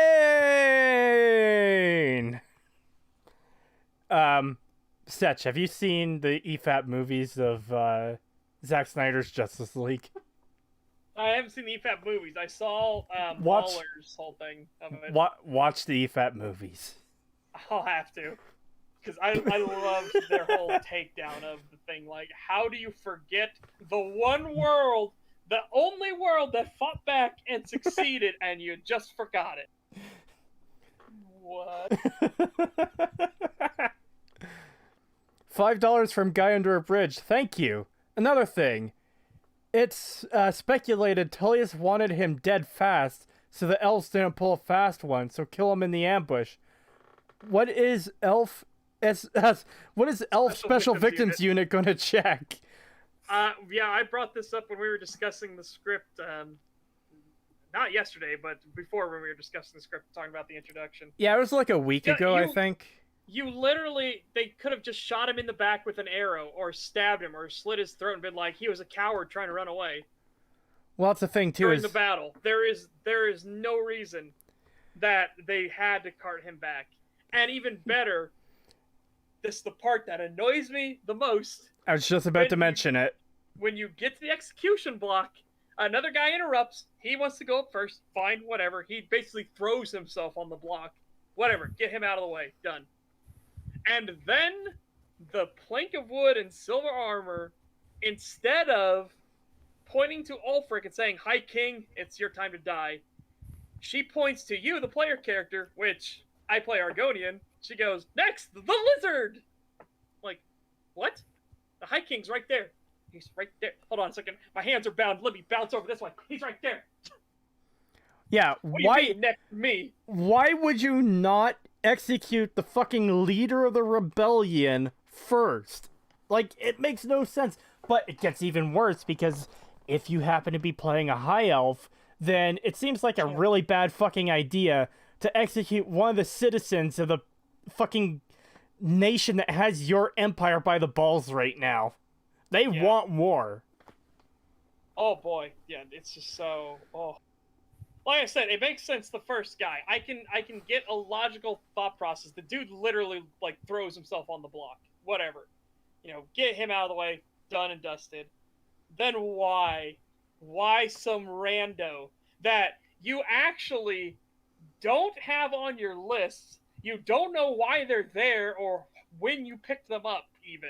Well, here's the thing. They, I think it's mentioned they caught you near the border or something. And I checked in game. The border to Cyrodiil is there. There is a gate. So, what if you're just a simple traveler coming from Cyrodiil to Skyrim? Then you get tossed in an execution cart for no goddamn reason. And why was the ambush at the border? And why was Ulfric there to be ambushed at the border? Yeah, what was he explained? It's oh boy, yeah. Let's get back to Emil's speech. Yeah, we are thoroughly in the mountains now. Pain. Now, when you go to Fallout 4, looking at some of the things we did in Fallout 4, we try to put all this stuff together to tell our stories. So great games are played, not made. Interaction is always important. Because we tell our stories through quests, a lot of times, even that is difficult for us. How do you start a quest? Wait. Didn't you just say that you tell a lot of your story through the environment? And now you're saying you tell it primarily through the quests? Did I misinterpret that? Is that not what he just did? I think they did mention environmental storytelling. Because there was the whole skeleton thing. The skeleton with a coffee cup and a gun, you understand, writes itself. It's like, didn't you just say that you tell your story through that, and now you're saying you tell your story primarily through the quest? And now he's saying, now he's saying the starting point for some quests is hard. And I know, like, the quest where he's got in here, in the screenshot, it's the fucking drug heist one.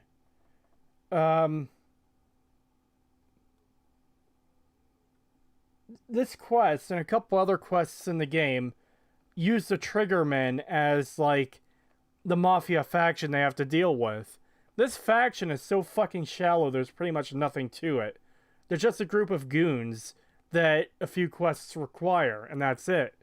Now, if the... I already forgot. The Triggermen.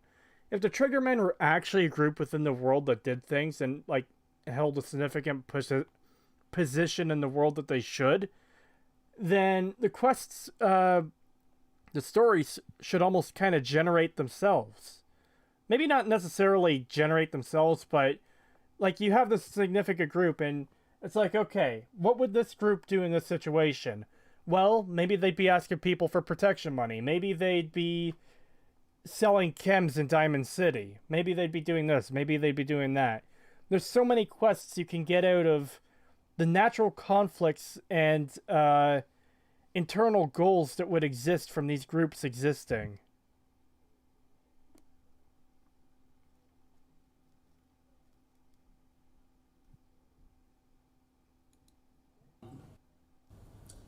It's very easy to go up to someone and have them tell you what to do, or give like, this guy wants help. It's kind of boring, right? So in this quest in particular, this whole quest starts, you witness a fight in a tavern, right? So it's a very interesting, and you can get involved. Oh, I'm thinking he's talking about this. You witness a fight in a tavern.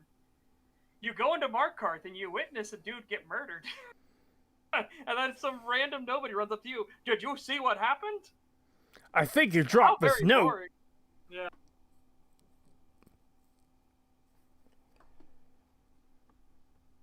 And, like, he's not even wrong that, you can come into a town and witness different things happening. The problem is they do it so lazily in their games, it feels very forced and artificial, like, almost every time. It feels like the world hasn't been progressing at all. Yeah. Like, until you get there, and suddenly everything's unfrozen. Well, the Markarth example is a really good one, because the character who pulls the knife and kills another character, he's, like, standing there normally, facing a different direction, and the second you load in, he pulls his knife and turns around. It's not like something that's building up, it's something they want you to see fucking immediately when you enter town, and it's just very artificial feeling. Especially if you play the game more than once. A lot of the shit fucking crumbles if you play the game more than once. Like that, it does make the world feel artificial. Good examples being how in Skyrim you will come across a lot of conversations that are just exact repetitions from before. Yeah. I don't know how they could have fixed the Markarth one. I don't know about this tavern one because I didn't witness it, but you know how they could have fixed the Markarth one? You come into the town, like, maybe one of the guards inside the town says something like, we heard something going on inside. You go into the town, and instead of seeing the guy pull a knife and walk up on the dude, you see a body on the ground, guards leaning over it, and a dude is, like, on the ground, or they're dragging a dude away, and he's screaming something about, like, for the Forsworn or something like that. Yeah. No, you just missed the incident. But you were there to hear the stuff about the Forsworn. Well, congratulations. Now you've got your plot hook. Who the fuck are the Forsworn? Yeah. Even then, you could have had it so the incident occurs, like, after some time has passed within the city itself. So there's still that opportunity to get to save the woman being murdered. Was it a woman that gets murdered? It's a woman that gets murdered, and you learn she's an Imperial spy. Yeah.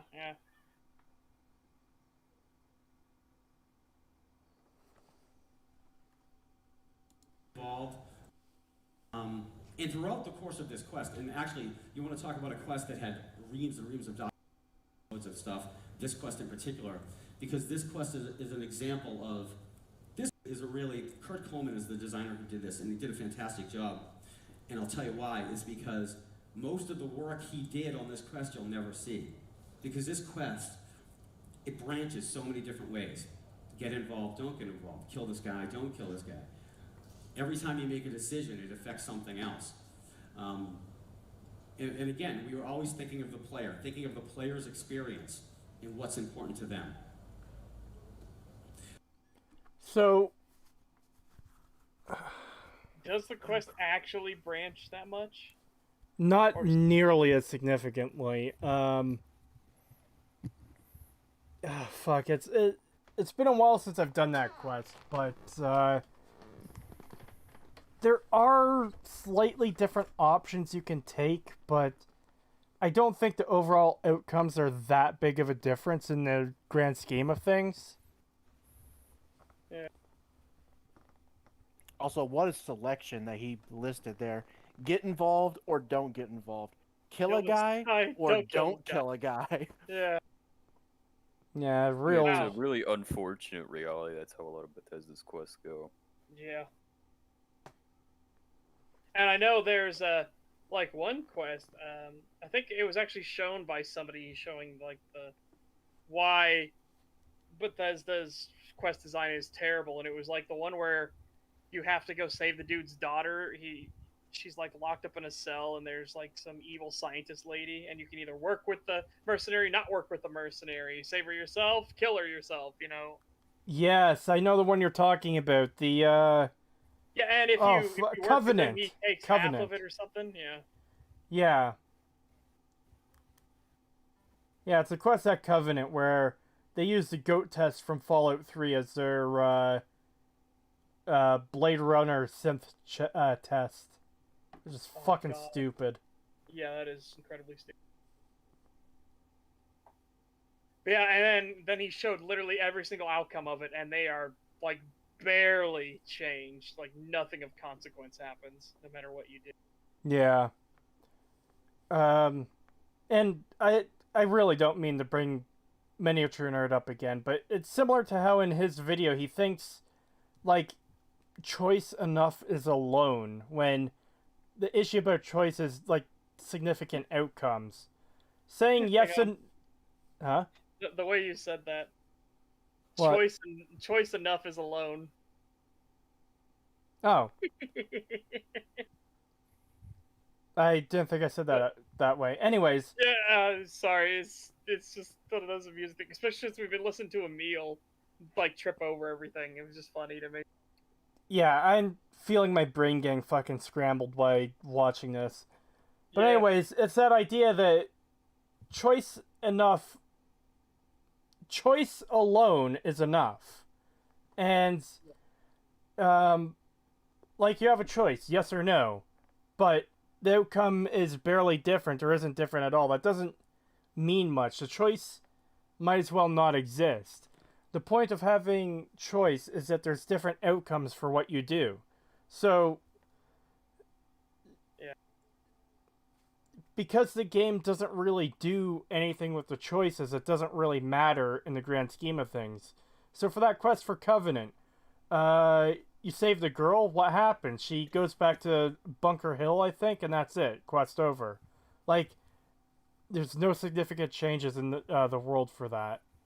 If you let her die, she's dead, and then there's no significant changes in the world.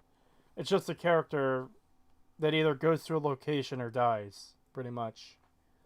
That's not compelling me to make a choice one way or the other because because the outcomes will affect anything.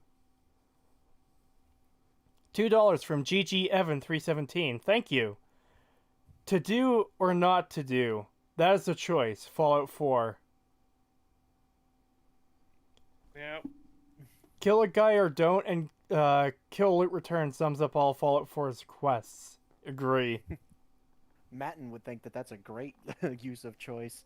Remember his little intro to Fallout 3 thing? You could kill the guard, or you could just run away. That's a lot of choice. I don't get why people complain. Yeah, that there's no choices. Or his deep moral choices of kill the slavers or side with the slavers.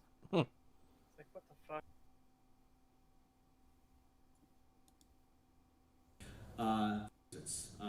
The witch trial, Salem witch trials. This is the Salem Museum of Witchcraft. This quest in the game, it came this close to getting cut. I mean, it was like one conversation away from never being in the game. You fucking should have. So many iterations. Again, how do we tell this story? How do we involve the player in this story?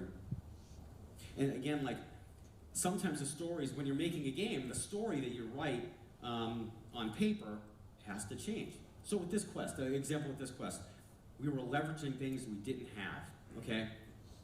Because Salem, when I think Salem, I think witches. I actually lived in Salem for a while. We thought, well, maybe we'll actually have characters that can act like witches, but they're using radiation to sort of like, use powers that look like witchcraft. Kind of like the X-Men or something, right? Also, they literally already have that in the game. They have the fucking what are they called again? The fucking radiation people. I can't remember their names. So, ghouls? The children of the atom? Yeah, Children of the Atom. So, radiation gives you magic powers now in Emil's universe? So he just said, like, the X-Men, like, oh my god. Yeah, that's what I mean. Oh boy. And the thing is, if they wanted to do such a thing, there's already something in the lore that allows this. It's called the fucking FEV. Psychers. The Master had Psychers who had powers to, like, start fires and different things. Like, and trust me, I do not want them to use the FEV again. But even that would be better than saying, well, the radiation did it. They're X-Men. Yeah. Fuck off. Yeah. It's not like what they replaced it with is much better, where it's literally just a Deathclaw roaming around. They add jump scare music to it every once in a while. Oh yeah, this quest is fucking stupid. If anyone hasn't done this quest in chat, you go into this building and you enter into the basement, and it's dark and spooky, and there's a couple cheap jump scare cues. They're not even done well for jump scares, which is fucking impressive. How do you fuck up a jump scare? But you'll see the arm of a body hanging through a ceiling, then it'll be pulled up and away because there's something upstairs stomping around. Then you go up and it's just a Deathclaw. Yeah, they don't even try to do anything new. Like, oh wow, the 100th Deathclaw we've seen ever since we fought the one at the very beginning of the game. Ooh, scary. Which is a big mistake. They should not have neutered Deathclaws at the very start of the game. Yeah, they really did. Yeah, completely. It kind of loses the impact of seeing a Deathclaw when you fucking smash one in the first 10 minutes of the game. Yeah. You fucking turn that thing to pulp with a minigun you're gifted.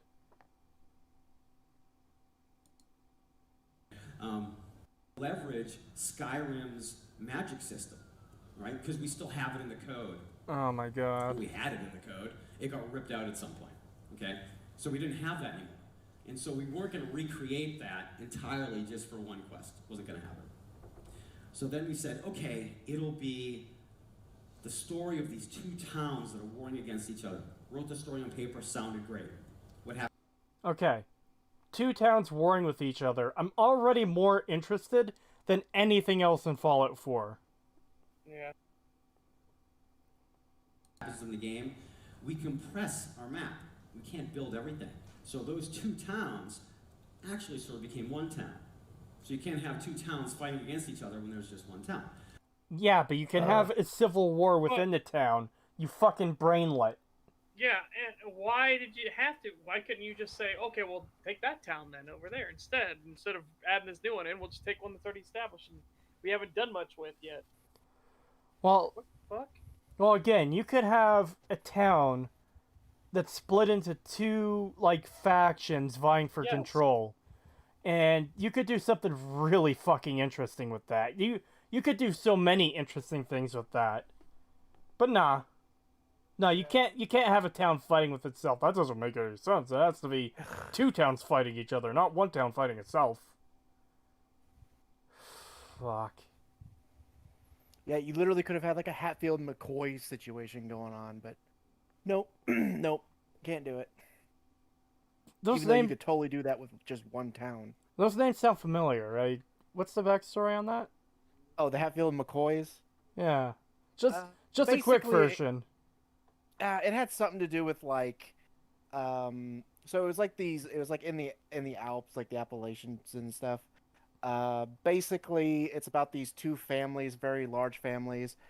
They didn't like each other because of like things that the other families had done to each other, like deals that had gone wrong and stuff like that, and just generally kind of swindling each other. And a couple of like a boy and a girl end up falling in love with each other.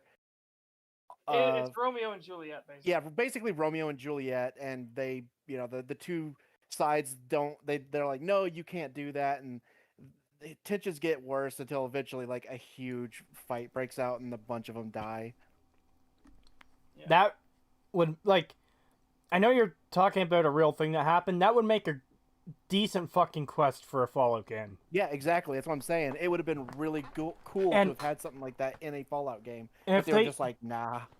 And if they had done that in Fallout 4 and actually put the proper fucking choice that should exist, it would be the best quest in the game, hands down. Just because everything else that's in there already is fucking garbage. Yeah, exactly. Just by comparison, it would have been better. Martin Thompson asks, have you played Wasteland? No, I haven't. Maybe one day. I heard Wasteland is a pretty good series. I heard Fallout is a spiritual successor to the original Wasteland. Yeah. I've never played Wasteland. I haven't either. And it had gone through like all the designers are so busy, and it had gone through like 4 designers, and we finally come to, one of our newest designers at that point, Liam.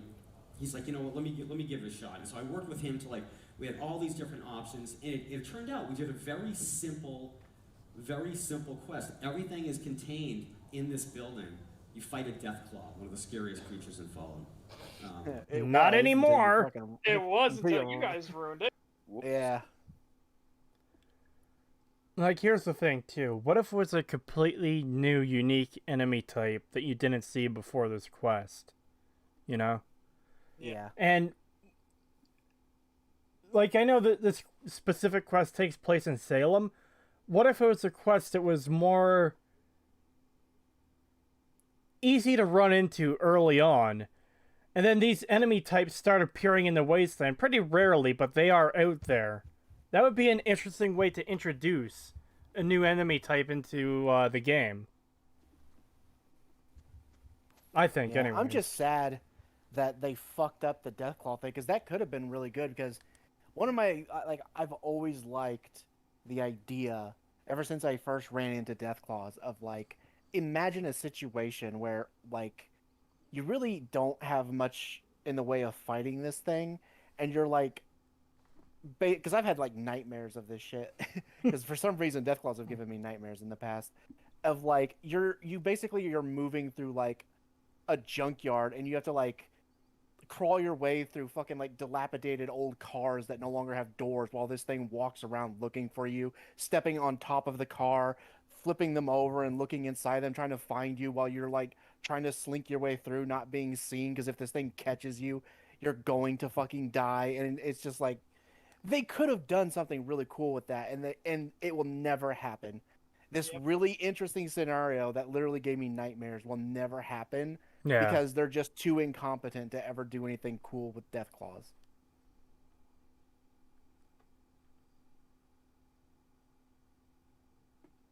I think the worst part about all that is they think they're doing something cool with Deathclaws, and they're not. Yeah, they think they're doing some really amazing hot shit, but they're not doing anything.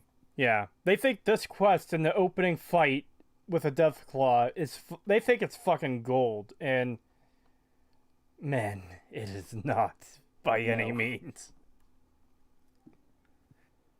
Ugh. And it turned out really great. It was a self-contained experience.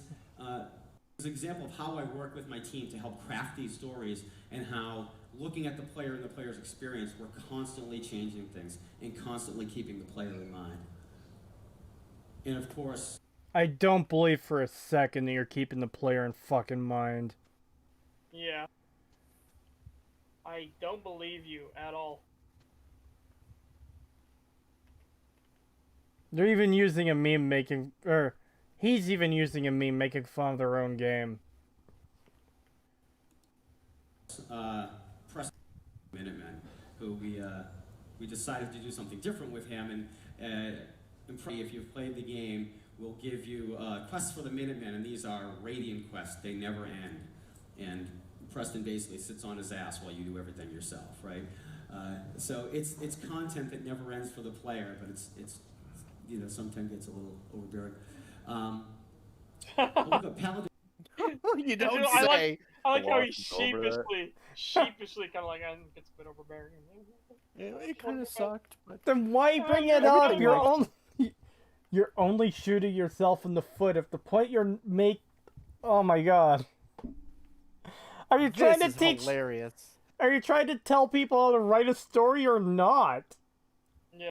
You're literally like a cautionary tale of, hey, all this stuff that I'm telling you and all this stuff that we're doing, just do the opposite of that and you'll make a good product. Just don't do what we do, basically, is what he's saying. I think that's probably the best description I've seen of it yet. This is a cautionary tale.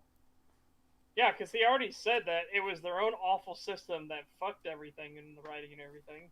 And he already just said that, how do we get people to trust the Minuteman? It was Preston. He just sits on his ass all day and doesn't do anything. That was a bit overbearing.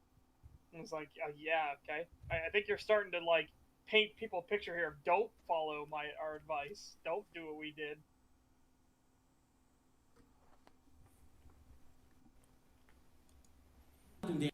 Example. Paladin Dance, spoilers incoming, sorry if you haven't played the game. If you haven't played, sorry, that's your problem, so this is spoiler territory now. So Paladin Dance, when you're playing the game, he is an important character in the Brotherhood of Steel. It also turns out that he has a very important secret. And when you uncover this secret, and you go to Elder Maxon, the head of the Brotherhood of Steel, we had this idea on paper, sounded great. I just want to pause here quickly. Is it a secret if Dance doesn't know about it? Not really. Yeah. Depends on how you look at it, I guess. Because, okay, like he's here's... a sleeper agent at that point. He's like, he doesn't know. Yeah, here's my kind of take on it. If I have cancer and I don't know about it, that's not a secret I'm keeping from anyone. If I find out I have cancer and I don't tell anyone, then it's a secret, you know? Yeah. Well, I feel How like annoyed would you be if you got cancer, you told everybody about it, and then they were like, I can't believe you didn't tell us about this sooner. It's like, bitch, I didn't know. Yeah. It's not a fucking Yeah. secret, you idiot. But the other thing is, he said you uncover this. You don't uncover it. You're told that, hey, this information you gave us tells us Dance is a synth. I would say it's a secret just because the Institute knows, but like, Yeah. And I would say you're right he has in the a sense. secret. Yeah, they're saying it's Dance's secret, not Yeah, the they're saying it's Institute. his secret. I would Yeah. say he's probably saying that because it's a secret in reference to Dance. He's not saying Dance is keeping this secret. I guess. I guess. But, So I kind of don't want to bother nitpicking him over his language. yeah. Yeah, Especially over something go this back to- trivial. Yeah. Yeah, we'll go Okay. back to Sorry. that he's not a public speaker, so whatever. Yeah. But still, this is a prepared speech. That's kind of my issue there. Yeah. But you guys are going to love this next part if you haven't seen it or don't remember. Oh boy, I I'm don't remember. ready. Oh, fucking prepare yourself. There's no brakes on this train. If Elder Maxon, the head of the Brotherhood of Steel, doesn't like Paladin Dance, kill him, you can kill Elder Maxon and you can become the head of the Brotherhood of Steel. Whoa, whoa, whoa, whoa, whoa, whoa, whoa, what? Hold on a second. So, if Elder Maxim doesn't like this guy you say is a synth, again, I didn't get this far, you can just kill Elder Maxim and immediately become the head of the Brotherhood. I remember hearing about this, yeah. I think this is a cut idea. Wait. It's a cut idea. This isn't in the game. Oh my god, I was. But this is a cut idea. But this is something they were wanting to do. they thought about. Hey, Italian Mafia! I just killed your boss. I'm now the boss, right? That's how that works. So it was supposed to be like. Okay, You are what you kill. This because I remember hearing about this in detail a while back. It was basically going to be because it was a plot line thread for Dance's quest line. Instead of ending where it does, it was supposed to continue where he will, instead of like being banned from the Brotherhood, he wants to confront Elder Maxon about it. And basically he'll go back to the ship, you know, everybody supports Dance, you know, he'll kind of mutiny him, and then he'll challenge him to some sort of weird thing that the Brotherhood apparently have now, where it's like, if somebody of a high rank challenges the Elder to like some sort of like duel of combat or something, whoever wins becomes the new leader. And he was just gonna, like, once he won, he was just gonna give you the title instead, because he's like, I've never been a good leader, blah blah blah. Like, even though I won, you know, like, it'll be, you will be now be the leader. He'll basically pass off the role to you, and everyone will just support it because they support Dance's because everyone just supports Dance, so they'll just go with whatever he says is the best idea. Okay, so two things quickly. I fucked up the quote that I made as a joke. It's "you keep what you kill," from fucking Riddick. Oh. But you realize what this is, right? This is, it sounds like the same issue as Black Panther, where it's a trial by combat to see who leads the group, which is fucking retarded. Yeah, it's so dumb. Oh, I'm glad it was cut. Hey, Bethesda, you had a good idea for once, and it's not implementing your shitty fucking idea. Yeah. Oh my god. And it sounds great, right? Like on paper, No! of course. It You doesn't. know, I kill the head of the organization. I become the head of the organization. No, because that's not how it No, works. that That is is so not how that goddamn would ever dumb! That is so fucking stupid! Especially with the way he's explaining it, because he's making it sound like you just walk in, shoot the fucking leader of this organization in the head, and everyone just goes, okay, and just supports it for no fucking reason. Okay, I want to point something out quickly. Futurama made a fucking joke of this type of thing. There's that, like, planet of the liquid people who keep drinking the leader, and that's because if you drink the leader, they die and you become the leader. But then, now that you've become the leader, everyone's out to drink you because that would make them the leader. And Yeah. Fry's like, Fry is a solid being like us, so he can't be drinking. Oh, yes. And I remember this episode. and he has to read like this massive fucking history of their leaders, and most of them have reigned for like less than a week. Yeah. And Hey, then hey guys, maybe he drinks the leader and becomes the leader. And they keep trying to get him, but they can't get the straws into him. Yeah. He's like, ow, ow, ow. Well, no, a hole in a painting opens up as straw comes out, and one of them tries drinking him, and Fry's just like, cut that out. Yeah. Knock it off. Oh my god, I love that episode. Guys, trust me, you do not want to make a fictional society where the leader is chosen by whoever fucking killed the last leader. It's fucking retarded. It'll never work. There is a reason that the Klingons got dumber when it became, you kill ship captain, you become ship captain. Okay, there's a reason Star Trek started going away from that later on, and like Deep Space Nine especially was like, okay, that is really stupid. Let's ignore that. Unless it's an actual like honor challenge duel, not you stab your leader in the back. Oh god. Yeah, if it's a duel about honor, that actually makes a lot of sense for different like cultures and societies. Because they started trying to take them back to what Klingons originally were. Klingons originally were supposed to be samurai in space. That was the original concept of Klingons. Before they became, oh god, honor, duty, honor, duty, honor, duty. They became like mindless robot people. Oh, it's so sad what happened to Klingons. That barrel has no honor! Yeah. Anyways, we're almost done here. So we did that. That was the story we decided to tell. And we actually had recorded some audio, and we were going down this path, and then we started playing. It made it to the audio phase. Oh. They didn't realize how stupid this was. I remember that, yeah, because I've heard the recordings. They God. were getting shared around. Oh my god. They didn't realize how stupid this was. So until they started playing it. yeah, it's But bad you know that what the dumbest part is? That's really sad. People made this into a mod because the audio files existed. Oh, I don't doubt it. You could do this. I don't doubt it. What I was gonna say is, it's sad that it made it to audio phase because you could just put in testing audio like, okay, hey, I'm random game developer. What's my lines for Maxon? You'll have to kill me if you want to become the leader. And then you put these test lines in the game, so you're not actually spending voice acting budget on the actual lines.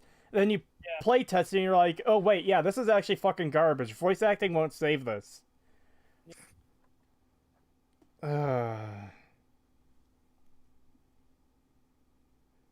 It's sad that it made it that far. But it just goes to show, like, people make jokes about Bethesda doing this, but it really is a problem where you just become the leader of every faction. They wanted to do it here too. And it's so fucking dumb. And from this, and it seems like we got really fucking close to it almost happening again. Like, come on, guys. The player doesn't need to be the leader of everything. It's okay for NPCs to lead a faction. And so what happens is, you kill Elder Maxon, you become the head of this faction, and it felt wrong. And it felt wrong because everyone else in the faction, all the other members of the Brotherhood of Steel, felt the same way that Elder Maxon did. They didn't like this guy. They didn't like his secret. And it felt very wrong that you could take over the organization and everybody just accepted magically that it was okay that he had the secret. So we changed it. I'm kind of surprised, but it took me a really long time to realize that. But not just that, but that was the reason. It was because, no, the guys wouldn't suddenly like be okay with his secret. Not the fact that they wouldn't be okay with the fact you murdered their leader or anything. It was that they wouldn't be okay with that secret. So that doesn't make sense. We got to throw it out. Yeah, also, I don't know why he cares so much that this doesn't make sense, because they've implemented stuff that makes way less sense than this into the game. So why is this the thing suddenly where it's like, no, we're going to have standards on this one. Yeah, not the others, but we'll have standards on this. That is genuinely really fucking weird. Imagine clearing out Prim and the NCR name you General. Yeah,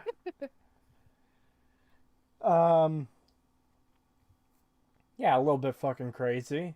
Devilman Chaos asks, starting with Oblivion, is there a single faction you don't become leader of? If you're just referring to Elder Scrolls, the only ones I can think of The Blades. The Blades. And it's really stupid there. That's like one of the only factions where you should be the leader.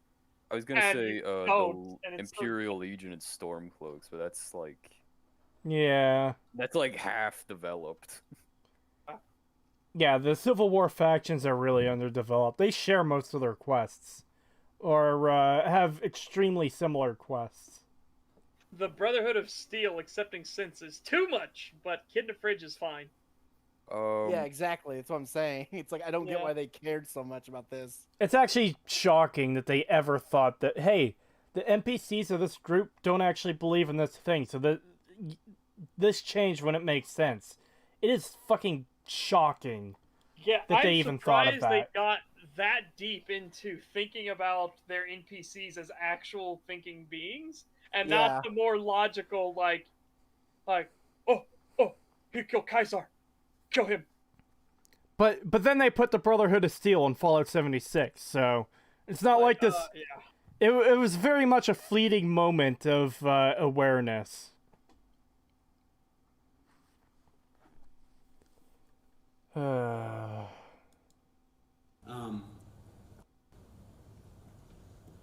And it's funny because when it got out on the internet, they're like, "No, this story would have been so much better this way." No! No! It wasn't. No. Okay. Who? I'm so shocked told that you think on paper this makes sense. Yeah, and who told you the story would have been so much better that way? Who? Dude, I want names. Name and shame these people. It's just the Bethesda fanboys, though, at that point. Because... It has to be. It has to be the unthinking, like, sheeple that are just like, anything they do is great. And, like, guys, chat, we're not intending to be assholes here, but there absolutely are people out there who... Yes. Do go fully fanboy and just have no critical thought about some of these things. This shit happens. Read the comment section on Fallout 3 isn't better than you think. You won't find these people. We're not strawmanning or making up anybody. No, these people exist. Yeah. You don't even have to look from at my video for it. There's people who genuinely believe that Fallout 3 and 4 are either flawless or have very little in the way of flaws, and that's just not true at all. If you seriously though, it really, like, I kind of knew that those fan bases were extremely toxic, but holy shit, seeing the comments for the Fallout 3 video really opened my eyes about, like, they're more than just toxic. They're insane. Some of the comments you got from that shit, and I tried to argue with some of them, it got so insane. I couldn't believe that they were real people. Did you guys see that one fucking brainlet who, huh? Well, that's that you couldn't believe they were real people. It's like, I didn't think, here's where I got destroyed twice. I didn't think that there were actually people that went for real. And then I saw the humongous video and realized, oh my god, there are people that actually go for real. Yes. And the second one, I was like, okay. The pronouns thing, that has to be like, that's not real. That's got to be a straw man thing. There's no way you would, like, in conversation, bring up your pronouns first. And then I saw from It's a Gundam, and they're doing one of the fucking super hardcore leftist crazy, like, committees, and they're like, yes, and they point to a guy, and he stands up and goes, point of privilege. Hi, he, him. I'd like to bring up point of personal privilege. And it's like, oh my god, they actually exist. Yeah, and they were talking about, like, clapping as being when people would clap, they would be like, no, we must wave our hands because that is offensive. No. Then another guy stands up, point of personal privilege. Clapping and making loud noises is very distracting and it triggers me. Can we not do that? And I'm like, oh my god, these people exist. Yeah, they exist. Oh, they exist. Oh, it's real. Yeah, I couldn't. Oh my god, when I saw that shit for the first time, I was like, wow. Yeah, I was like, there's no way. This has to be, like, just people on Twitter, just to be there in text, whatever. They just want to flaunt it. There's no way people actually talk like this in real life or act like this in real life, and they do. And I'm like, oh no. Oh no. Every day I pray for a nuclear winter. Anyways, did you guys see that one brainlet who is basically accusing me of hypocrisy by calling out poisoning the well? So what had happened? I haven't read the comments. So what had happened was, this person brought up how I pointed out that prepare your best angriest comments now, and the line about if you like New Vegas, you had to hate Fallout 3. Bethesda was trash, and Todd Howard was your sworn nemesis. I called those out in the video for being poisoning the well. This person tried to claim my section talking about, well, hey, some people have said that I won't allow others to like Fallout 3 or other things. And I explain, that's not true. People are obviously free to like what they like. This person tried to accuse me of poisoning the well there, when it's clearly trying to explain something that, like, hey, such and such is the case. The thing I'm being accused of isn't true. Totally different scenarios. Yeah, I remember this comment. Yeah. I've seen a lot of dumb comments on your thing. Like, I trust got to a me, point where I've seen them all. Fuck it. Yeah, I got to a point where I was just like, fuck it. This is insanity. I'm not even gonna bother arguing with these people anymore. Yeah, especially when it got to stuff where it was like, they would just come in and say the most horrendous shit to you, and then the moment you snap back with anything, they would just accuse you of being this like toxic, hateful person. Yeah. After they basically just gave you death threats, and then you were just like, I'm not gonna fucking respond to this shit. You're an asshole. And they're just like, see, you can't take criticism. Fuck you. You're just a hateful person. And I'm just like, are you kidding me? Are you for real? Well, not death threats, but there was this one guy who came in accusing me of crying for 8 hours and being toxic and hateful and blah blah blah blah blah blah. So I respond back and I swear a little, and they go on about how swearing isn't going to convince them that I'm right and that I should take criticism from outside sources like them. Like, motherfucker, why the fuck would I take you seriously after you called my video 8 hours of whining? That just makes it sound like you're biased, like, in the extreme. And then I called him out for it. I was like, why would he listen to you? I was like, all you've done ever since you got here was just be a complete asshole and say literally nothing constructive whatsoever. So for you to come in here and be like, oh, well, you're just not listening to criticism. Like, why would he listen to you? If you wanted a reasonable discussion and feedback and criticize, like, actual constructive criticism, you should have done that instead of doing what you're doing right now. Okay. This is a bit of a tangent, but I feel this comment hits personal, real close. I hate those damn milady neckbeards who have forever tainted fedoras, a decent hat ruined, just like the half-shaved comb-over hair on gals is sexy, but SJWs have tainted it beyond tainted. So, real talk, I own a fedora, and I own a trench coat. I like both, and I think they're stylish. And I had them, and I was wearing them, and then the milady craze happened. Mm-hmm. And you can't see it, I don't have a fucking camera. I'm pointing at the top of my dresser. There's a hat box, and that fedora has been in there for years and has not come out ever again. Yep, I'm about to say. Never again. I have two fedoras and a couple of suits that I used to wear. I wore them for not even a year, and I only mainly wore them for like the high school dance, and that was about it. And after that, that was about when the like milady craze started coming on, and like katana wielding weebs and stuff. And I was just like, ooh, I don't know if I'm gonna wear this anymore. And They will not take trench coats from me. I don't care. The trench coat's mine. It's I comfy never owned in the a trench winter. coat. It's comfy in the winter because we get ice storms here. No, I'm keeping the trench coat. It's mine.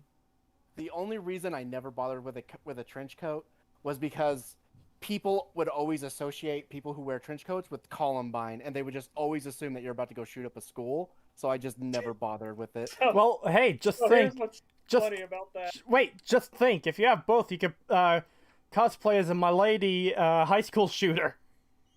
Oh, here's what's funny. With a katana. So in my high school, this was the 2006, 7-ish area. 2007 is when I graduated, but I was like, man, I am so sick of carrying all these books and shit everywhere. So I bought myself a briefcase, and I put all my books in the briefcase, and I would carry the briefcase around everywhere in school. And they allowed it for quite a while, but they said they would reject anyone else that did it. And the principal finally came up to me one day and goes, okay, people are getting freaked out with you in the briefcase, okay? Can you not do a briefcase? Can you please? I'm like, but I don't want to carry all this garbage. Like, I don't have to go to my locker. Like, that's what I loved about my briefcase. I literally could have all of it in the briefcase. I never had to go back to my locker ever. Are you sure we're not the same person? Because I'm starting to feel like we share a lot of stuff in common. So I didn't have a briefcase, but I had like a satchel. It was like a cloth canvas satchel bag that I would wear around my shoulder. And I would use it to carry all of my books and stuff because I hated going to my locker because because the way that the school was designed, you had to go basically to the other side of the building to go get your books, and then you had to run all the way back to the other side to get to class. So there was a good chance I would end up being late, especially since the lockers were crap, and even if I put the combination in right, it wouldn't open. And eventually I just got sick of that, and I just said, fuck it, I'm just going to carry all my books around. And at first I just did it just carrying the books like in my hands without anything, like without putting them in anything. But that got annoying real fast.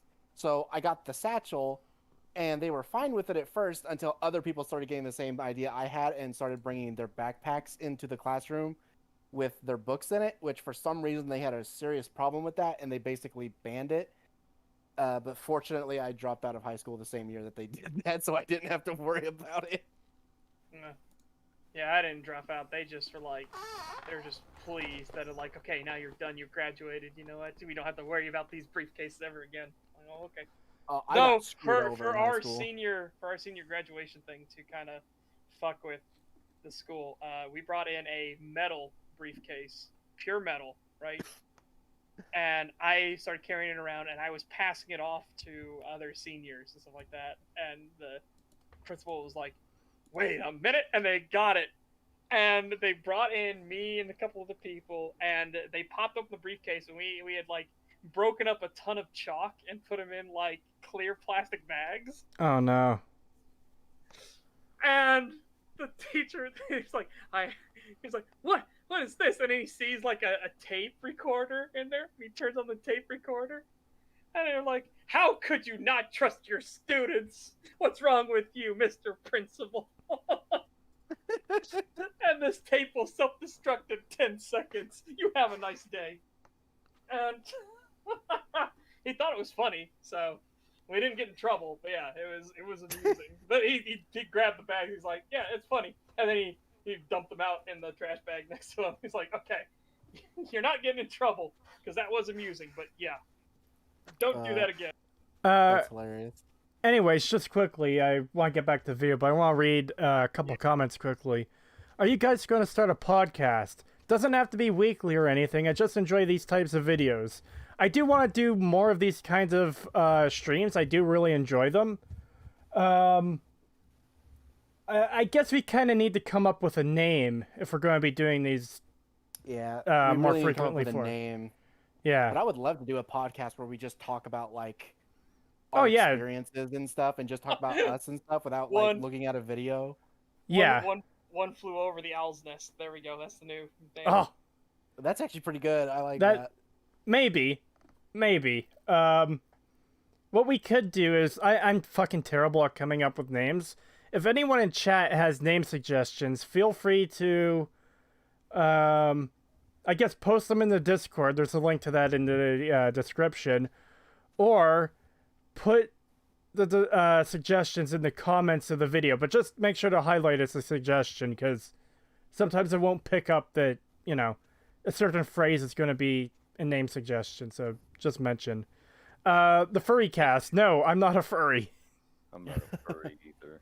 Yeah, it should go without saying that the guy with the human character for the icon, he's definitely not a furry. But I don't know why they keep saying that. There's a super chat. Yeah, I'm going to get to super chat.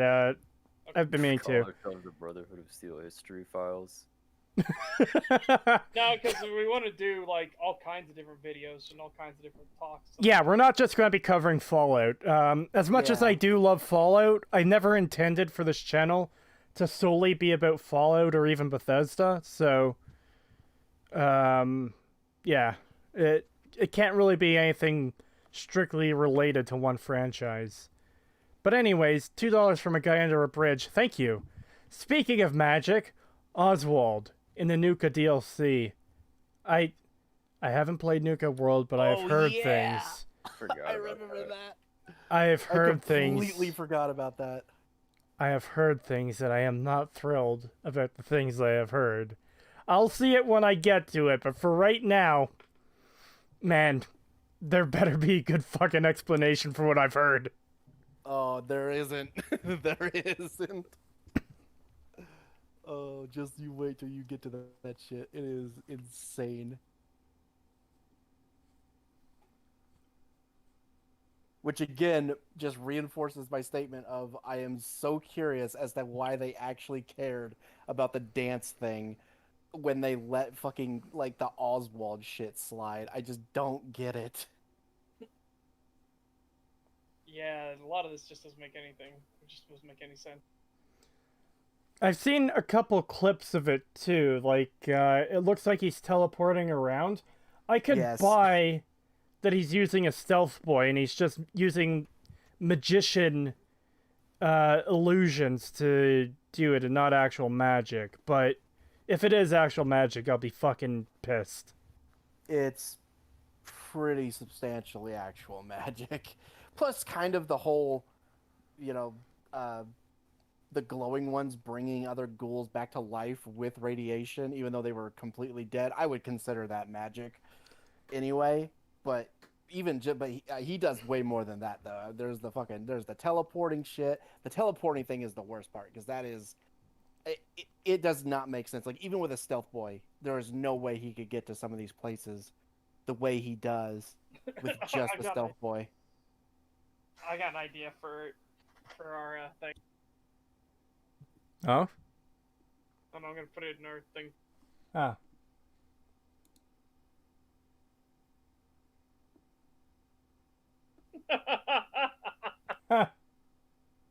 Alright, so chat. My idea was the critical Creetosis.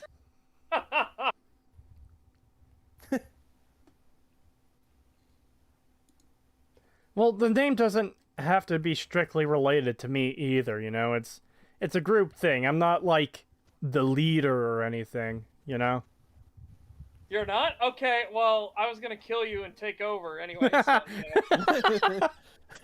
yeah, we and then the rest of us were just gonna support it because that's just how it works. Yeah, because once you're dead, I'm the leader. That's logic. Saurus the Rex for $5. Thank you. He has magic because Skyrim and Fallout in the same universe confirmed. Oh man. Isn't that what Starfield's trying to do? Like it's supposed to be like what if Elder Scrolls goes into the future? I think that I heard that was one of their ideas. Oh god, I hope not. I think it's in its own universe. Oh god, I hope so. Yeah, I wouldn't know what to do it because, man, EFAP is such a good name though. Oh my god. Yeah, I don't know if we're ever gonna be able to get anything as good as that. I don't think we'll ever get anything that legendary of a name. The goal wasn't to get a name like EFAP. It was just I'm terrible at fucking naming things, so suggestions. No, but I mean, you know how good that name is. Like, not only because like it's perfectly for digital linking, but like just the fact that it has such a good every frame of pause. It's perfectly sums up that entire podcast. Everything. It's perfect. Yeah. Anyways, let's continue on with this video. We're almost done. Yeah, we're right at the very end. And looking at the player's experience, it wasn't working. Another character, one of my favorites, Nick Valentine. He's the synth detective. Wow, you don't say he's a synth. I never would have known he was a synth. There's absolutely no indication that he's a synth at all. And his secretary never tells you this fucking crucial detail when you're out looking for him. That'll always fucking bug me. The seal clubbers, what? Yeah, Father Elijah likes to make jokes about Canadians clubbing seals. So I guess because I'm Canadian, I club seals.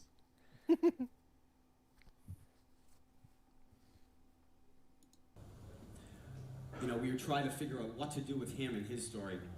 And he became one of the most popular companions in the game. You can take him with you.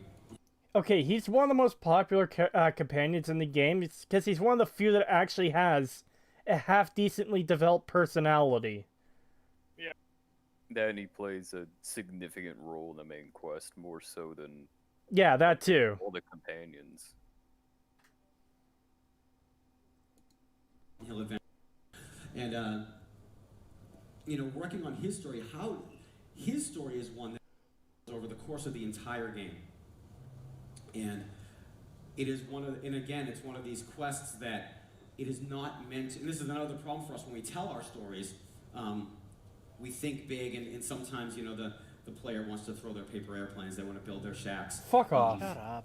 Fuck off. Sometimes they don't. Sometimes they actually want to experience a story all at once.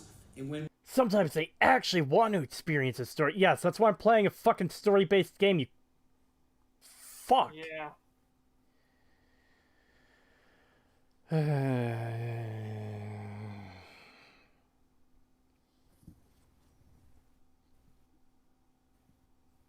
It's just so condescending. Sometimes they don't want to throw their paper airplanes. Like, seriously, fuck right off. Yep. Sometimes the dumb Neanderthals that play our games actually sit down and pay attention to what we write. Because, you know, sometimes the stupid idiots actually get a thought in their head every once in a while. Fuck you, dude. Yeah. One thing about Nick I hate is that they do literally nothing with Kellogg infecting his brain. That line is so damn pointlessly pointless. I agree. That really fucking bugs me. Why introduce the idea if they're going to do fucking nothing with it? It seems so like a dumb. problem Bethesda has in general. Yeah. I think that they're going to experience it a little bit at a time. So Nick Valentine's story is actually spread throughout the game. It takes quite a while to uncover the whole thing. You have to adventure with him for a while, become his companion, and only when he feels comfortable with you will he share more of his story, and then you can do more of that adventure with him. And just so wrapping around, you know, great games are played, not made, and looking at the advantages that stories and games have, you know, I like to compare sometimes film and games, and I think sometimes no. From that initial entire first thing on Kiss, all the time. You all the time compare films to games. Well, Holy shit. it's just the issue that he brought up all these films and did nothing with them. He didn't explain anything, and it still really fucking bugs me. Well, you know what's funny though about his whole thing talking about Nick is like, and it evolves like until they trust you. So, like the Fallout New Vegas NPCs, companions, right? Yeah. You can't just go bam, bam, bam, bam, bam. They have to actually learn to trust you and stuff. Yeah. Oh man, wow, what a wild concept. This And feels like a Fallout 4 defense video by Emil. It kind of does. almost. But you also have to point out how fucking shitty Nick Valentine's quest is, too.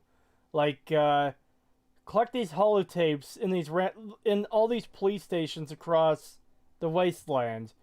And somehow, all these holotapes are in the exact locations the computer terminals list them as being in.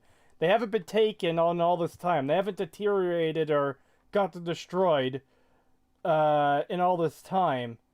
And you have to find the number on them to get the code to open the door. To kill the man who ghoulified himself before the bombs dropped so he could escape the police. It is so fucking stupid. And as Mega Mike points out, this isn't new, Emil. BioWare has been doing that since 2000. Well, hey, it's new if Bethesda is doing it.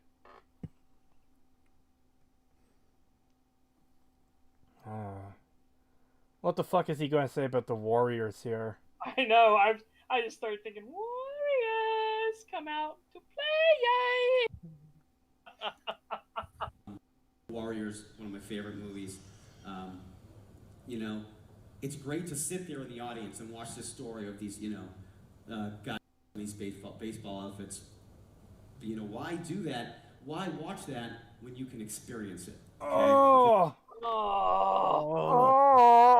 Why? Because it's a tightly crafted narrative that's consistent and enjoyable to experience, versus your game, which is a boring, poorly thought out slog that wastes our time. The point he's making is even worse than that, though. You could there's this gang in the Warriors that dresses up as baseball players, but you could do that in Fallout 3. Like, no, fuck off. Dressing up as a baseball player in Fallout 3, or sorry, in Fallout 4, is nothing similar to the fucking gangs in the Warriors. Yeah. That is just an insane comparison. $2 from Guy Under a Bridge. Thank you, Boone. You killed Oliver. I support you, General 6.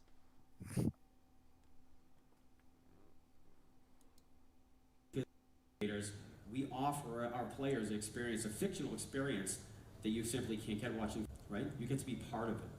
What? No, that is dumb. Yeah, that's...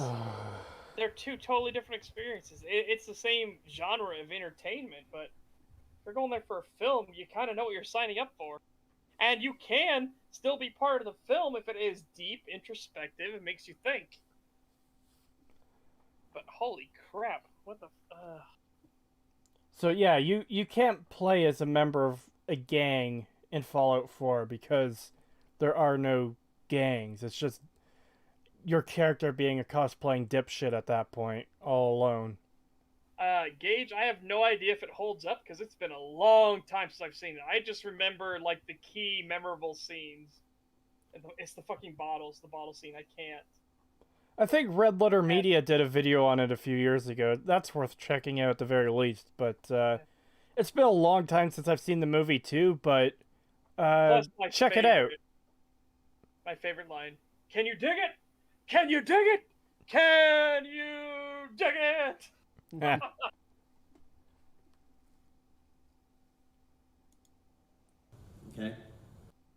The Revenant, right? Everyone loves the scene. Leo fighting the bear. Leo fight the bear is great. Fighting the bear yourself, also pretty great. No, it really. isn't. Oh my god. Fight a bear. Especially in Skyrim, it is a tedious, awful fight. On legendary difficulty, they are literal like health sponges, and they're not interesting to fight at all. It's just pure, boring tedium as you slowly chip away their health. Well, that's the thing too, is the fight with the bear in Skyrim, regardless of difficulty, is not going to be anywhere near like the bear fight in The Revenant, because there's so much more dynamic to an actor moving around, and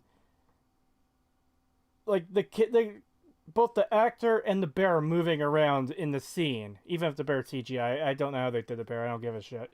Point is, the positions and the types of attacks they can do to one another are so much more dynamic than fighting a bear in Skyrim, which has like 2 or 3 attack animations, and you have, a variety. Two attack animations yourself.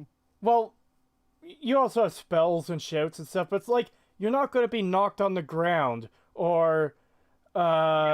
There's feedback.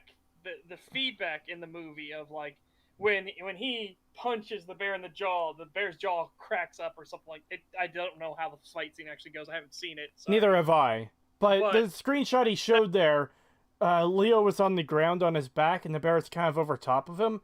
That alone, you can't do that in Skyrim because there is no point where your character is on the ground unless you're ragdolling. Yeah.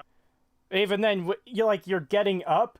If the bear's trying to attack you, it can't actually get on top of you to hold you down. It's just swatting at the air and you're taking damage. And as you're getting up, the bear's model is like being pushed away. Yep. Yeah. To compare that to a movie fight is just fucking absurd. To compare the Revenant scene to fucking Skyrim. Yeah. Even the only reason I'm playing Skyrim on Legend difficulty is to completely preempt the thing where we say Skyrim has no difficulty.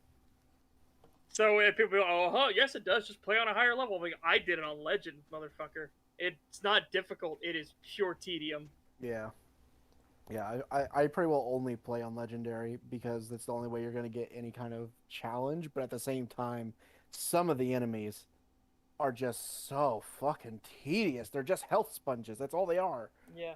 Well, I was playing on normal why... on stream the other day, and even then, some basic enemies at lower levels are just tedious as fuck to fight.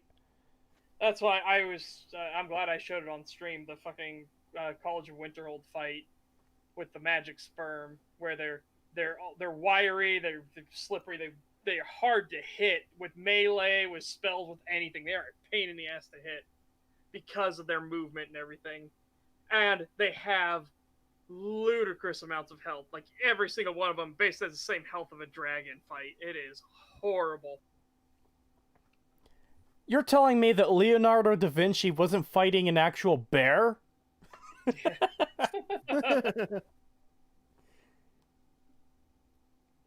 Artificial difficulty is not difficult. I agree. Yes. Bethesda seems to think difficult means giving your enemies more health and armor and making their attacks hit harder. As it turns out in Skyrim, they don't actually have more health. You just do way less damage because you get damage nuked. Oh boy.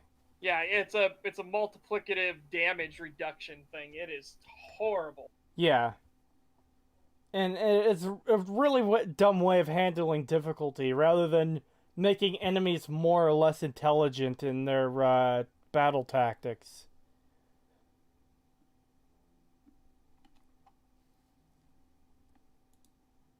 That narrative, and this slide's actually not fair. All right, I fully admit. Oh, fuck off. Okay. Oh, no. Everyone loves a Oh, red wedding. fuck So off. This is a cheap shot, but the advantage of games is that not only can you watch the red wedding, you can cause the red wedding.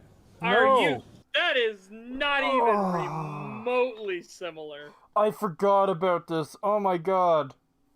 Yeah, that isn't even remotely the same thing.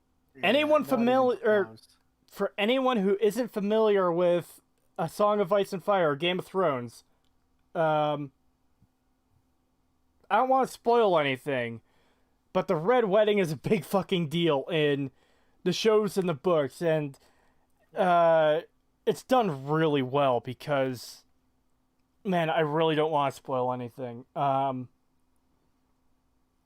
Yeah, let's just say in the books, one, it was way more graphic than it was in the show. Like, oh god, it is way more brutal and heartbreaking. But number two, it has consequences that last the entire rest of the universe that is created in A Song of Ice and Fire. Oh yeah, the consequences from the Red Wedding fucking changed the entire world well, not the entire world, but they are massively significant to most of the main characters in some way. It is crazy. Let's just say the saying that gets bastardized in the show, the North remembers, very, very good saying in the books for very obvious reasons, because the North will remember the Red Wedding. Oh yeah. I'm looking forward to seeing how that plays out in the book that will never be released. The four snowmen. They've given preview chapters. He's given preview chapters, and they're so good. And I'm just like, come on, please do it. Please finish the book. He was just signed the other day to do another movie or show or something. Well, they're doing the prequel thing, which is not Dunk and Egg, I don't think. I think it's going to be following Bloodraven. It's the one focusing on Targaryens, I believe. Oh, they're doing Fire and Blood, the show? Okay. Wait, no, didn't that get canceled? I don't know anymore. I don't care. Game of Thrones is dead to me. Yeah. Except for the video that we're going to do.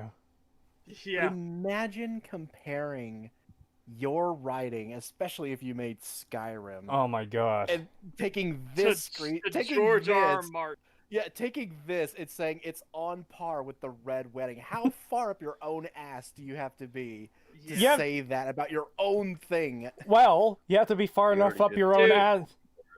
Here's the sad part. And what he doesn't want to admit. Hold on. You have to be far enough. You have to be far up enough your own ass that you refer to your own stories as biblical. Yeah. Yeah. Oh my Fucking god. But here's the sad part about this. This is much more like the Purple Wedding. Yeah. It's one person. Yeah. One. They suddenly, not everybody that's in the rows, all 4 of them, get up and start stabbing each other because one of them was of a traitor side, and they're just like, haha, you thought this was going to be a wedding. Die, motherfuckers. No. It was, an assassin killed the bride! Like, what? How? Not even, like... God, you didn't even get anything right, and you spent that whole first section about keep it simple, stupid, talking about themes, and you didn't even get the theme right. Skyrim is about dragons. It's our most biblical story ever. Yeah, exactly. As Prince Among Kings, you do the Red Wedding. No, you're some dipshit assassin. The Red Wedding is a web of espionage, politicking, intrigue. Yeah. Yeah. A lot went into the Red Wedding. I want to point out another comment here. You again is better writing than Shakespeare. I mean, that's pretty much what he just did. Hey, our shitty fucking assassin quest in Skyrim is the Red Wedding. Somebody's asking if you guys think George R. R. Martin is better than J.R.R. Tolkien. I have to say yes, but my only reason behind that is because we didn't get enough of Tolkien. I wish we could have gotten more, and he was foundational. He's a legendary person. He is like Isaac Asimov. There are just certain creators that are legendary for their time and era, and because of what they've done. And The Hobbit and Lord of the Rings and the Silmarillion are legendary, and nobody can take that away from them ever. But I feel, for my kind of stories and stuff that I like, George R. R. Martin is the superior of the two. I'm not sure I could decide between the two accurately because, I'll be honest, I don't read a lot of books. I find reading pretty fucking tedious. No offense to, like, any authors or... Wow, we're done, Creetosis. I gotta make a whole new meme thing that says, me and Creetosis no longer on speaking terms. Well, no, seriously, I understand there are a lot of great books out there. I'm not writing off the medium as a whole. Having gone through the Song of Ice and Fire audiobooks, I have a far greater respect for writing. Just because I didn't quite realize how much detail could be portrayed in writing that you don't necessarily get from movies or TV shows before. So there's definitely a huge bonus for writing there. I do find reading tedious, though. Yeah. So well, I was gonna say audiobooks, but you literally just said that you read the audiobook, so never mind. Yeah, I listen to the audiobooks at work. I actually started going through them again because, man, they're really good. Creetosis, what is your favorite My Chemical Romance album? I'm sorry, but I've never listened to that band. Please don't hate me. Anyways, we're almost done here. I really want to close this video. This is a Skyrim Dark Brotherhood quest that I want, like, as soon as I got the assignment to do the Dark Brotherhood, and I gotta do the Red Wedding. Oh my god, that's even more fucking embarrassing. Wow. He actually said he had to do the Red Wedding, and that is what you turned in? Oh, God. So, this would be like... Okay, you're in English class in high school. You're told to give, like, an essay. And the essay you submit is 1 sentence long. That is Emil's fucking Red Wedding. Fuck. I actually feel embarrassment for him after having heard that. I feel fucking secondhand embarrassment. How do you... Wow. Yeah, that's... That is horrible. Yeah, that's really bad. Come on, right? Like, I don't know, wedding, right? So wrapping all this stuff back around, kiss. Keep it simple, stupid. You didn't fucking say anything for that. Yeah, you didn't say anything for that at all. I think he's about to tie it in, hopefully. No, there's no way. This is, look at a strong central theme. Don't overtell your story. Look at what's important. 2, write what you know. Draw upon your own personal experiences, right? That's why there are so many stereotypical characters, I think, now, because people aren't looking at real characters. They aren't looking at real people, Says the person who wrote a game fucking full of stereotypical characters. Jesus fucking Christ. Wow. The level of self-awareness is fucking rock bottom. Yeah, who knows what this audience is thinking while they're here? I would have been laughing my ass off. Step outside your own backyard and meet some people, and you'll find there are a lot of different people out there. And 3, great games are played, not made. And of course, if you do all this and you tell your story, if you get lucky, extremely, extremely fortunate, you get to, see the fruits of your labor, see your game on the shelves or in the store. But that's not the end, though. That's not the end of being a video game developer. Because the true mark of being of a real developer is, as every developer knows, here it comes. Reviews to come in, right? And then reading the reviews, of course, and hopefully, if you get lucky, ignoring the reviews, right? Thank you very much, guys. Wow.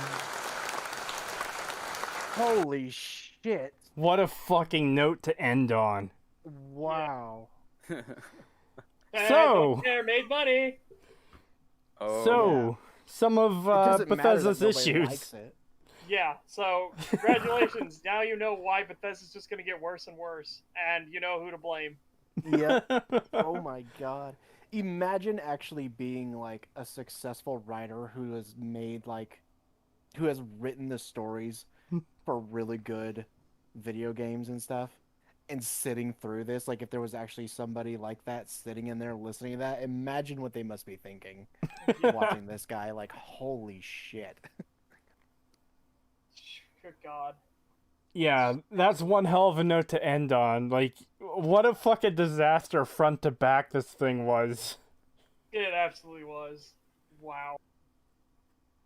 This is my first time seeing this. I had no idea he was this far up his own ass. Holy shit. Yeah, I knew bits and blurbs from it here and there, like the shack, the bit of the shack thing. Obviously the most biblical story we've told. That one. I did not realize the depths that this went to. Well, I like how in his own video, like in his own speech, he's talking about how, well, yeah, the dialogue system, it wasn't actually that great. It caused all these problems. You're not really the leader of the Minutemen. Preston is constantly pestering you to go save all these settlements, and it gets a little bit overbearing because it's infinite. But then he ends it off with, well, you're reading the reviews, picture of a man curled up crying, and hopefully, if you're lucky, ignoring the reviews. Like, oh, well, maybe if you took some of the criticism you got from your games, you wouldn't be making such fucking garbage in the first place. Yeah. Yeah, I feel like a lot of people have gone through his works really extensively and pointed out the problems with these stories he's written. And his response is, ignore them. Yeah, that's... Wow. Fuck this, dude.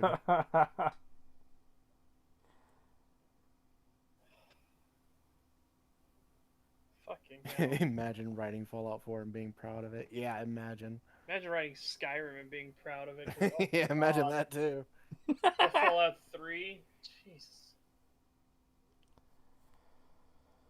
Oh, boy. Fucking horror. I am glad we covered this, though, but man, what a fucking disaster. So, Do we want to get on to the 2 questions we were asked in the middle of the stream? Yeah. All right.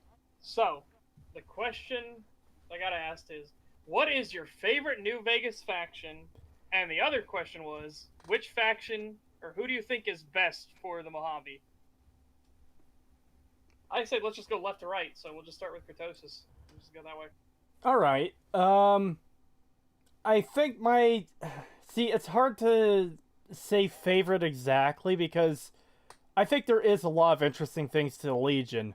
Obviously, I don't think they're the best for the Wasteland, but like I was saying earlier, the fact that Caesar is so confident in his ideology alone, even though some of it is batshit fucking insane, I do think it makes for an interesting faction, and I really would have liked to have seen more to the Legion overall, you know?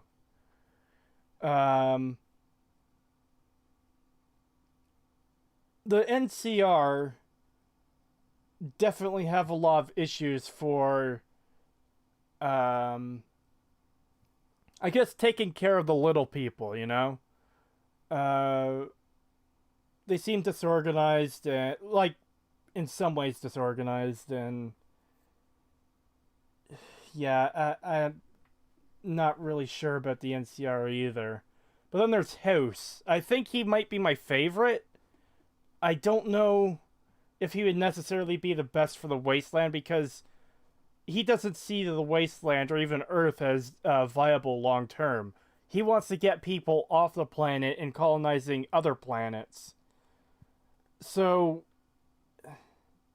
I kind of think that the NCR might probably be the best by default in that regard. Like, just for the Wasteland, the people here on Earth, you know? Mm-hmm. Okay. Pagan? So, in terms of my favorite, I would probably have to say the Legion, like Creetosis. Knowing how much more there was supposed to be to them, and hearing Caesar's speech about why he does what he does is probably the most interesting part of any faction in the game for me. However, obviously, I don't think they're the best option. I think they're evil assholes, but I do think they are the most interesting.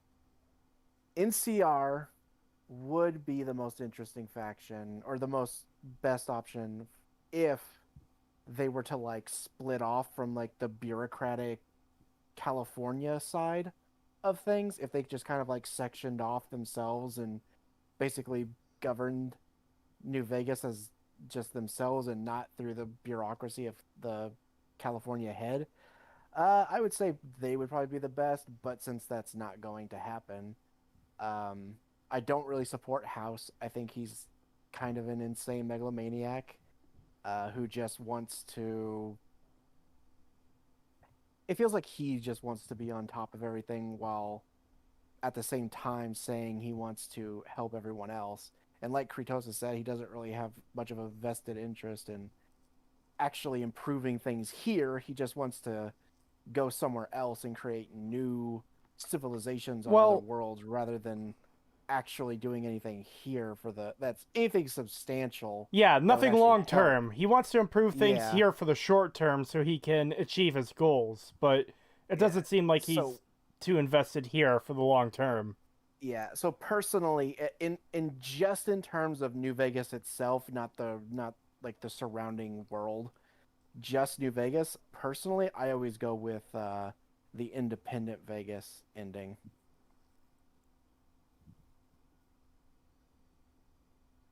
So if I had to name my favorite faction, it's a difficult one.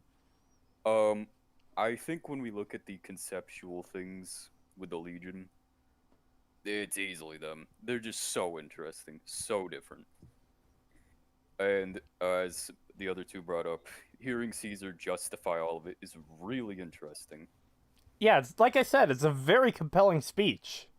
It's done really well. Like, holy shit. However, I would have to say, in terms of seeing their development throughout 3 games, I find the NCR to probably be my favorite. I like seeing them go from Fallout 1 to this like small little village it's barely getting through. In Fallout 2, you have one of the strongest factions in the entire wasteland going through what is effectively a golden age. To seeing in Fallout 3, or not 3, I guess what many would consider the ideal Fallout 3, New Vegas. New Vegas is the real Fallout 3. Fallout 3 is Brotherhood of Steel 2. Alex asking about side factions. The cons tie into, and the followers tie into what I'm saying right now as well. How I like seeing the development through the series. NCRs of New Vegas effectively shows off the flaws in their philosophy of following these old world democratic ideals. It's really interesting to see how people at the top are gaining like loads of leverage and power despite the fact they are in a democratic system. It's neat stuff, especially seeing how people on the bottom feel like they just don't like it. They're pissed off about it and they've got varying reasons for it. Now, in terms of what I think is the best for the Mojave, I would have to say no to the Legion because the whole slavery issue. It seems unnecessary to me, as well as the logic of the dialectics thing of progress going in I guess thesis antithesis going in swings.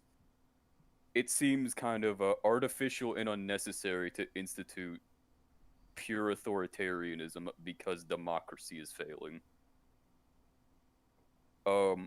Regards to the NCR, I already explained. It's a failing democracy.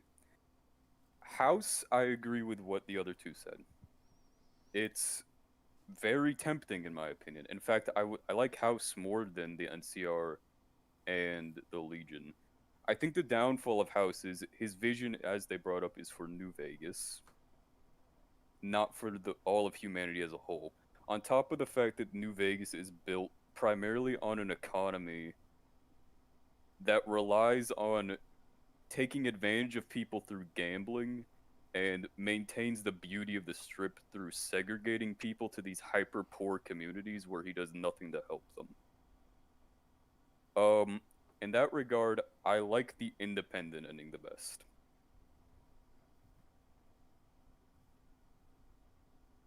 All right. So, favorite faction is a tough one for me. Very tough. I like the Legion. I like it in spite of being unfinished and all the stuff they got there. You can see what is intended for it. I like it. I really do love House. I actually think House is great, and I actually find myself agreeing with a lot of his sentiments, including the whole we need to look elsewhere because we fucked up this world so bad, but there are other worlds we could use. I am on board with that. Yep. My favorite faction, though, is the NCR. And that's in spite of knowing that the NCR is going to die because of its corruption and its bureaucracy and everything that is literally like choking itself to death. Because there are the regular people within the NCR that I put more faith in. That when the NCR dies, the Mojave with the Desert Rangers and everyone and that branch of the NCR can live. Because I think the California NCR is going to eat itself alive through the politics, the schemes, and the bureaucracy of everything. And that they'll eventually, because they'll need to look inwards more and more and more, it'll be like a Foundation series in the book Foundation, where they can't waste time now looking to the Mojave. So the Mojave NCR will get more independence, more self-governance, and we'll build a society from there. Which is why I think the NCR is also the best option for the Mojave. While the NCR itself will die, I don't see it also taking down all of the Mojave NCR with it. Because of how the NCR went into the Mojave. They didn't just go in as straight conquerors. they built relationships with the people that were there and who believed in them, like the Desert Rangers. And so I think they'll survive the NCR collapse. And that from there, they'll build society up. And that will be the new, or if we ever got a new West Coast, that would be the new faction that would rise. As the NCR dies, this new independent faction breaks away, and they create their own new identity.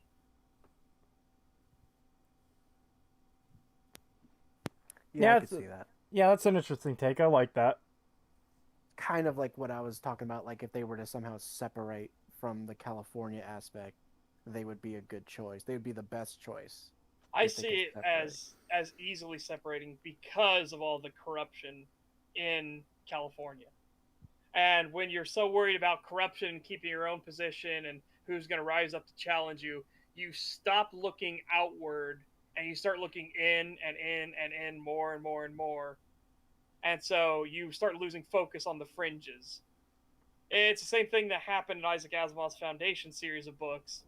The emperor of the Galactic Empire, he had to start looking inwards as the empire was starting to collapse. He started looking more in for any general who might challenge, his authority, who might become stronger than him. And so he let Foundation kind of go off on its own, and Foundation declared independence, and the emperor's like, I don't give a shit. I've got stuff to worry about here. I don't care if the fucking backwater out there declares independence or anything.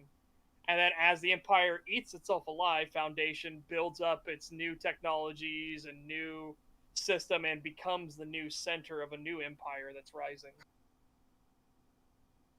And I think the same thing would happen logically with the NCR, that the NCR will collapse inwards on itself, and the Mojave, because it's already separated geographically, it's enough of a distance to not be worth the hassle, will be spared the collapse. And they've already got the Desert Rangers and everybody on their side out here. So I think they'll just naturally form a new community.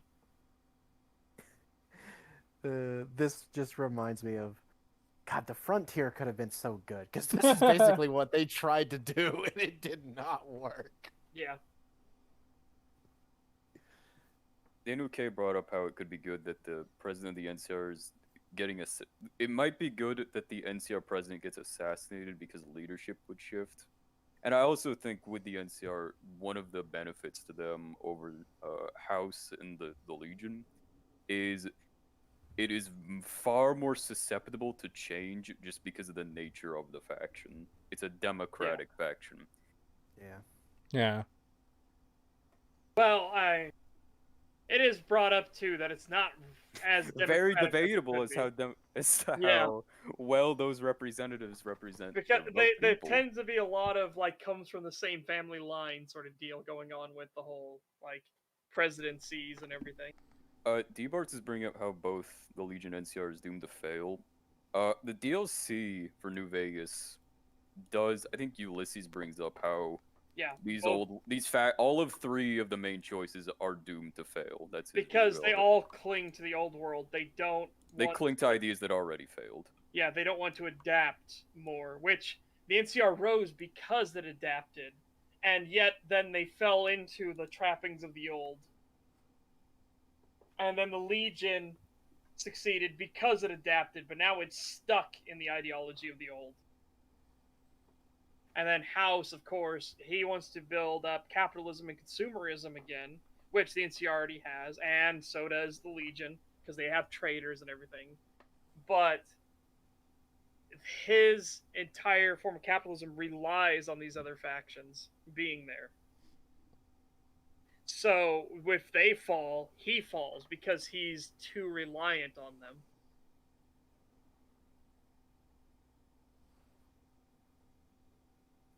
You can't side with the Enclave because they are fascists. Yeah. Well, and the Enclave is wiped out. I like that the Remnant got their due, and they explained in detail that the NCR killed every man, woman, and child they found at Navarro on the oil rig. Yeah. Oh. I also want to point out quickly too that the fact that we can have this conversation about who would be the best for the Wasteland is I think shows the level of writing that goes into New Vegas. Whereas Fallout 3, we're talking about how simplistic the factions are. There is no discussion about who would be best to rule the capital wasteland because that aspect barely plays into the story. It's that simplistic. Well, it's literally a story of good versus evil. Yeah.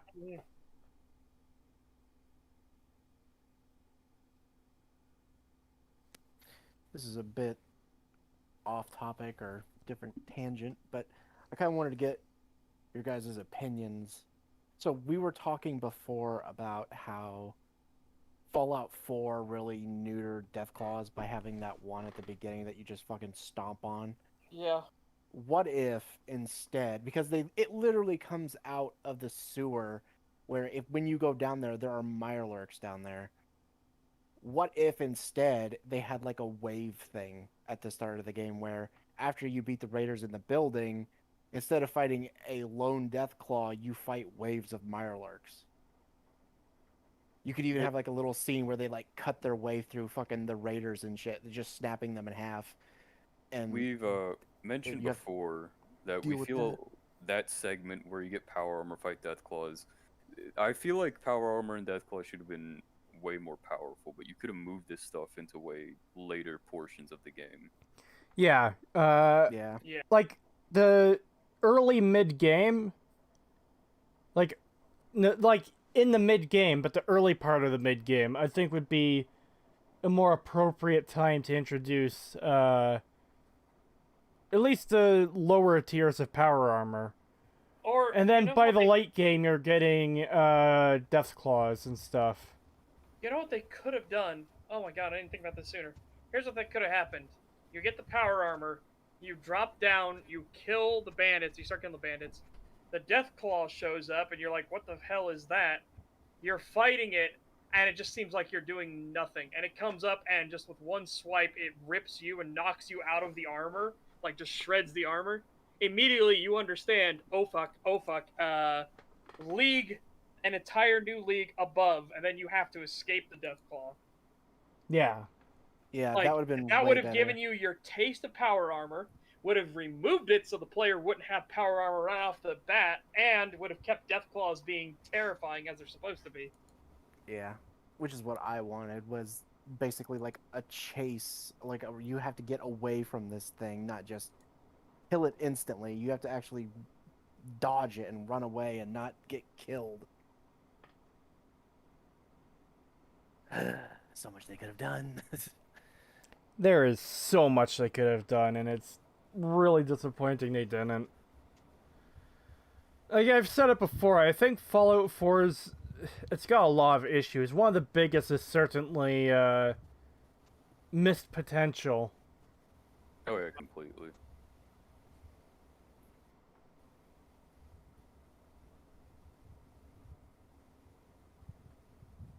Anyways, I'm not sure we really have too much else to say right now, do we? Anything else we want to cover quickly? We've been going for over 6 hours at this point. I think that's pretty good. I mean, I got through an article in a 41-minute video. And there was... It's sad when the article was less upsetting than the video. Oh yeah, and the article was... The article was short, but what they're saying about the show, my fucking god. And again, to anyone who missed it, we will be covering the TV show in some way. I want to do a video on the entire season. There might be quick episode-by-episode reviews, and we might even do a stream on it similar to this. People mentioned in chat and in comments on previous videos they want to see more streams like this. We've got another video planned. I'm not sure how well I'd be able to cover it, though, but I do want to do it. That one I'm excited for, because I only saw 40 seconds of it, and the argumentation was horrible. And he made some bold claims, and I guess as a preview for what's coming next, Half-Life 2 is a bad sequel, and it was influential. Yeah, more insane claims about... Oh, man. So yeah, I am looking forward to that. I haven't seen any of the rest of the video, so I want to see where this goes. Yeah, it'll be interesting to cover.